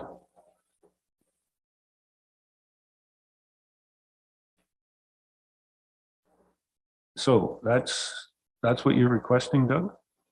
Okay. So I'm clear. I don't want to. Do I have a seconder for that motion? Well, I'm going to ask him. Tom, you're seconding the motion? Yes, I am, Mayor Eccles. Thank you. Okay, thank you. That was seconded. Moved by Councillor Hutchison, seconded by Deputy Mayor Hutchison. Okay. Any further discussion on that part? Or motion or? Councillor Shea, Jeff? So earlier in the conversation, Doug, you proposed looking at the two conversions from part-time to full-time, which totaled around $50,000 as maybe being something that we could stagger and have one increase to full-time this year and one somewhere in the future. What you've now proposed is no increases to full-time. So we're going to leave the staffing levels as they are, and we're not going to see any growth, any expansion, any reduction of the risk of burnout. And we're going to see the library coming back with the exact same request next year, saying we got nothing but a maintenance budget in the previous year. We're understaffed. We're experiencing severe problems, and they're going to ask for the exact same thing again. And we're just going to perpetuate this this rat race. So you had proposed a $25,000 reduction earlier in the conversation, and I would be much happier to support that than the current $50,000 that you're proposing now. So if you don't mind, I'm going to vote against your $50,000 reduction. And if it fails, I will propose a compromise, a $25,000 reduction that I hope we would both agree on, and many of our colleagues might join us.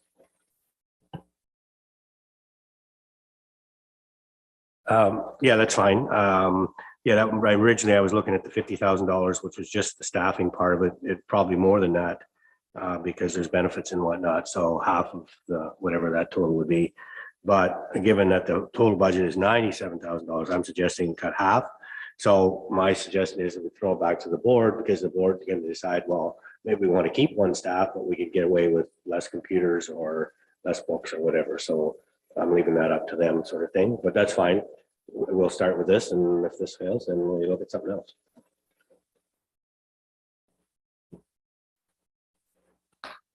Anything else? Any other discussions on this one? All right, all those in favor of that motion? All those opposed? That one's defeated, 4-3. But it was a different 4-3.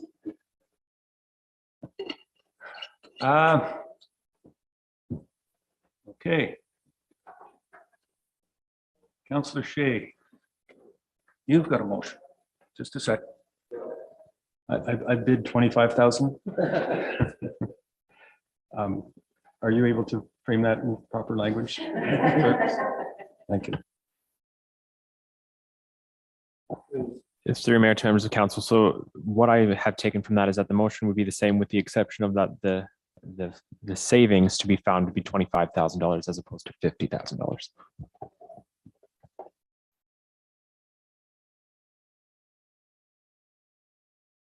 Might have been able to do that with an amendment, but we'll still need a seconder. Do I have a seconder for the motion that's on the floor for $25,000 in savings as the budget sent back to the library? Is this sent back or approved at 25,000 less? Just one. Is this 25,000 and sent back, recommendation of 25,000 and sent back to the library board? Or is this approving with $25,000 reduction? It's not my motion. I don't know what would be better for the process, whatever would be better for council's wish and staff's wish. I don't think there's approving. Staff is suggesting approving.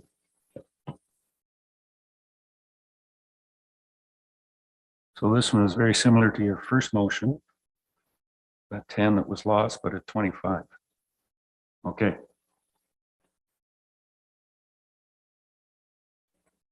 And I'm taking a look for a seconder, correct, Jamie? Yeah, so that's going to move this one again. Second this one again. Okay. All right, any questions or comments on this? Call the question. All those in favor? Any opposed? Any undecided? I was in favor. My camera Oh, very it slow. froze. Mayor Eccles. Okay, thank you. Thanks, Tom. All right, I'll declare that one carried. Very good.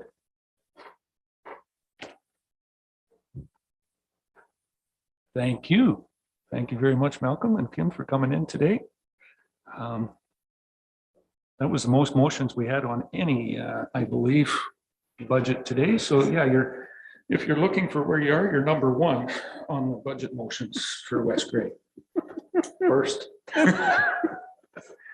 Okay. Thank you very much. So that's an approval. So get clarification on this. That's approval to the board. So the board does not have to come back to you with another budget, right? Okay. No. What you've got to leave it Yeah, to the then we- board and or this is the funding. But Jamie, Kim. Yeah, Jamie's gonna be a little bit- Garrett, oh, oh. yeah. I'm not sure. Through mayor to members of council. So the final budget won't be approved until the budget bylaw is brought forward after a public meeting sometime in February. So while council has accepted this as the library's budget, the final budget has not yet been approved. So just keep that in mind.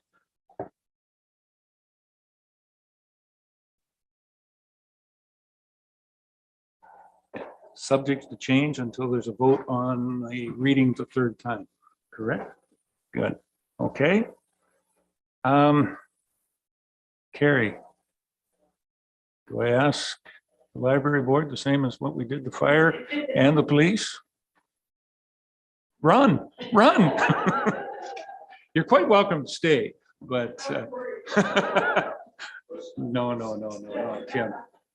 No. No, thank you very much for your hard work and timing. Okay.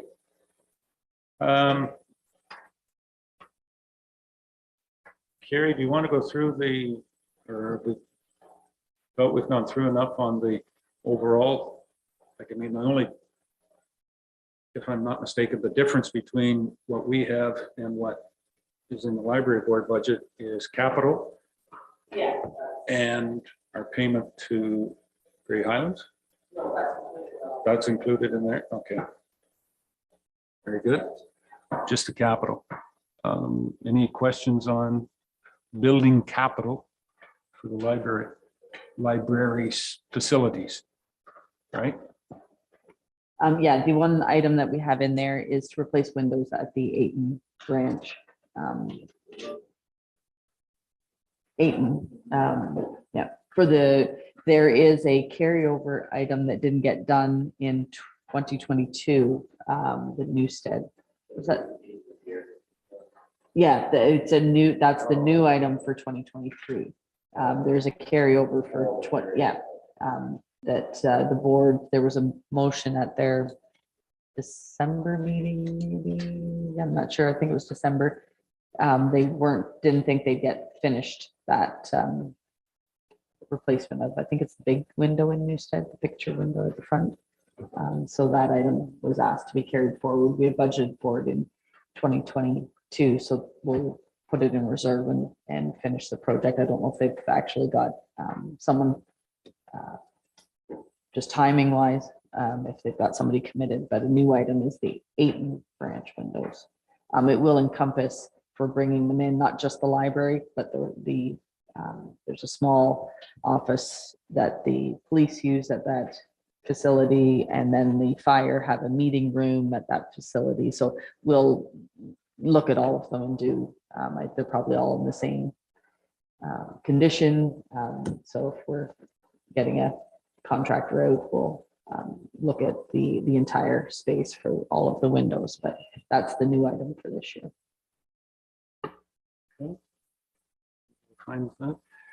Just in the library, the sheet that I brought up here, library other 2023, the shaded area, should that be 2023? Thank you. Carl noted that I missed doing the 2023 at the top of our sheet. Yes. Yeah. Yeah. That's why I shade them as well. Multiple indicators that this is the line you need to look at. Okay. All right, so that's it for library. Which one do you want to go to next, Gary? Depending if you want to go, we can do some of the joint boards. Elmwood Fire, Elmwood Community Center, I think is in here.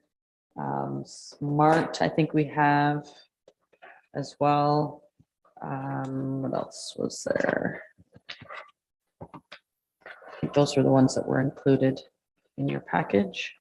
Well, number 3 is Elmwood Fire, so. Yep. I'll make the executive decision. We're going to do Elmwood Fire. Yep. Okay. Alrighty. Thanks, Gary.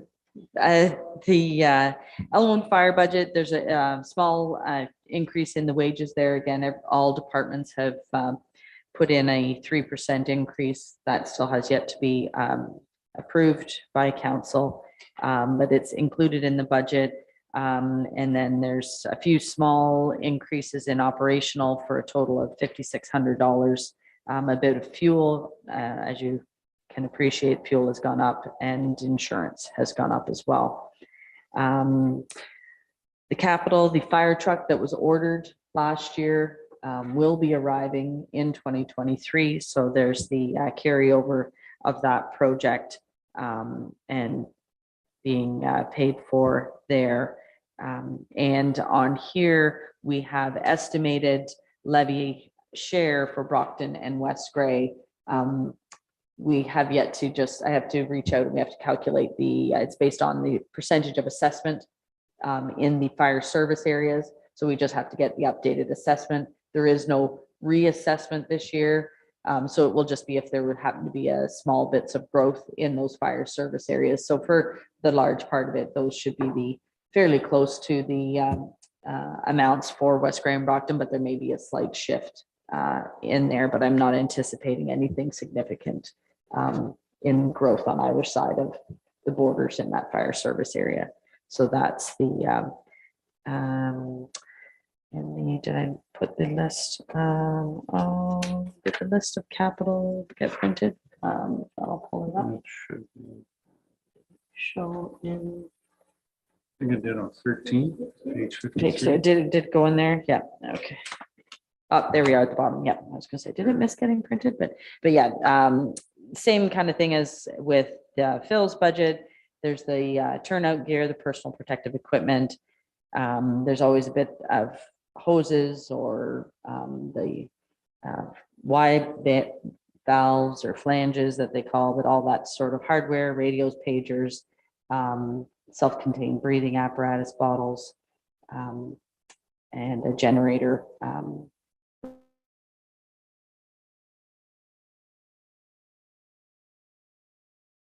When fire does have a lower materiality level, so that's why you do see some of those items. They're not operational, they are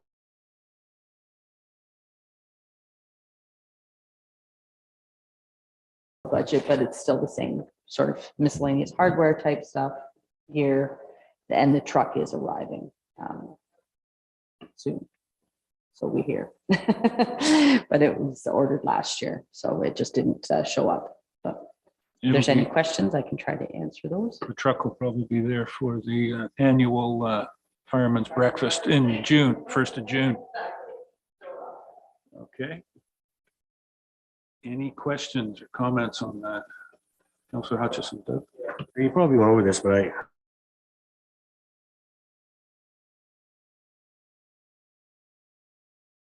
total capital revenue.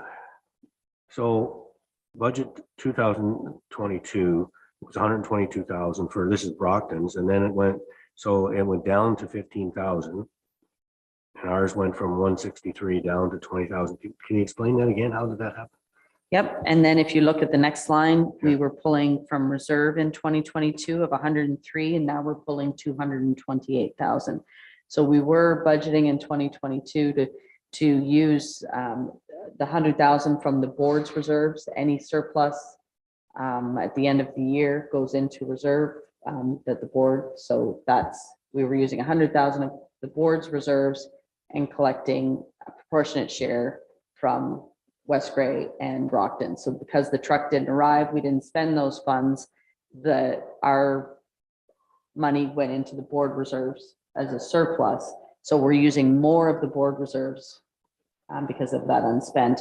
And then that's back down to our normal, that 20 and 15 is what our normal capital amount is. So it's just we paid for it to the board in 2022 for the fire truck, but the board has held those funds as it carried over into 2023 before they're spent. Okay, right. And then so the truck's coming off at 228,000. Okay, I think I get that now. Thanks. Yeah, it's just a sort of a timing thing because it didn't arrive. Yeah.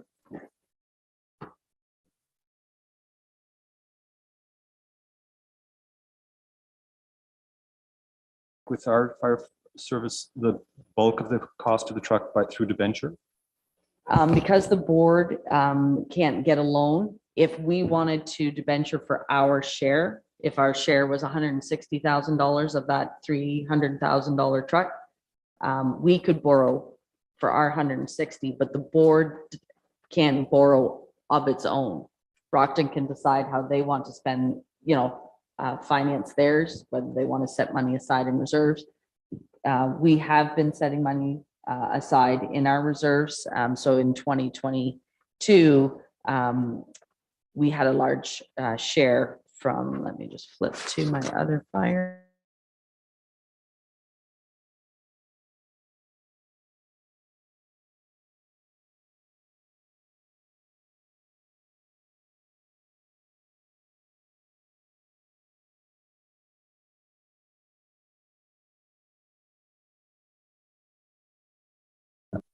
But yeah, we could borrow if we needed to. We haven't had to because we were setting aside about $40,000 a year.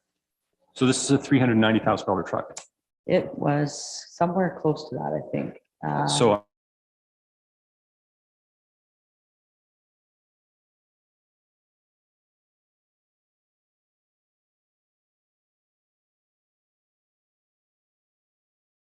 or more. So it's we had the price in there. Now going to order it, it is a lot more. But it does depend on the features that are all in there, the size of the pumps and that type of thing. If it's a tanker versus if it's a pumper tanker combination.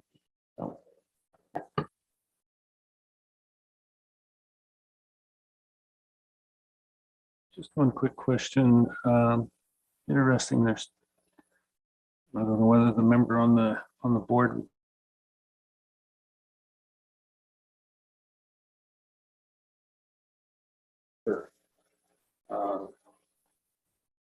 I know there's a large grass area to cut there. I can't imagine it costs that much. I even think that the Elmwood Community Center Board cuts the grass there. What would contract labor be for that? The fire chief from Brockton is the fire chief for Elmwood. So we pay a contract for part of his wages. So we're paying. There is also cleaning in there. Like there's some small cleaning contract labor, but the biggest part of it is the wages for the fire chief. Municipality of West Gray is paying 58%.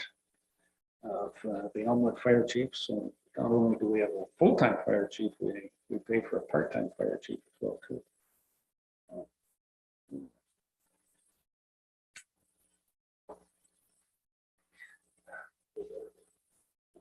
Mm-hmm. Oh, that one goes back a long ways. And if we want to maintain a joint fire board,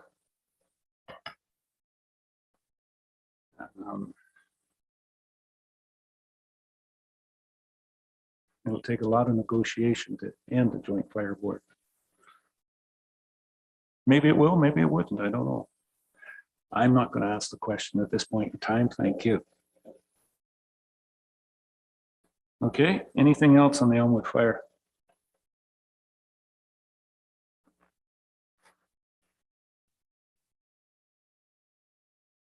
No?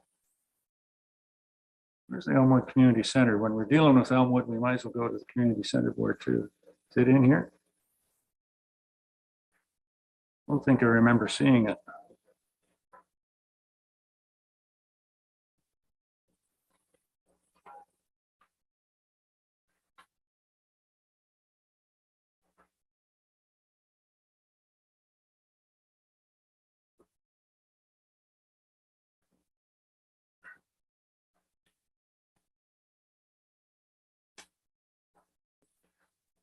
They had a very successful farmers week, so I can't imagine, you know, the revenues will be up considerably. And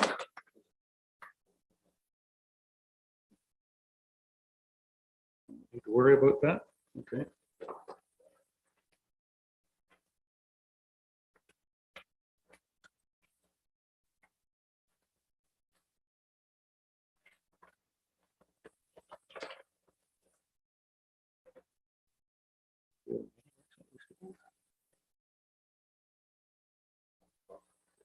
Oh, just looking towards our council representative on that board, but he hasn't been informed of the budget yet.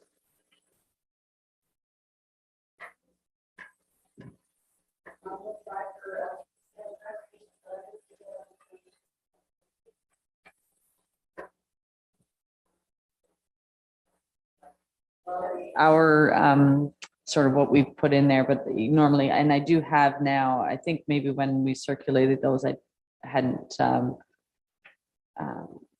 received maybe the Elmwood budget. I think it is, I'm just looking for West Gray share on here. They're looking for they're looking for 3,500 in capital, which is the same as 2022. And West Gray, they're looking at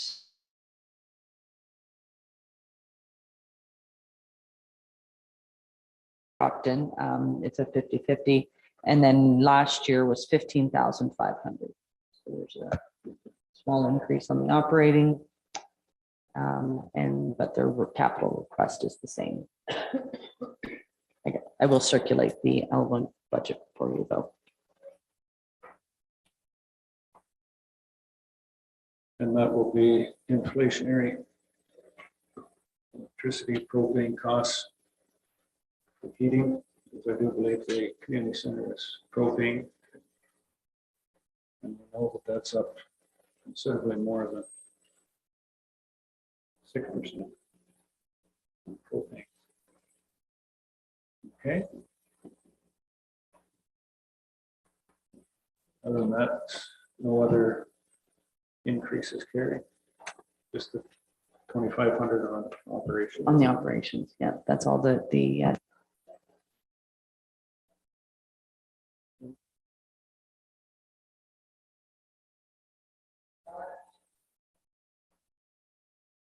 Smart Disability Transit. I think they have their budget completed. Again, I might have. I don't think we have that in this package. Contribution.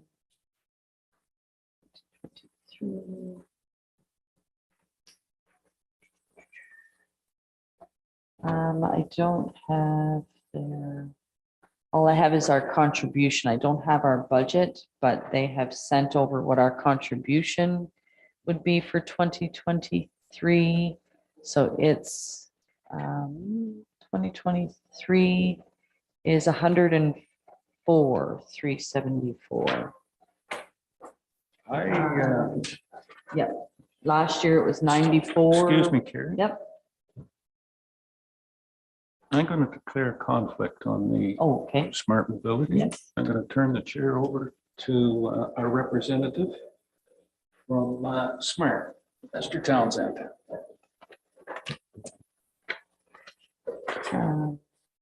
Yes, so I don't have an actual line by line budget from the transit committee, but they did send over what our proportionate share would be. Our overall share is at 14.3%. And for 2023, it would be 104,394. Last year was 94,132 for a total a 10,262 increase. But I don't have their line by line to know, again, they're fuel driven, wage driven. Smart has we actually have our first meeting on Friday. Oh, so you guys haven't met since? We haven't No, met that's why since it's the been this election. weird transition about previous board members in this one. So Yeah, we can get further details. But your figure of what our portion is. Yeah, they did that's what I've circulate seen. that. Yeah. 104, so. Yeah. So it's a 10,000, just over a $10,000 increase for West Gray. Yeah. So that one will be coming out in the future also. Mhm. I don't know yet. You won't have any details. Our other member. Yeah, Jeffrey Silter. Oh, no, Beth was the other member that previously asked. We don't have, I was thinking if it was Tom, but. Yeah. So, yeah.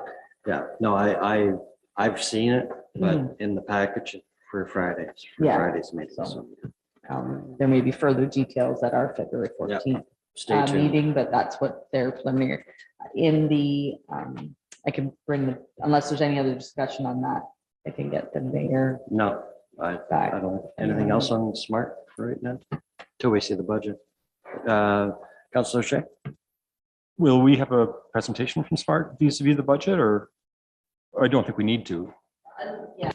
Unless there's something that you want specifically, the member should be able to speak to it, hopefully once you've met on it, exactly.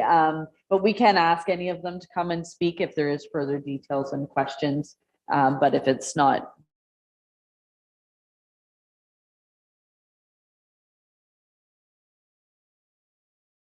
And trust me, I have questions on it myself, so I'll be asking those on Friday, so. Yeah. So that's it for smart. So yeah, we can grab the mayor again. He's probably refreshed his tea by now.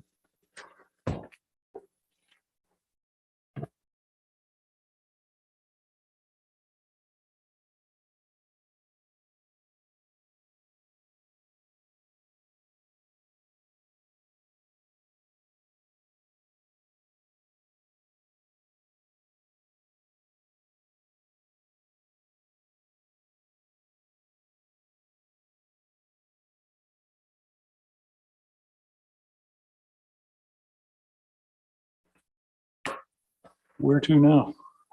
So I haven't seen anything on the airport budget yet. I've just added in a 5% increase, but I do not have details on the airport as of yet. A representative from the airport, Deputy Mayor, Tom, anything to add there? Yes. I'm sure hopefully you can hear me. I would like reach out to the chair, which is Dave Hockey from Hanover, to come do a presentation because there's some things in there that I think that the chair needs to present to council. So I think there's an awful lot of material there, and I think it warrants a presentation so everyone's very clear on the latest updates going on. I don't know how we go about that one, but I think staff I would appreciate if they reach out, and he is prepared to do a presentation. Okay.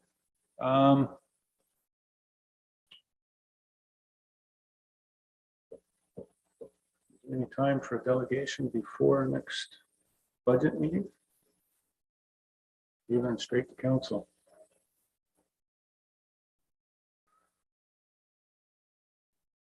So request for to come to the budget meeting when we're ready to pass the budget to council on the 14th.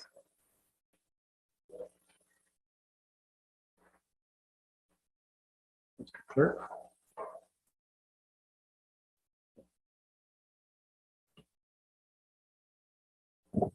Through Mayor to members of council, my apologies. I was looking up a procedural matter, so I missed that. So it doesn't sound like there's any room on the February 2nd, 7th council meeting for a delegation, but we could have him here to do give us an explanation on the 14th for a budget meeting. Think that would work, Deputy Mayor? We can reach out to the chair. Sorry, Mayor Eccles, what they will have, maybe could staff do that? It's like I can provide the information. I think we should come from staff for the invitation, but. Staff, yeah, we're looking at it. We'll reach out and see if we can get that. I will say that I was looking at one of the other partners, and they have must have had a little bit more information because they've already sent the budget back to the airport, and we're looking for considerable reductions, as far as I understand, from one of the current members has already turned the budget down. Are you aware of that, Mr. Deputy Mayor?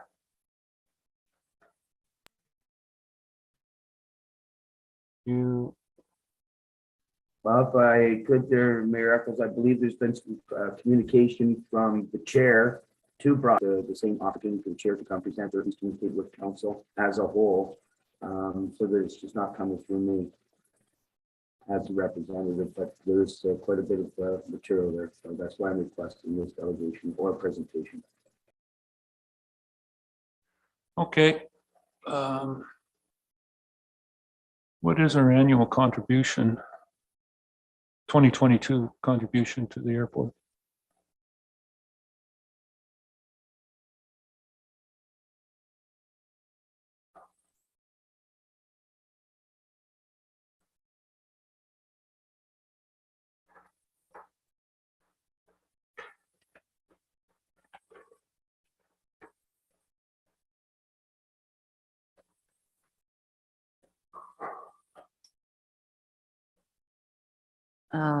Airport was 42,525 in 2022.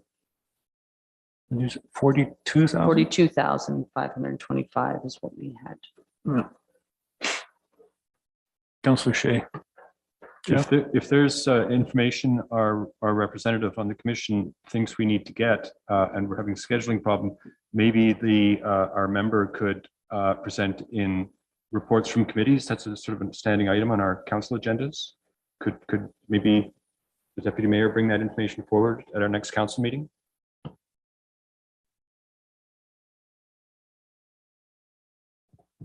Through Mayor to members of council, I think the committee overview is generally done when the minutes have been presented for consideration for council's information. At that time, the member on the board would provide an overview at that time.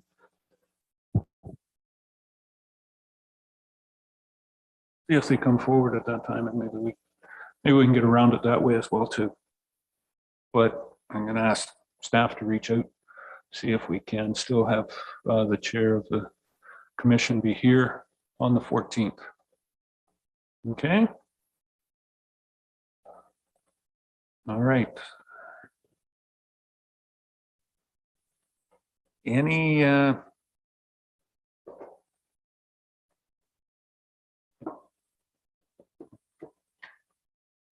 other ones? Which direction we go now? I can recap where we're at, and then if you want to deal with the recreation and admin, we can start with on February 14th, if you would like. We're down to 14.4%. We decreased the library board by 25,000. And we added in 4,000 of household hazardous waste. So that brings us down to 1.710 or 14.4%.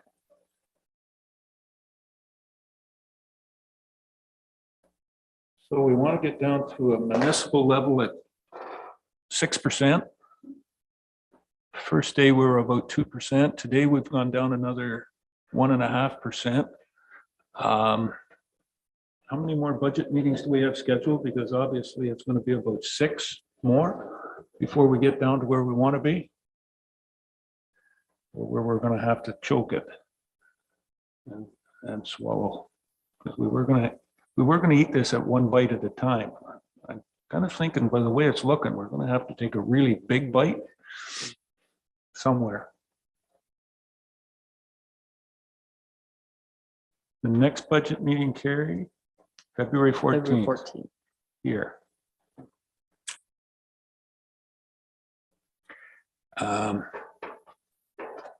Maybe some cuts and there'll be big announcements coming from the province on surprise funding funding.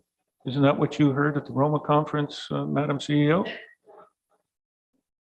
Oh, you weren't in it. Yeah. I'm looking to this end. Jeffrey, Joyce, you didn't hear those as well too? Yes, everybody was looking for them and I didn't hear. The only thing that I heard was from a staff member. And that was early on Sunday at the Roma conference. You're not going to hear any budgeting, any funding grants here. There may be something in the budget upcoming. Provincial budget comes out March.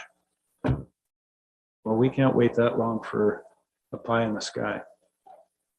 So we will deal with the cards that we have right at the present moment and treat it as found money, but we'll get this one done. Okay. Anything else on this? Anybody have any real stunning thoughts? Lotto Max tonight is how much? I'm not going to ask the municipality to buy tickets, but if somebody has a winning ticket and they would like to, make a generous donation to us, gratefully accept it. And you're correct, Ms. Noon. I think we'll make them a tax credit if they want as well too. Okay, we've been here for 6 hours now. The limitations are getting to the point where we're getting a little punch drunk. So I'm going to look for a motion to adjourn. Oh no, before I do that, more work. Thank Mr. Legislative Assistant. Director. Yeah, it's not assistant, he's a director. Sorry, Jamie. Confirming bylaw for today's meeting. Bylaw number 23, 2023 008, confirming the proceedings of council. Being a bylaw to confirm the proceedings of council, be read a first, second, and third time. Do I have a mover for this bylaw? Moved by Councillor Townsend, seconded by Councillor Noon. Any questions on the motion? All those in favor? Any opposed? That is carried. Very good. I think that brings us down, but I will take, there's probably a lot more on this agenda that we needed to cut, but we haven't got to that, so I'll look for a motion to adjourn. He just won't let me. No, he's got a noose. I'll declare the meeting adjourned as all the business has been completed today. Thank you.